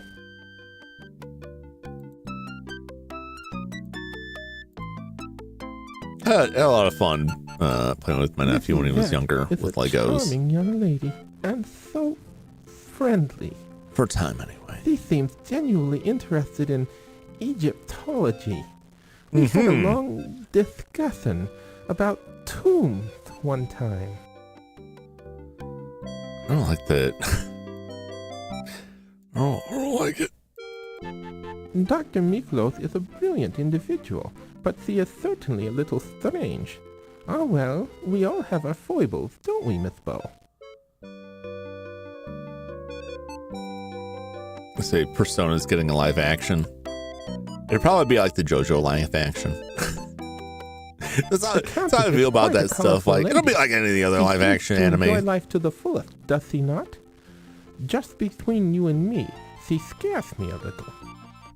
I think we haven't met her yet at all. Well, she's just too enthusiastic for me, I suppose. Okay.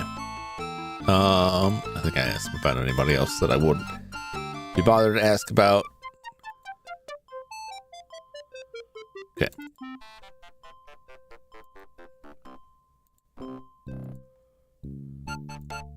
Monsieur Heimlich, he is the intense fellow, no? Very military, very stiff and straight. I feel very safe around him, but I also feel uncomfortable. He patrols the museum so much. It is strange the dagger was stolen from under his nose, no? Do you suspect him of stealing the dagger? Who knows? I am not the policeman. But he seemed very upset about the burglary. Maybe too upset, no?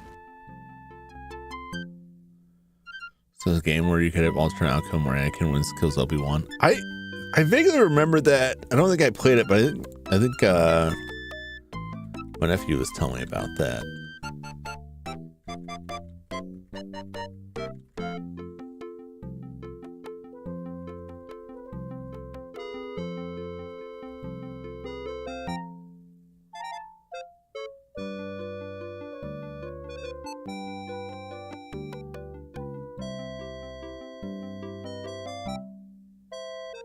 I think it's in the Revenge of the Sith game. Has an alternate ending.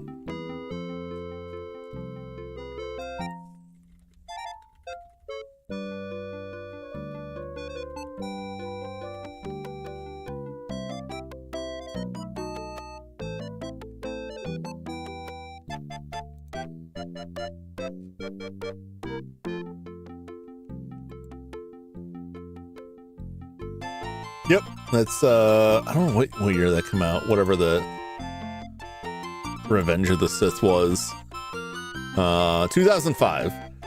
Star Wars Episode 3: Revenge of the Sith. I don't know how you get that though. It's your live action. I saw. Hey, it was the Cowboy Bebop. I don't know what they were thinking with that one. I feel the same way about a lot of those though.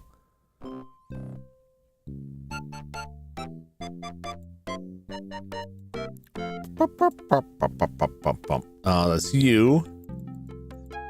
Yes, I am Yvette Delacroix, but I am not one to be talking about myself too much, no? I am not like the great Dr. Carter, who has... Okay. I've not gotten much further than we did last time, because I've derailed to talk about a lot of other we stuff. Have much of the fun together. That's most She's of it. Very it's just friendly. Many times talking we have to these run people. The museum chasing the daisy, no?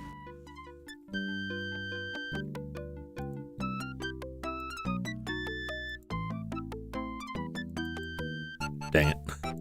I swore I clicked it. I swore I did. Ah, the Countess. She is not what she seems, no? What do you mean? What do you mean? Her last husband, he was afraid of her. He told me. Then as I learned more, I was becoming afraid of her too. Why? She seems like a nice old lady. It is all the act, no? She is a dangerous one. Now I think she is after Dr. Carrington's money, since I am seeing them together so often lately. I don't understand. Why is she so dangerous? Just be trusting me, Miss Bow. Stay away from the Countess. People die when she's around. Oh. Oh dear. Is this information trustworthy or not? Damn it. I keep doing that.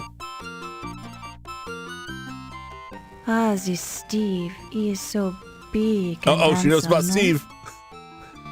What do you know about Steve?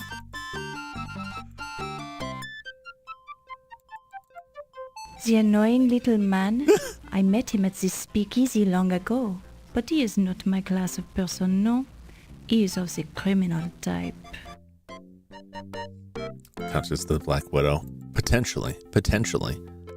Do you know my dad? I do not believe I have met your father, Miss Bow, unless it was long ago and I have forgotten. I have met so many men, it is hard to keep track of them all. Questions are...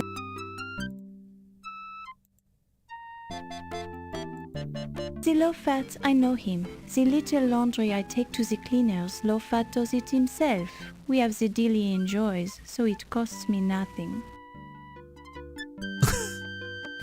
Okay. I mean, how expensive is getting laundry done?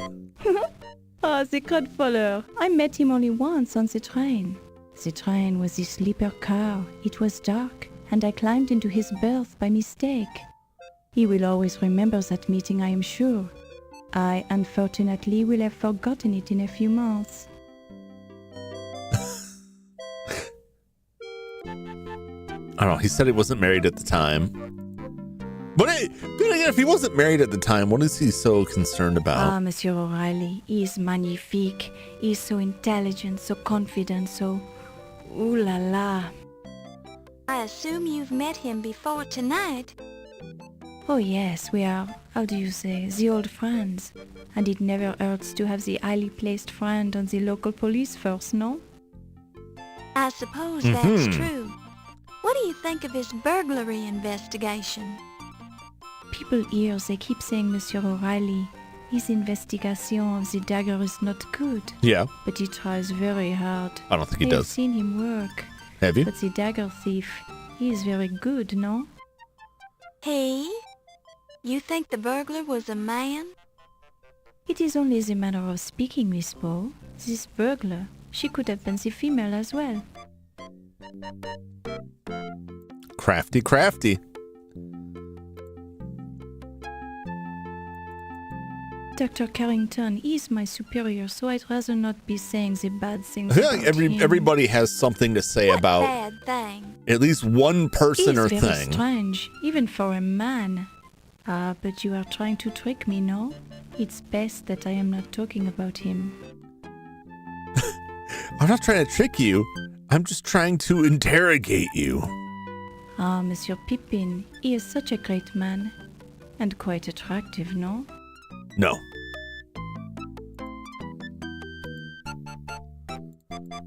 Monsieur Agostini, you know him? I understand he's a very powerful man at the newspaper. I would like to meet him sometime. No, I see. I see.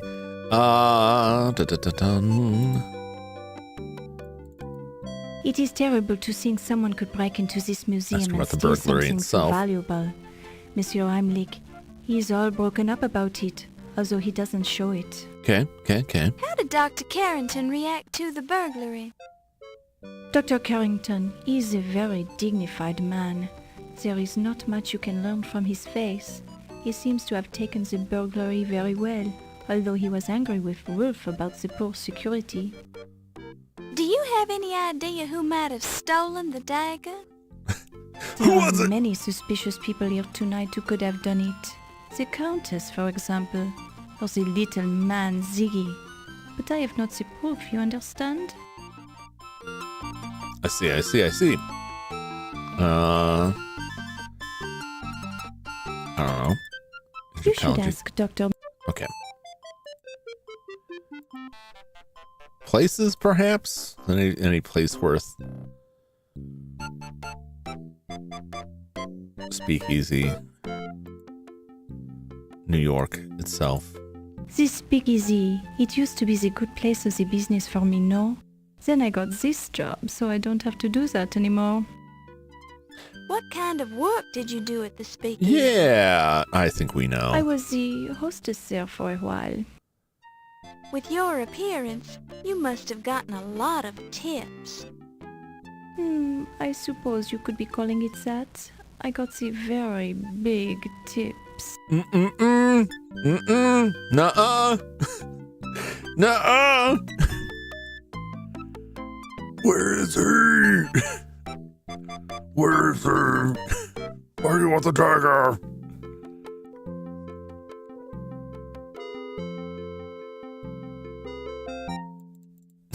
New York, it is They're a just rough dancing place for the around. newcomer, no?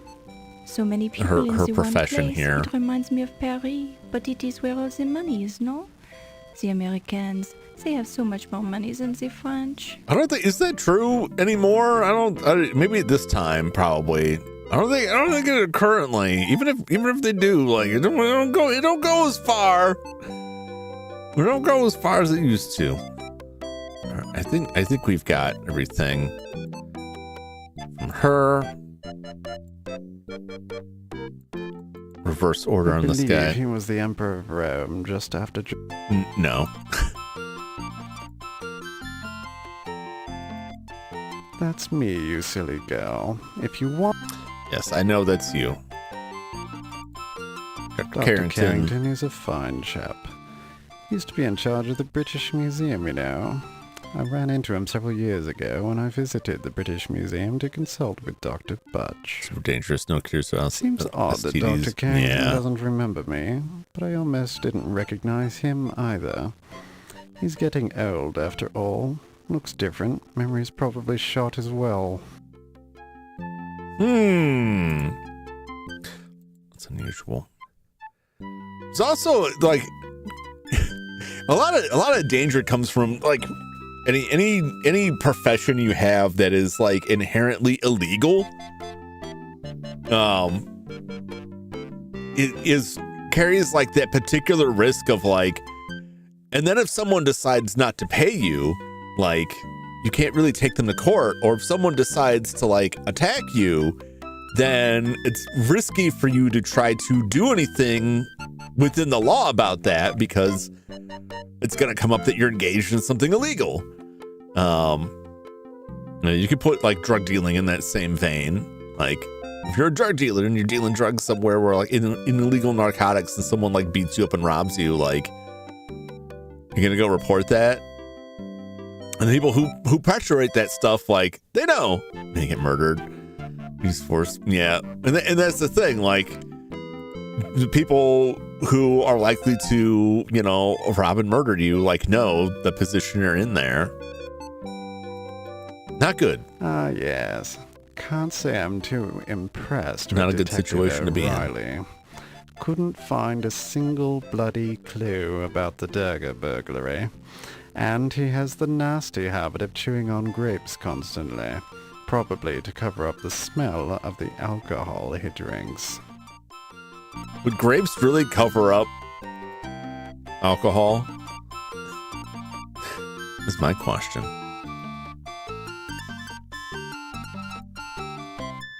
A crodfollow is some sort of... Okay. Some sort of potato? Understandable. He runs one of the local Chinese laundries.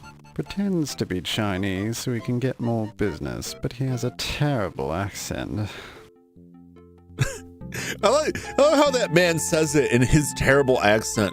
Oh, he has a terrible accent.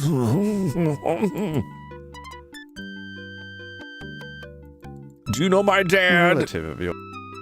I ask a lot of people about that, and I don't expect to ever get a response. I'll be shocked if anyone ever knows who my dad is.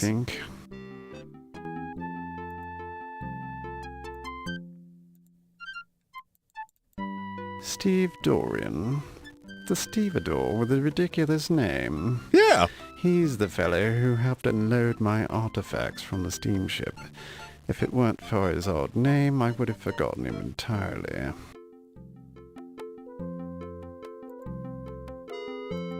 But also I heard that your trunk stank, so like what's up with that? The Countess was married to the former president of the Leyendecker Museum, Sterling Waldorf Lopez Carlton. American. Yeah. A good chap, What? but uninspired.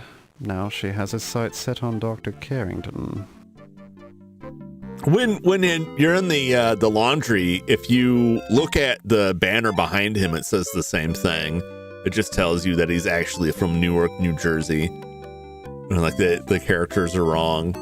But first he says something about like I prefer it for my hometown, and it's like the Newark Bee. Like, huh? Then the sign just straight up says he's from New Jersey. So you can find that information a bit sooner. But that's also like I don't know about when this came out, but that's pretty like by this point that's a pretty well-worn sort of joke. Like, hey man, I'm from Brooklyn, kind of thing. Rather eccentric, but I'm she from Jersey. is well educated. Received her training at one of the better universities in Athens, Greece. She's considered quite knowledgeable in the area of hieroglyphics, but her speciality is paleontology. She's fond of old bones. To be fair, what we don't know for sure about Low Fat is that he could be an American, a native born and raised American of Chinese descent, right? So it could be ethnically Chinese, but not like he's born and raised in America without any, like, he might not even speak, I don't know, whatever the language, Mandarin or what have you, actual Chinese. Clearly, like, all of that stuff is an act, but he could still be like, an Asian guy. But he might not be. He might not be. He might just be like, more Italian than Luigi. What was that guy that, like, he was the crying Indian in the commercial, like the Indian that sheds a tear?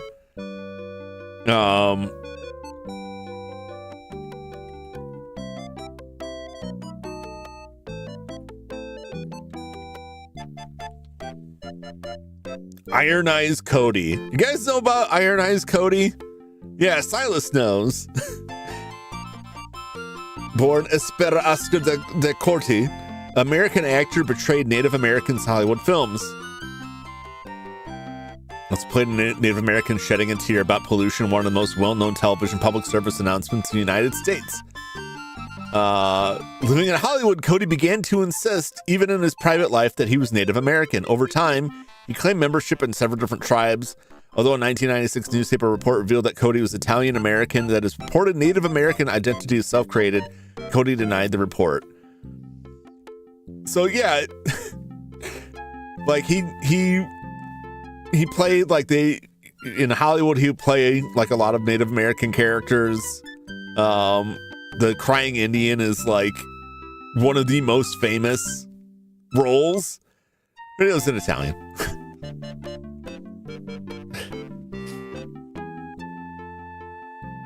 That's gonna cause, but that is like the issue with that stuff.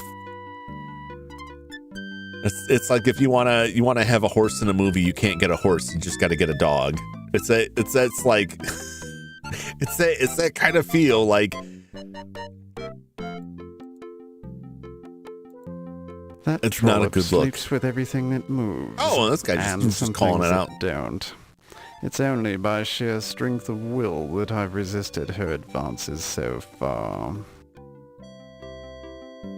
This guy is snooty beyond belief here. Ah, yes. Heimlich's the security chief here. Not a particularly good one, obviously, since the dagger was stolen right from under his nose. And he's rather too intense for my tastes. The charity work. Yeah, I don't know, like that whole scenario was very weird. But like it's not really like he's not really help that commercial. I don't know how much like actual help that produced. Because a lot of it was an environmental ad, but a lot of that stuff is like funded by groups who are like directing you to like recycle, which is BS. Recycling does nothing. Most of that stuff doesn't actually get recycled. Most of it just gets burned or just gets buried with the rest of it.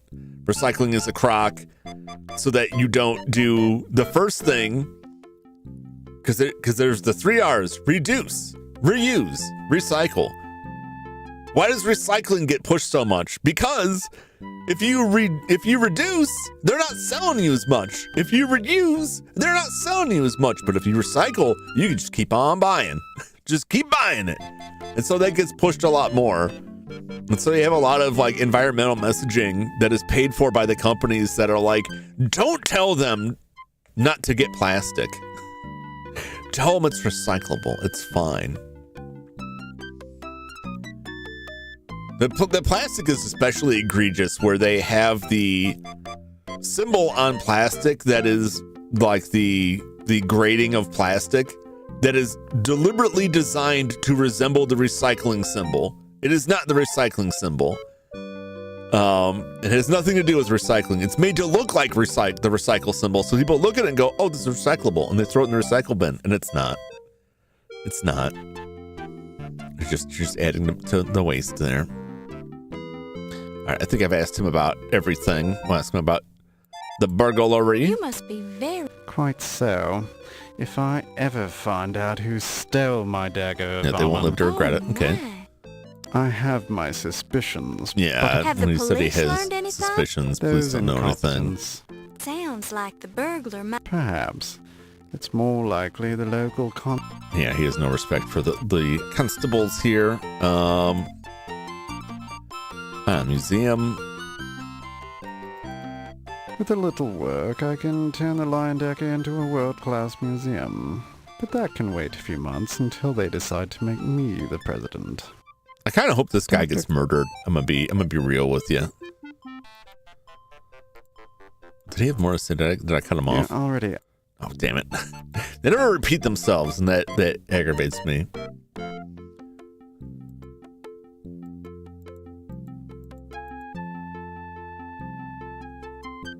Okay.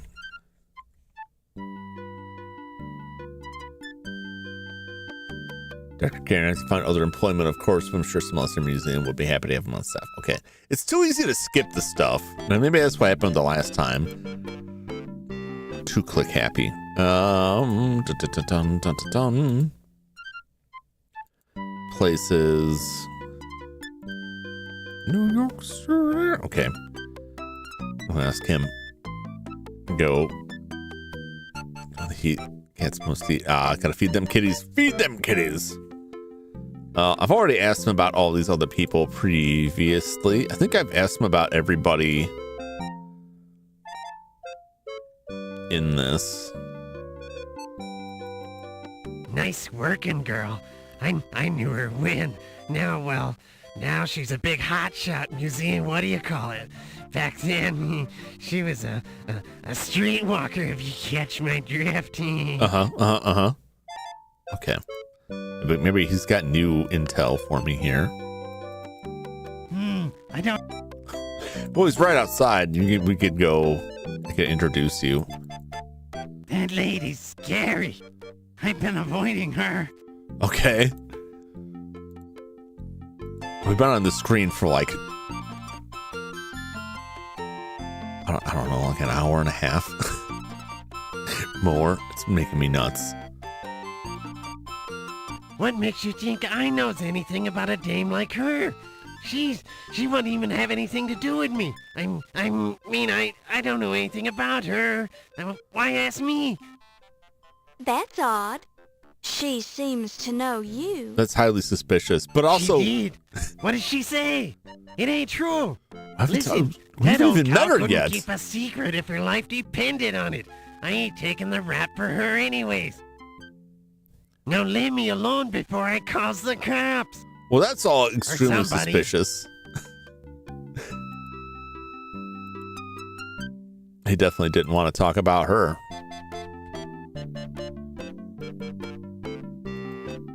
Yeah, the dock worker. I know that guy. He ain't... Okay, he's not in the inner circle. That's great. Can't help you. Okay. The new museum prez? Stodgy old guy, but a fine chap. Yeah, that's it, a fine Change chap. your soldering Good one. I gotta man. clean up my soldering area. I don't think I have anything to solder right now. Well, I've got those Super Famicoms, but like that's kind of I've been avoiding that. But my whole work area is like, yeah, I have very cramped space, so like it's currently holding like other stuff that I need to clear out, solder myself. That wouldn't be the first time. I'll tell you, most of the cops around these towns stink. But O'Reilly's different. He's okay. He really knows how to treat a mouthpiece, you know? I made some good jack working for him. Yeah, I gotta think what else I have to work on. The only reasons I don't want to like the Super Famicom one, is that there's a lot of parts of that are like I haven't done too much of, and I wanted to try some new stuff, but I'm hesitant to try it while streaming. In terms of swapping caps out of one of the boards, I wanted to try and replace the CPU on one of the boards that I have that everything I have tells me the CPU has an issue. And I'd like to replace it with a socket so I could test CPUs, because it's a common fail point that's becoming more common on Super Nintendos, where at least the earlier revisions of the Super Nintendo CPUs are failing. You've met Rube Crodballer, haven't you? Certainly Good I old have. Rube. Definitely one of the most up-and-up guys I know. Keeps his nose clean, but knows how to have a good time.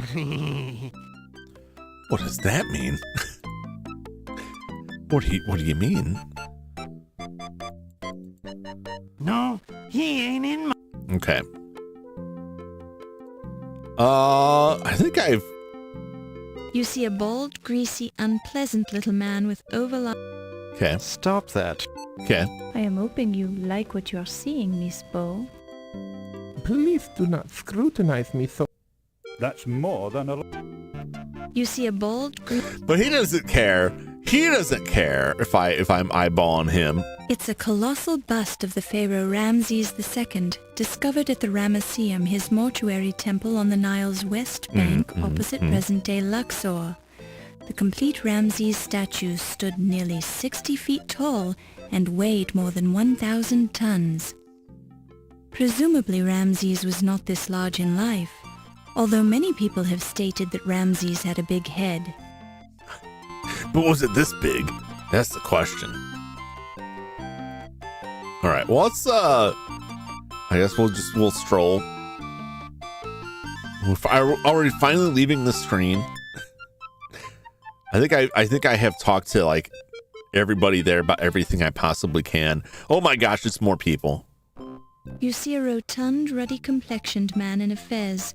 Despite his bulk, he moves with dignity and grace. He looks like he could destroy us. A severe, conservative, middle-aged woman with an intelligent look in her eye. Okay. This is the western portion. You see a tall Irish gentleman with red hair who acts like a cop. That's probably the cop. It's a happy party goer.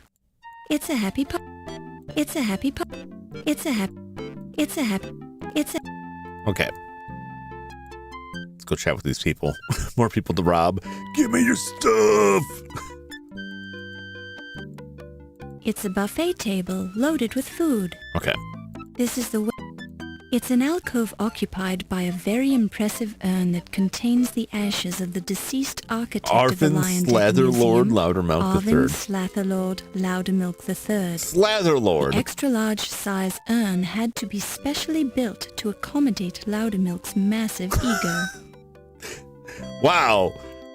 Way to roast the dead man alive. You remind yourself of the prince. You must be Dr. Ptah Sheptut Smith. Nice gold ankh you're wearing. This is quite a party, isn't it? I find it distasteful to celebrate thievery in the name of science. The artifacts in this museum's Egyptian collection do not belong here. They belong in Egypt. They belong in a museum. That's only your opinion. It is the truth. That's just like your opinion, man. Egypt of its ancient treasures will find death waiting for them. Amon-Ra will have his revenge.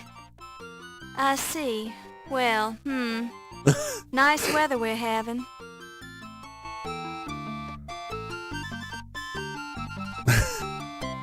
It's the kind of thing that, like, you can't really disagree with it, but, like, yeah, I guess we shouldn't be stealing your cultural artifacts, but, like, what do you think of the buffet? I cannot eat here because they've stolen my artifacts. Yeah, I mean, like, I really can't say that you're wrong, but you could just not be such a buzzkill. Good evening, Dr. You know what I mean? Like... Oh, good evening, Miss Bo. Hello. Like, you can't, like... I can't argue with him or say that he's wrong, but, like... That's not the vibe I'm going for. To bring that energy up in here. Good evening, Dr. Oh. Cop. How are you, Detective O'Reilly? Oh, Just O'Reilly. fine, Lassie. You're looking lovely this evening. His face kind of frightens me a little bit. Anyway, let's ask all the questions here. We'll start from the back. Heimlich is that annoying guard who works here. Yep. His fanatical devotion to his occupation is admirable, but he seemed lacking in his mental capacities. Rude. You ask yourself, But probably true. It positioned me in a very awkward position to talk to this guy because he thinks I'm clicking anything myself. about the burglary? No? Do you have any idea who would want to steal the Dagger of Amon raw? It has already been stolen once from Egypt. Come on, man! I can see I won't get anywhere with you on this topic. He's just like, he just put it away for like just a little bit, just for the party here. Can you please just try to be cool? Try to be cool, man. Ah, a delightful girl. He's not wrong. I keep asking her if she'd like to be my second wife. She is so very feminine and seductive and charming and attractive and... Okay, Yeah, okay. I get it. I get the idea. You should try to be more like Yvette. Men would like you more that way. Men like me just fine the way I am. That's what you think. I find you quite annoying. Damn! I'm gonna kill this man.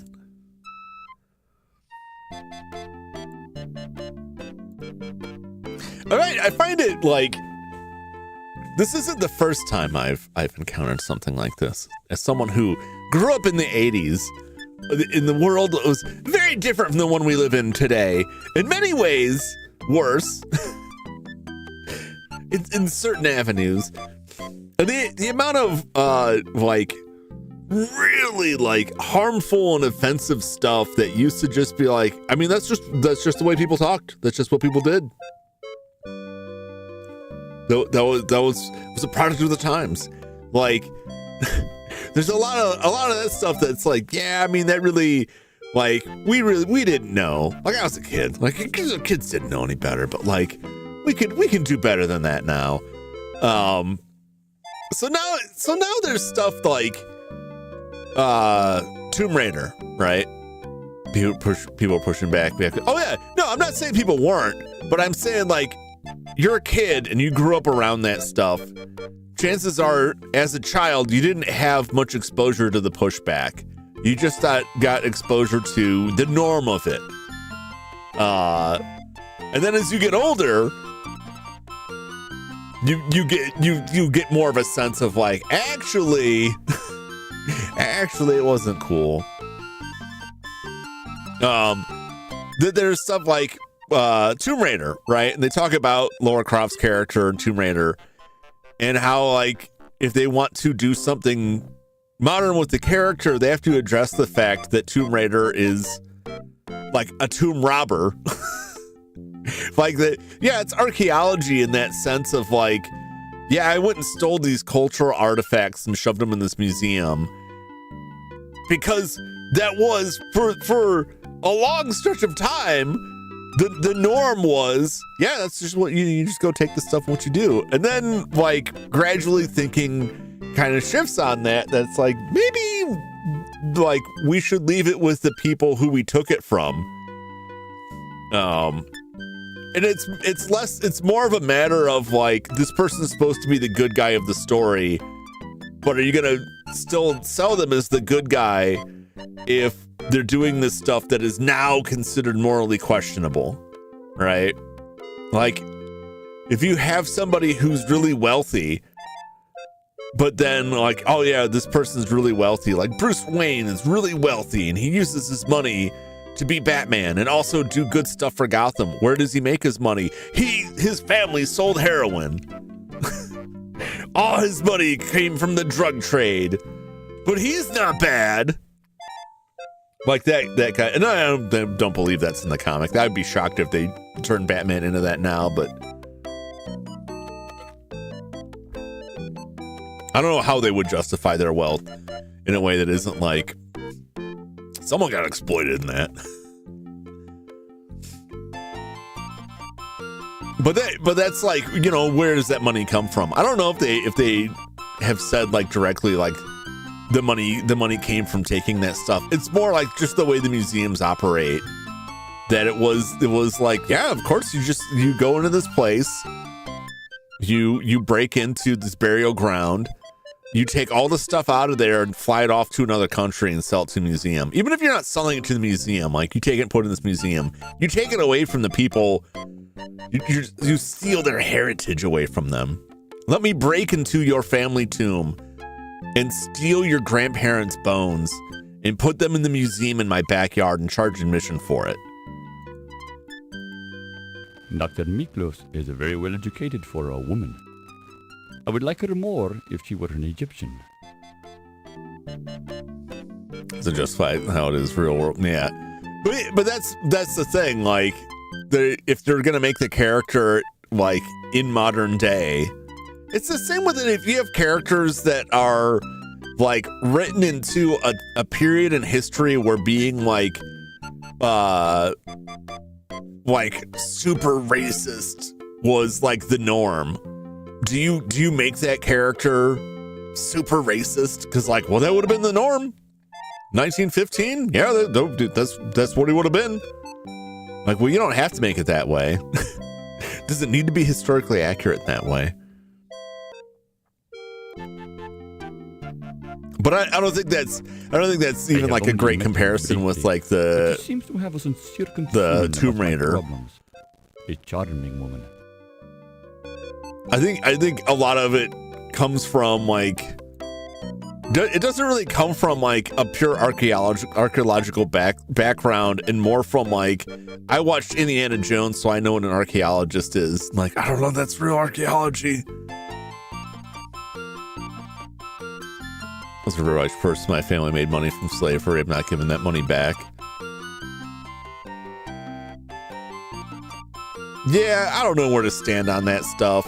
I mean, because I feel like the people alive now didn't have anything to do with that. But it's on like, yeah, I'm not touching that. I'm not gonna take a stand there. I'm not gonna go into that at all. I'll take his racist representation. Yeah. No, and I don't think you like you do. I don't think you have to write a character one way or the other just because it would have fit the time frame. It's like, okay, are you gonna make them really short and malnourished because food quality was really bad? You know, are you gonna make them like a meth addict? Do you know Steve Dorian? He It was works the at style the of the time. I don't associate with common dock workers, madam. Okay. Like, want to give back hot take? Yeah, I don't have. I don't think I have a foot in that race on any end of it. Steve Ziggy. Well, yeah, let's go at these people. I don't think there's any of these people. Maybe the cop, maybe a little fat. I don't think any of the rest of them. You dare to mention his name to me? Yeah, he's not a fan of Carter. He's the blasphemous temple destroyer and tomb robber who stole the Dagger of Amon from Egypt. He will know the full force of the curse of the pharaohs. The curse of the pharaohs. What's that? The defilers of the great Egyptian tombs and temples will all die as a result of their crimes. The gods themselves will punish them. The great Amon-Ra will snuff out Peepin' Carter's life as easily as I can crush a dung beetle under my shoe. How will this happen? Amon-Ra works in mysterious ways. You will have to wait and see. I kind of, it's milling around in my mind. I kind of feel like, do you need to worry about that much with Tomb Raider? Like, do you need to worry about how much of that is taken as like Dr. Carrington real? Reason. I had made another appointment to speak with him about the return of the Dagger of Amon. She also shoots people. Well, no one's ever concerned about that. Another appointment? You spoke to Dr. Carrington once already? Only by phone. He denied Egypt's claim to the dagger. It was hoped that a personal visit would convince him of our sincerity. But the situation has changed since then. Because the dagger got stolen, or because you started killing people? So we know at least one person is dead. I believe he's investigating the burglary of the Dagger of Amon. Perhaps, if he'd stopped drinking, he might have a chance at finding it.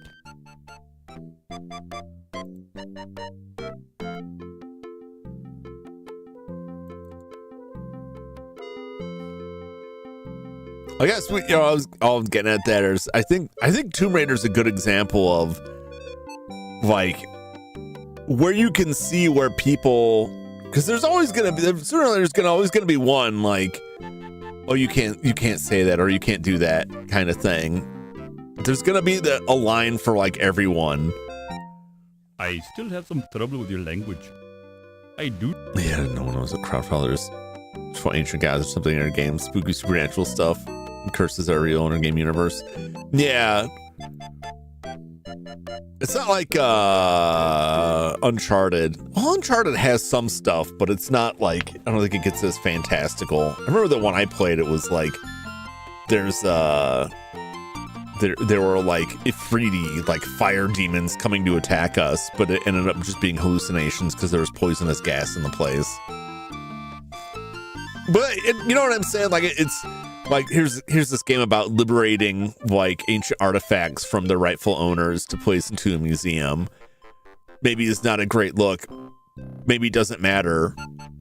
But if you're, you know, I think people can understand if you're being told like this isn't good. You're like, what do you mean? It's just like Indiana Jones. Like, well, I got news for you. I do not understand the term low fat. Perhaps it is because I learned English in Egypt. I see. I don't think he's got anything more for us. The museum. Talking about the museum. I don't think he knows anything. I know about the speakeasy. This could be a fine museum if the management would return its stolen Egyptian artifacts to their proper home. But also, I think that's also a subject that like I don't think that's a subject that really that comes up very often for people. On the subject, what can you tell me about Egyptology? I think it's something most people would put much thought into or have much concern over. Is of the greatest significance. I guess I wouldn't blame them for that. Our It's like an everyday customs problem. Originated in the ancient world. The time of the great pharaohs and of the great Egyptian gods was the peak of human civilization. Our modern society is a mere shadow of its former glory when compared to the pinnacle of human development reached by the ancient Egyptians. They knew the truth, and the truth was Amon-Ra. He led Egypt to world domination. Is that true? Aren't you exaggerating just a teensy bit? I don't think that's a little bit off. I would not expect you to understand. You are not an Egyptian. Oh! You are a woman. What's that supposed to mean? I grow tired of this topic. Speak of something else if you wish to continue our conversation. I'm gonna punch this man. Probably. I think we're probably done with this guy. Okay. So you don't think about it. Royals in England give a lot of stuff back. Yeah. I mean, there's like the first time that any of that stuff came up for me was like, oh, what was it?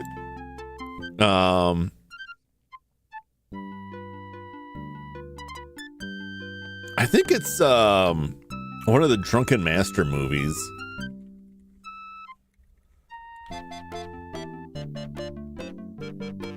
I think it's Drunken Master 2,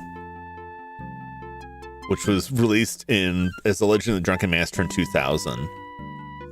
And I want to say that like the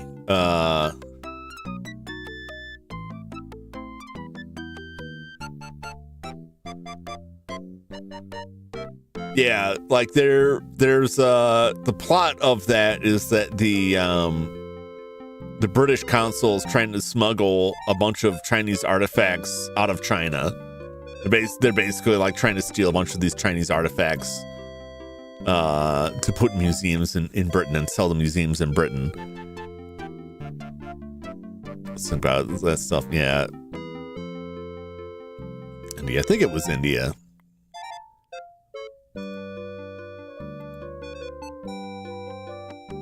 But I think most people, like, you know, it's not a subject that even comes up. But if you go to a museum and you're looking at, like, oh, we got this stuff here, we got these skeletons here, we got this here, I don't think most people are going to stop and think, like, well, why is he here? How'd you get it? Not as big companies making games, moving off their land, jungles, oil, and stuff. Yeah, clear cutting the rainforest, throwing people out, Dr. Miklos, imminent do you domaining have people any for data idea centers. Who would want to steal the Dagger of Amon Ra? Very funny. Everybody, silly girl. It's a priceless artifact. But if it's Not priceless, only that, but it is said how are you that going to the sell it? blade is It an has no unknown price. alloy that can slice through Checkmate, bone loser. like butter. Oh? But no, I I'm very suppose interested in That was a that. silly question after all. Let me rephrase that. Do you know of anyone with any particular motive? Well, Tut Smith and Ramesses Najir both wanted it very badly to return it to their homeland. But they are both so upset, it hardly seems possible that they could have done it. Yeah. Then again, perhaps they are just fine actors.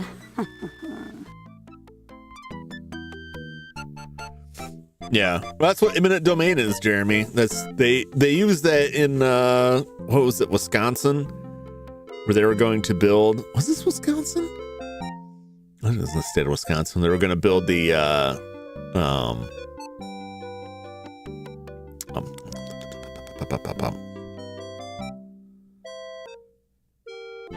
Foxconn. Foxconn was going to build. I think they said originally it was going to be like a TV factory or something like that in Wisconsin. And they bought all kinds of land, and some of it that was gotten with eminent domain, which is essentially the government says that we own all of this stuff, and if we tell you to sell, then we pay you what is considered fair market value, and then that's it. You've sold it. And so they got a lot of this land. They built this huge complex, got these huge tax breaks and tax incentives, scaled it back, built a much smaller facility. I don't think they ever did much of anything with it. Definitely was not anywhere close to the deal that they were given. And I think the next governor like rescinded it and clawed a lot of that money back because they hadn't actually like, it's one of those typical like, it's going to create 1,000 jobs, like it's going to create 3 jobs kind of situation. I mean, that's what a lot of stuff gets pushed for the data centers, and like, I don't believe those data centers they don't really have a lot of people in there. They find out Lil Fat is a fraud yet? Yes, J Money. We found out Lil Fat is just an American from Jersey. he's just a guy from Jersey who fakes the accent to try and seem more authentic. Also, we found out that the Dagger of Amon Ra is supposedly made of an alloy that can slice through bones like butter. Which this old lady was very excited about that, which is troubling to me. Ah, Wolf. He has some lovely scars, doesn't he? Just between us girls, I think he's dreamy. I like this lady. She's terrifying, but I like this lady. But she would stab you in your sleep, 100%. Just to see what would happen, just to watch you bleed. I knew it. Yeah, I was saying earlier, like how, I don't know about when this game came out, but I know now, like today, in today's marketplace, like the idea of somebody like putting on like a very, you know, oh yeah, I am a thick like foreign accent and playing up like a certain you know, setup like that, like this guy's doing with his, you know, very Chinese laundry that's made of like fake Chinese writing for marketing purposes. It's like, it's very played. It's very hackneyed. It's a very like well-worn trope at this point. Like, actually, I'm from Jersey was not that much of a surprise, but it was funny because he's like, first he says, I don't like the local paper. I prefer the paper from my hometown. The Newark Bee, like Newark. Then you look at the sign and it just says, yeah, he's from Jersey. Then you talk to someone here and they're like, oh yeah, he's from Jersey. He just makes it up. He's an American. Now, whether or not that means he is of, he's just a white dude. I was joking that he'd end up being more Italian than Luigi, and the whole thing is a complete fraud. We don't know that, though. We don't know that. That may be assuming too much. I find Yvette to be a charming young lady. Some people around here don't appreciate her zest for life, but I find her quite refreshing. I hope it's not this lady because, Me? How sweet of you to ask about me, my dear. she's terrifying and seems like a murderer, I consider but myself a simple woman. Just an echoing museum, a few hundred dead things, and a ferret for company. And I could be happy for the rest of my life. Come on! Well, with a little male companionship from time to time, that is. Come on! She's great! This looks overshooting Greek accent landing in Russia. It's that Greco-Russo accent,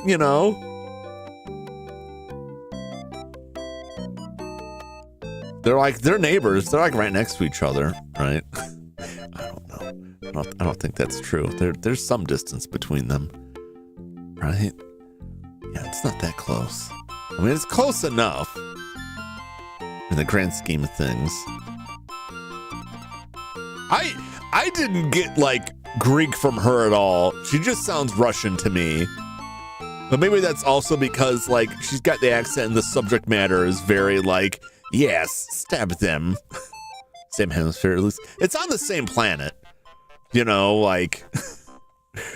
breathing oxygen in either place, so it's natural the languages would sound similar. It's the same gases, flight tempest. Yep. She's very cool. She's too obvious a killer, but that doesn't mean she won't be the killer. I think she's too obvious a killer, though. I don't know if I trust that one. She screamed when she saw my beautiful dried rat exhibit and cried out like a baby when my ferret Daisy bit her ankle. Foolish woman. Yeah, I don't hear anything Greek in this at all. This is definitely crazy crazy old Russian lady. The young Stevedorian? He is a charming young fellow. I imagine he has some wonderful scars from working on the docks. Oh, lady, you're too cool. Mr. Agostini? I have only met him once or twice at social affairs. Okay, very competent. Cool. Bop, bop, bop, bop, bop, bop, bop. Dr. Carter is an odd one, if you ask me. He is so very interested in gaining personal glory. He doesn't seem to fully understand the beauty of what he has discovered. It's the, heavy R rolling. The artifacts are a symphony, a tribute to the wonders of death. A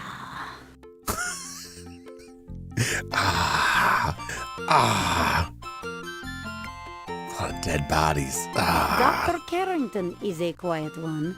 I don't see him very often. I'm certain, however, that he must have a poetic soul. What makes you say that, Dr. Miklos? I have seen him walking amongst the dead in the Egyptian exhibit late at night. I cannot blame him. It's better than moonlight on headstones.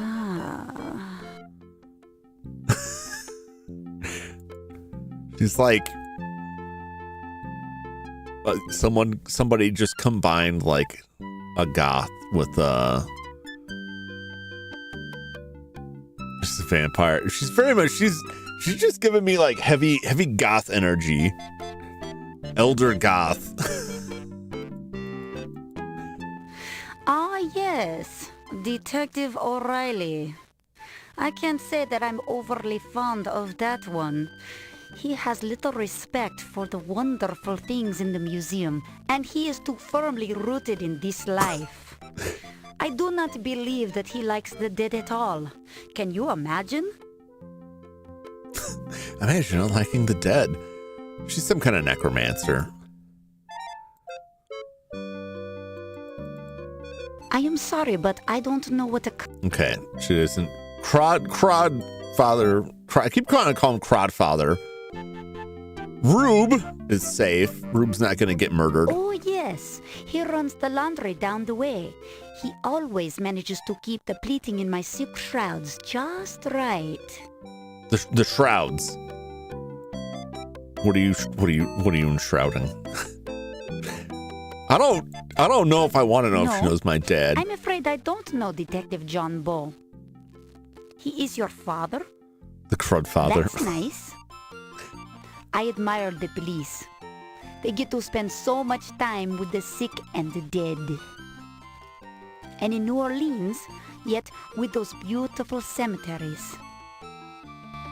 You know, I finally feel like there was a payoff for asking about my dad. It was creepy and weird, but okay. Well, whatever she said about him, it just kind of blasted through. I didn't click anything. It could just be okay. I've asked about all of these things. I'm gonna ask about the museum. The Lion Decker is my home now. I never want to leave it. Its musty hallways and creeping shadows are in my very blood. Can you imagine spending an entire lifetime drifting through the land of the dead? That opportunity is mine, and I treasure it. You could say my spirit is bound to this place. Yeah, she's... Somewhere in here is her phylactery, and if her body is destroyed, she will recover and regenerate from the source of the container holding her soul. Is I imagine what's going on here. Okay, you know what? No, I think we're okay. I think I'm good.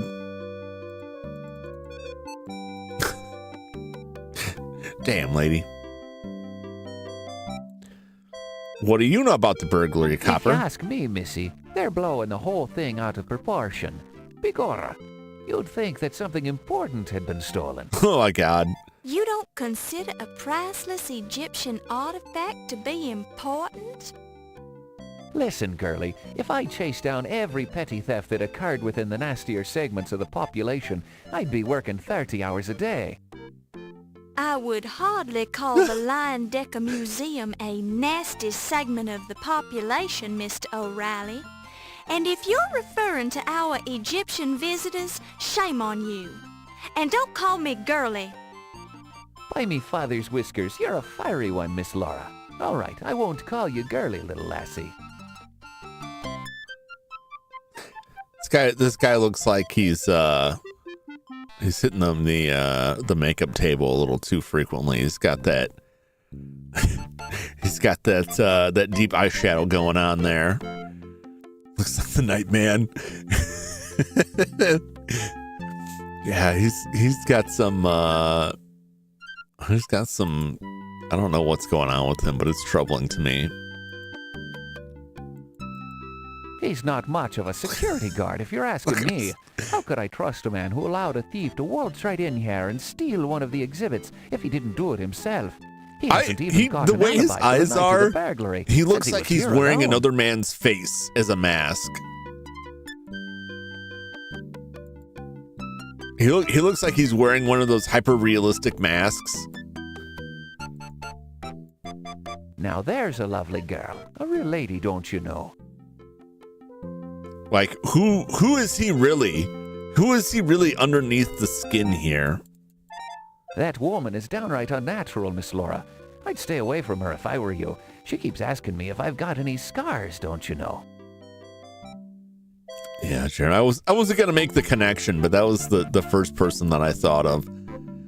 Frankly, it looks just as ridiculous here. Now there's a slippery old bat. If she's royalty, then I'm Rudolph Valentino.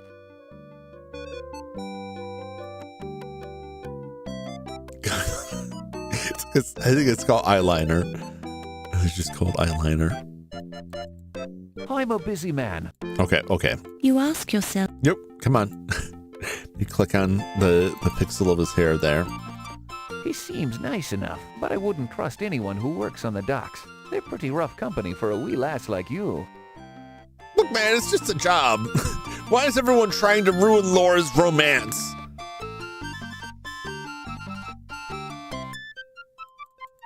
going That backwards man here. is a human weasel. Stay away from him, lassie.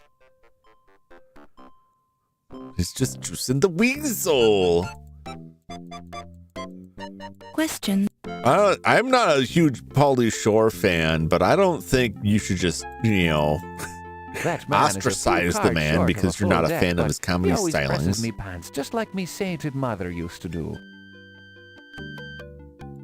Guy's got mommy issues. He's the wee pest who likes to hang around the station house. In fact, I thought he was supposed to cover this so-called event. Oh well, no big loss. He hates everyone. At least he's an equal opportunity hater. Like, you can't feel too bad if he hates everyone, then you don't really have to worry too much about his own judgment, because Why, that's me, what's he gonna Senator. say? Detective Ryan Hanrahan O'Reilly. I'm At trying to your sink their service. ship. Yeah. No one's really.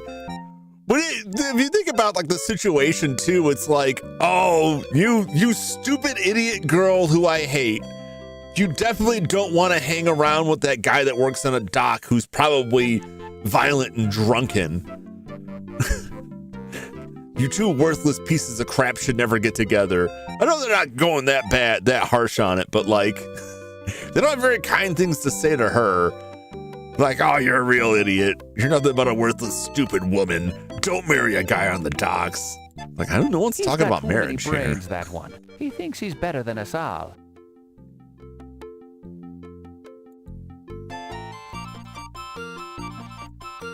That fella is just too big for his britches. That's all I have to say. Someone ought to take him down a notch or two. That's how they feel on the inside. Yeah, people in this town are not Now not there's that a great. man who doesn't know his head from a hole in the ground. Hey, now that's my boss. Sure, and Bigora. Anyone who'd allow his paper to print letters criticizing the police farce is downright addled. No, maybe if you guys didn't suck. The happy partygoers just ignore you entirely, considering themselves high above your social standing, since you're not a Just wait until I find my gun. I'll be back for you. Anyway, these two gentlemen here have been taking their drinks for an extremely long amount of time. What's up with what she's wearing That would here? be rude. Okay. It's a happy party. She's got the gloves on. Is there a special term for like the gloves that like go all the way up to like your elbows? Like those fancy dress gloves that are, you know what I'm saying? Are they just like a dress glove? I don't know if there's a specific term for that style. You don't see that often today. I don't often see people walking the streets with these long dress gloves. I guess it is just called dress glove. Formal gloves, perhaps? Opera length is how I saw one define it. Opera length? Opera gloves? Opera length gloves. Okay, I learned something new. Opera length gloves or opera gloves is what I am seeing. I don't know that I've ever seen a person in real life wearing opera gloves. But anyway, she's got opera gloves, but the way that I guess this is her dress, the way that this is shaded, it looks like she's wearing a pair of shorts, like baggy shorts.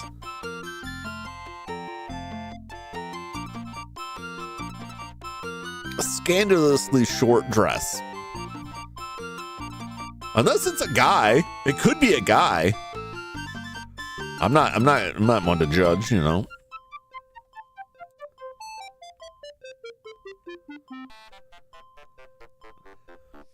Only in the movies. I don't, you know. Well, where's my female viewers in chat? Well, I guess you don't have to be female. I guess if you're a guy, you could wear the opera gloves if that's your thing. Has anybody in the chat? Do you own or have you ever worn opera gloves? Has anybody ever known somebody to wear opera gloves or opera length gloves? See a picture of them in the 50s wearing them. Old movies.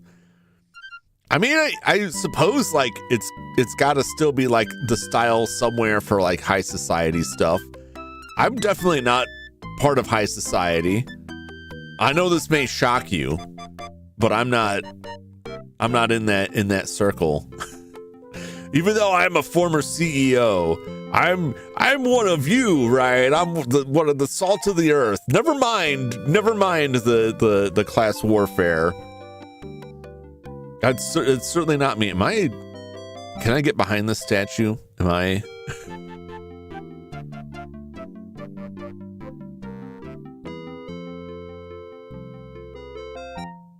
There we go. Like I'm not, I don't go to the what? I would say they just won't let me in. Like, no matter how much money I made, they never let me join their little clubs. So I eminent domained their clubs. Now they don't have them anymore. Anyway, Jum did things, terrible things. Not flesh. I mean, maybe, but they can't prove it, so we don't talk about it. So we're wearing real fur. Jungle said it was dog. Jeez. Cannibal things. Hey now. Why? Who's talking about cannibals? We're not talking about cannibals here. Who's this? Is this a person? Just a happy party goer? Fanatically happy party goer. Fanatically happy. It's the doorway to the gift shop. The gift shoppy. We can go to the gift shop. It's an alcove occupied by a giant urn. The giant urn is occupied by the cremated remains of Ignaz Leyendecker, who financed the construction of the museum. You see a short, elderly woman dressed flamboyantly, and you suspect this must be the Countess. expensively, and sporting a grotesque amount of makeup. In fact, when she speaks, you notice small flecks of base coat chipping off of her jowls and tumbling onto her furred collar. Oh, I don't... That sounded kind of mean. I'll be frank there. The person of the day keeps the doctor at bay. All those dead people in there. Yum, yum, yum. Did any of you guys see the Backrooms movie? I didn't see the movie, but I saw a clip, and I was like, yeah, maybe I do need to see this now. Hey, behind this.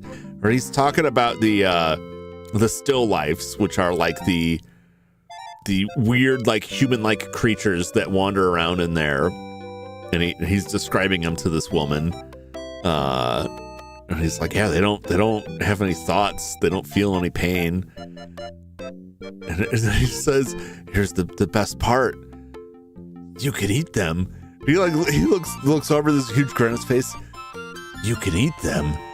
And then he just pulls a chunk off of the dude's stomach, but it looks like stuffing.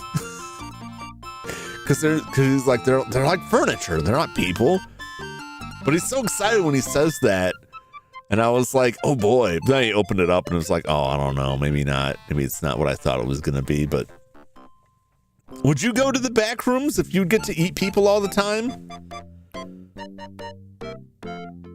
I mean, I don't know if like, maybe I should rephrase that.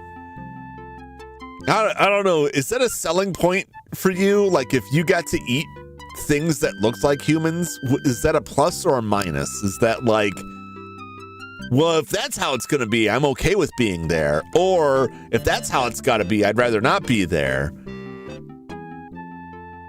I mean, you won't run out of food, theoretically, because you can eat them. Only to visit for a vacation.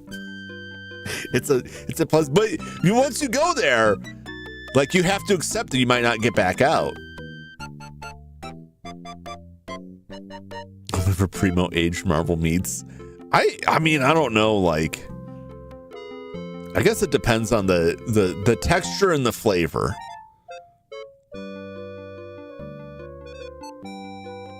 Also, I don't know. I mean, can you burn stuff in there? Can you cook it? Is it safe to eat raw? Who knows what the nutritional content is of that? We can eat here, but you can't. The thing is, it's like international waters in the back rooms. It's legal there. All bets are off. You can eat them. You couldn't do that in the real world. People would stop you. There would be charges filed. I'm sure I don't think that I would be into the rest of that movie because I'm just not like. I thought the back rooms were neat, but like, I don't know. It's like a lot of that stuff that like once you start reading into it, like there's a whole lot of stuff that people have just made up about this. They're making it way too serious. I feel like SCP got like that. Like the SCP stuff was fun to read about, and then people got like way too serious about it. And I'm covering this event for the Tribune Society news column. Good evening, Miss Bow. I'm the Countess Lavinia Waldorf Carlton. Please be sure to spell my name right in your story.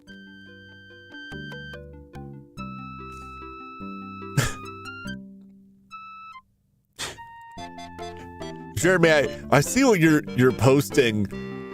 I don't think there's a way you can rephrase that where YouTube's gonna let that through. Not that I think the way that you phrased any of those was bad about making the still lives have children, which is very bizarre. I don't think they function that way, and I think that's part of the point.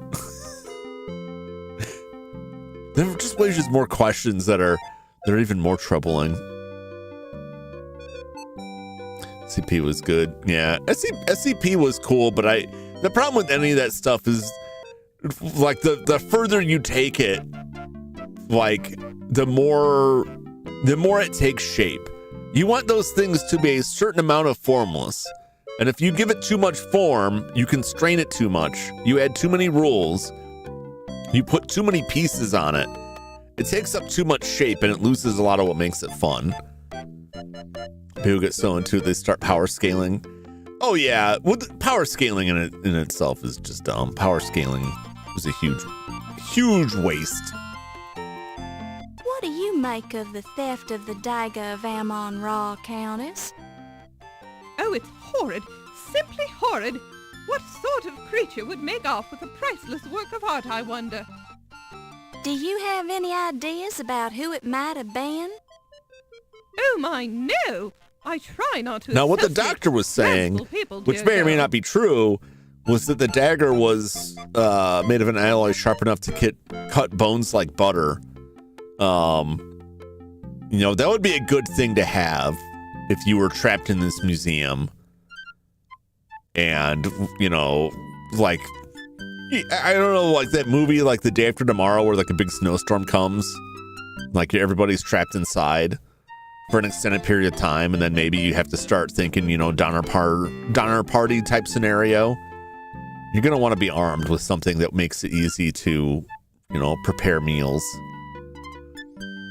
This lady, it's classic critical. I would never. Oh, Mr. Heimlich is simply dreadful. I think his tiny taste of authority has gone to his little head. Don't you, Miss Bow? Yes. I agree. You ask yourself. I gotta get the right pixel on there. I am not interested in discussing that little trollop. Check on the strongest one there, because the longer you wait, the weaker you will get. You know what? But it can work to your advantage. Because if they're not gonna, if they're not gonna keep up their nutrition, if you know what I mean, that just means that they'll grow weaker faster than you will. My, she is unusual, isn't she, dear girl? I can't stand that horrid ferret of hers. I'm sure it hates me. If you ever get into a starving situation where you have to make our choices to get out, it's kind of real suspicious. They bring this up in court transcripts. Like, isn't it true that you often talked about exactly what you would do in this scenario, which usually revolves around eating the other survivors? No, we're just like, well, I talk about a lot of stuff. I talk about a lot of things about that. We've been investigating the things you've talked about. Well, now let's not go too far. I'm just saying, like, you don't go after the strongest person because you're going to expend a lot of energy, and it's about conserving energy. So you want to conceal yourself and pick off the weakest ones, the ones that take the least amount of energy, right? Because you're still gonna get a good caloric intake from that, right? But you starve them out, right? You maintain your energy reserves, you conserve your energy, build up your food stocks, and then take anything that you think they're gonna try to eat, to carbo load on, you take that when they're not around. You steal that from them so that they'll grow weaker. And that's how you can take out the stronger ones. You just gotta outlast them. But the best thing to do is for you to secure access to a water source and then prohibit anyone else from getting to it without going through you. You control the water source. Because they might survive for a while without the food, but like the water they're gonna need. So you need to secure that for yourself as soon as possible. I'm just saying. Should the worst happen and you find yourself in this situation, I guess you know, if you're ever on a cruise ship and you look over and see Jum Jumington, you might want to reschedule onto a different cruise. I bore rather easily, dear girl. Do let's move on to another subject, You know, if you're getting on a flight, like an international flight, and you look over and see old Jum Jumington back there, you know, rubbing his chopsticks together, maybe. Why, that's me, silly Maybe get child. off that flight. Countess Lavinia Waldorf Carleton. Because once we're in the air, all bets are off.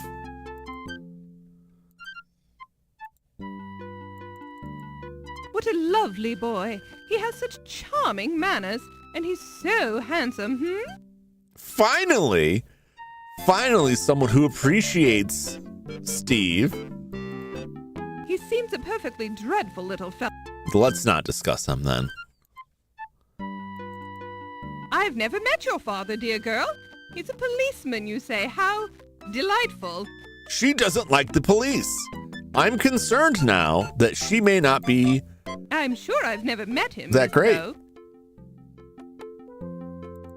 She may be cool, but not in the way that we need her to be for this video I game. do enjoy a bit of crowd follow with my tea. Everybody likes that crowd follow. Well, to tell you the truth, dear girl, I find him to be a crude, uncultured ruffian. I mean, I kind of agree with that, but I also feel like she has a hesitancy around the police for reasons that... Dr. Carrington, what about him? I know very little about the man. Suspicious. Now that's odd. I could have sworn Mr. Dorian said that you met Dr. Carrington in a taxi when he arrived on the Andrea Doria. Mm-hmm. Yes, or whatever I did. I mean, yes, I did meet him that night. Both sides Our of this families are, old want to pretend allies like they don't know each from the time other. of the War with Roses. I felt obliged to meet him upon his arrival. Noblesse oblige, you understand.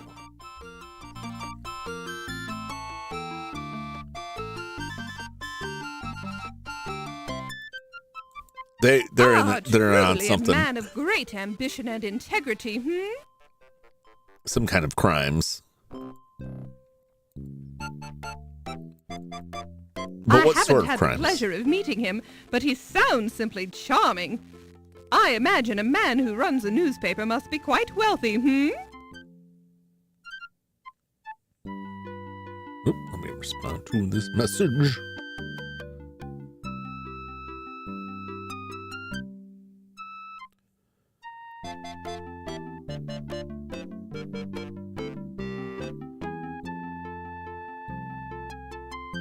Do.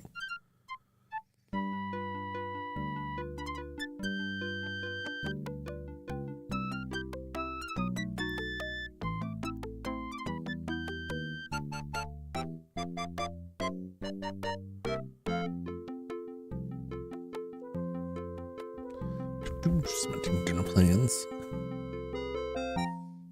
First game was super hard. Came to make people talk. There was just a lot of people didn't really have much to say, but also like it's easier if you have like this structure where like these are the things you can ask about, if you want to ask about more things, you need to get the right questions so that they'll have something to latch onto, as opposed to the text interpreter where you just ask about something. And I think a lot of that just ends up with you asking about things that aren't really, you either phrased it wrong, or they just don't have anything to say about it. And so a lot of it is like, I don't know that. I don't know about that. I got nothing to say about that. But there's a lot of situations where it's like, ask about this person. Like, I don't like that person. And then that's it. But I feel like and also like the first game was weird because the way it's structured, so much of the information is like, you have to hear them say this, but it never presents a case. Aside from like the end where it's just like, oh, they did it. Oh, okay. And like you go through the notebook, and that has kind of a metafiction story to it when you go through the notebook, that it is telling you a story, but it is not through like a normal narrative. It's presented as a series of like notes, like a story told entirely through an index. It's how the end of that game felt, where you're like, the person who physically struggled, and then there's like a list of people who owed money. It doesn't have like a narrative that's like, that's when you found out Joey Jojo owed money to the gangsters. Like, this person owed money based on that list, and then you can piece stuff together. But besides that, like it never really felt like, aha, I've got it.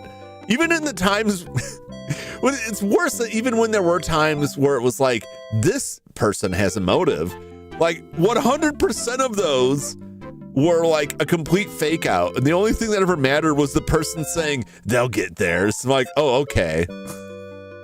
Oh, okay. Countess, has 1926 been a good year for you? No, dear girl. It's been absolutely horrid. My darling husband Sterling died this year, you know. I don't know what I'll do without him. I'm terribly sorry to hear that. She started to say yes. Well, aren't probably you killed this him. sweet little thing? Thank you, my dear. But I think if I understood what I had read about this game, at the end you'll be asked questions the way the Crimson Diamond did. But we'll find out when we get to the end, if I ever do. Remember at the end of the Crimson Diamond, The food is free of bugs, if that's what you were worried about. I was. It's above. At the end of the Crimson Diamond, they have like a questionnaire that they go through, and then depending on what you saw in the game, opens up like options for you. Knocked off her husband. Oh, absolutely. They as much as said, they heavily implied that she is a Black Widow.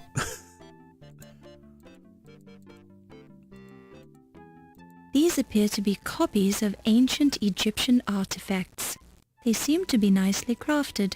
Yeah. Just roaming around the gift shop here. Oh, these are look like fake daggers here. Am I seeing These this right? are replicas of early 12th century Celtic insect trapping pottery. Don't touch it. Don't touch it. Don't touch it. Okay. There's an inscription on each of the pots which reads, "These vessels were made by Welsh craftsmen. We make better castles than you do, and our flag has a griffin on it." That's beautiful. Upon close inspection, on each piece you can see a tiny stamp that says, "Faux Egyptian artifacts, crafted with care by Hakim Rashad Hassan Ali Bozorg and Sons." Okay. That's not the sort of... Let's get this It's cash the cash register. Can we open the till? I just need a couple bucks, just for bus fare. Laura, you'd never steal. Yes, I would. You don't know me, game. Don't touch it. You don't know where it's been. I mean, of course we never steal. It looks just like the Dagger of Amon Ra. Isn't it beautiful? You would download the Dagger of Amon Ra. Jeremy, I'll have you know. J Money. I absolutely downloaded this from GOG. What did I pay for this game? $5-6? Something like that. I don't know the store page on this.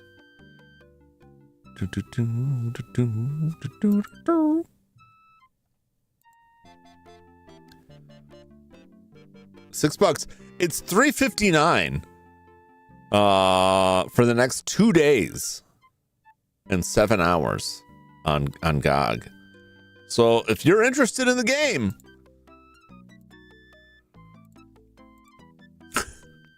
it could be yours.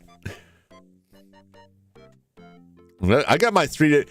What I love with 3D printers is it opens the door for the joke of like, you wouldn't download a car, would you? And then someone's 3D printing out like, the cars and stuff. I absolutely would.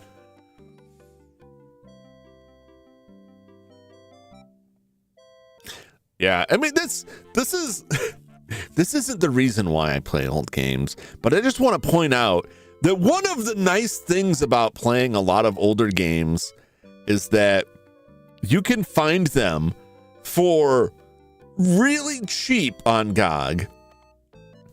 So if you're curious about the game, it's like $4, and then you can go check it out. And there's a lot of games you can get on GOG for like under $5 most days of the week that are pretty dang fun. It looks. Can I look at this more closely? Made in Pittsburgh. The dagger shows Pittsburgh's high degree of craftsmanship. You guys see it. Made in Pittsburgh. It's very good. The dagger. You can't touch the daggers. You can't. Silence alone is. It is better to. The dagger. Is that? I think that's the it. Dagger. Okay.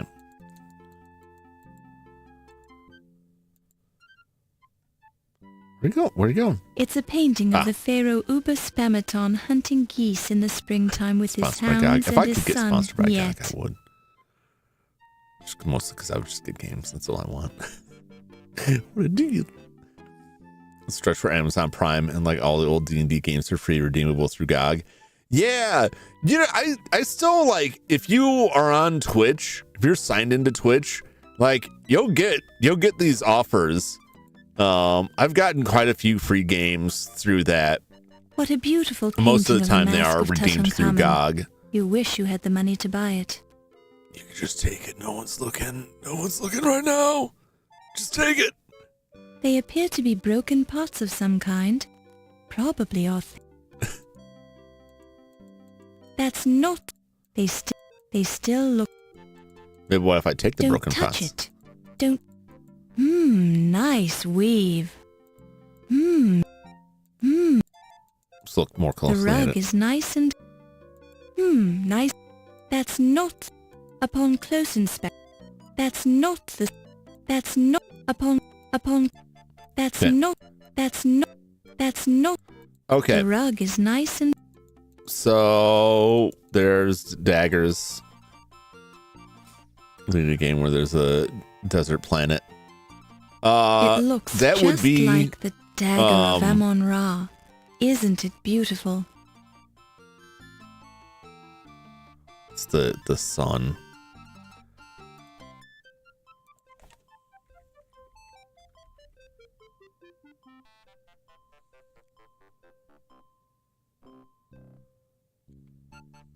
Dark Sun.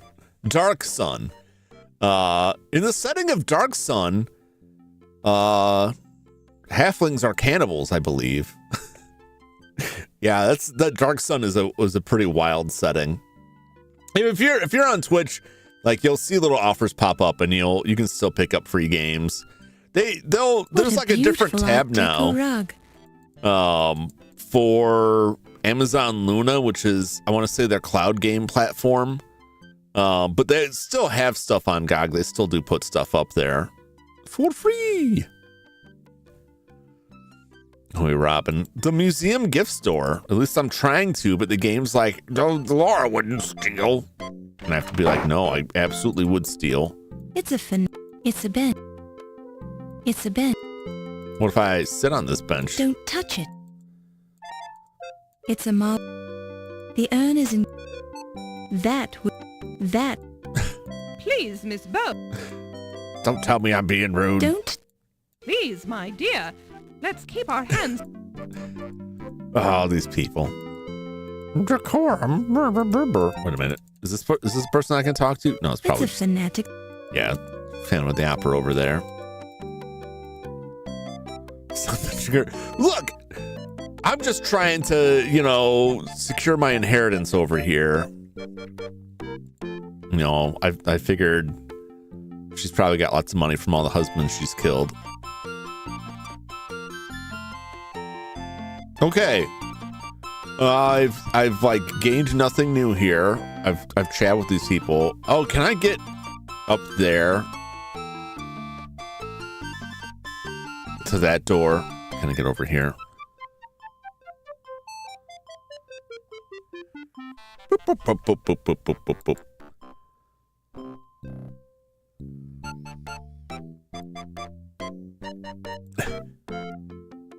I don't think we're gonna see that sort of action in the game, Jeremy.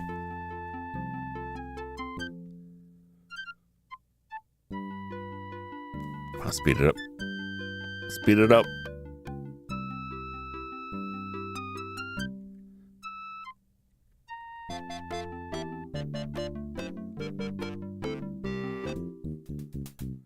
Ah, here we are. Back to the Rotunda, Fräulein. The rest of the museum is off limits. And you are spooking their mastodons. Uh-oh. I'm spooking their mastodons. Not the mastodons. Okay. All right. Well, I've talked to a lot of people, and I've got a glass. I don't know what I will do with this glass.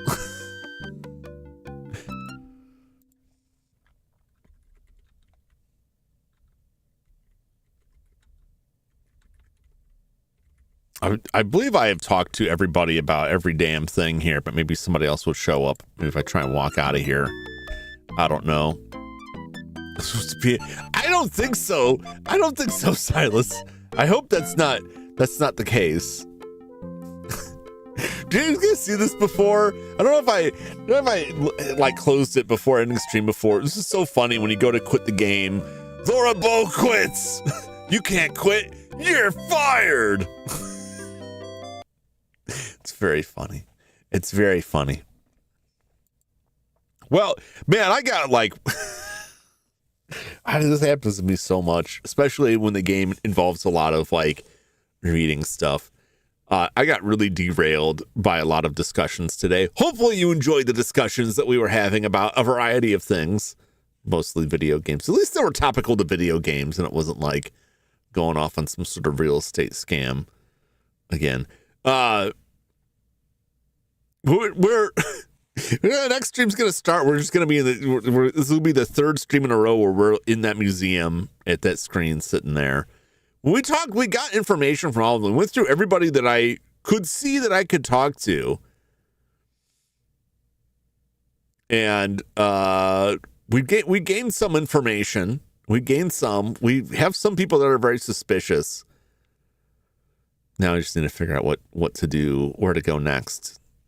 Is there something in the? I mean, I saw the Dagger replica in the gift shop, but I don't know if there's actually something in the gift shop that we need to find.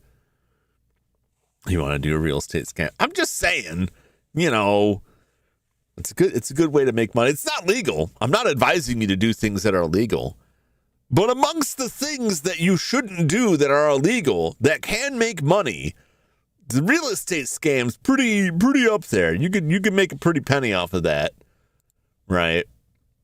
It's mostly like, you get tangled up with some real estate that, has a nebulous kind of, questionable value, right? And then you sell it off to somebody, right, who, maybe pays a lot more than it's actually worth, is usually how that stuff works.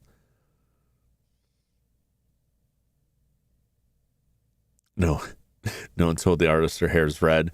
There's a thing like they could have made it a different color, but I think it's a lot more like red in the cover. Well, also the background that I have on here like is darkened, so don't look out the background that's here because it is the opacity is lower, so that some of the background, darker background is seeping through, so it does look darker.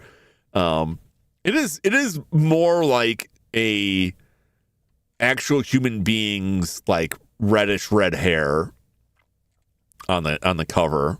The game is like very bright red, which is not that typical. But yeah, I think if they made her hair as red as it on the cover as they did in the game, it would be not a great look. Who is anybody right now? My schedule thing's not going. Let's see if I can direct you to somebody else as I am leaving.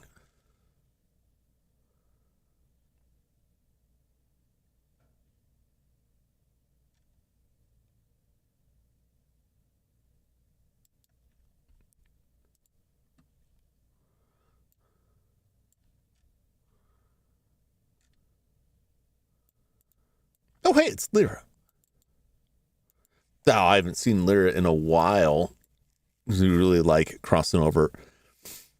Stay and play NES game. Were you going to play Not Snowbirds Over? I don't know. I keep forgetting to look it up. I was going to try and play like Bubble Bobble on the Sega Saturn. But I need to see if there's a level select code. Because there's no like... Although otherwise I would just be starting over every time. And I thought I found a code for it and I never checked it out. I never got around to it. But probably like a Bubble Bobble again. We might do another Bomberman game. I haven't played Bomberman 2 on the NES. Maybe one of those. Anyway.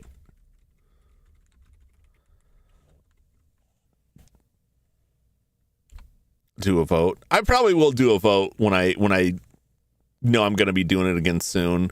Because you know, I like to have my dumb little screen, my little transition, and like the specific screen, and ideally some kind of model for that stuff.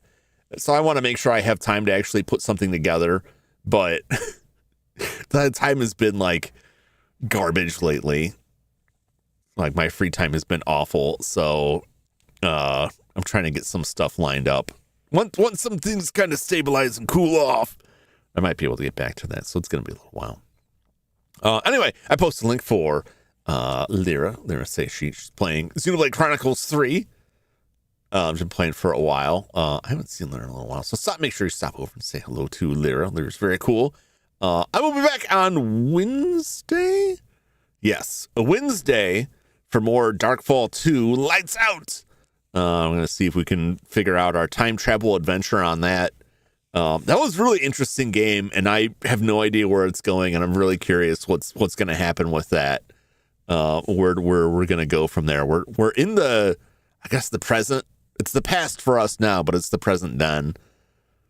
From the we were also like the 20s then, 1910, something like that. We advance forward. It's a cool game. I'm enjoying it. And then of course we'll be back again on Friday for more Belzarion. I imagine we'll finish Belzarion on Friday, so tune in for that too. Anyway, thank you so much, as always, for hanging out with me. Thanks for chatting. Hope you're enjoying the Dagger of Amon Ra, and I hope you look forward to us returning to us next week. Until then, until Wednesday, because I'll be back Wednesday. Until then, so long, everybody. Thanks for watching. Bye-bye.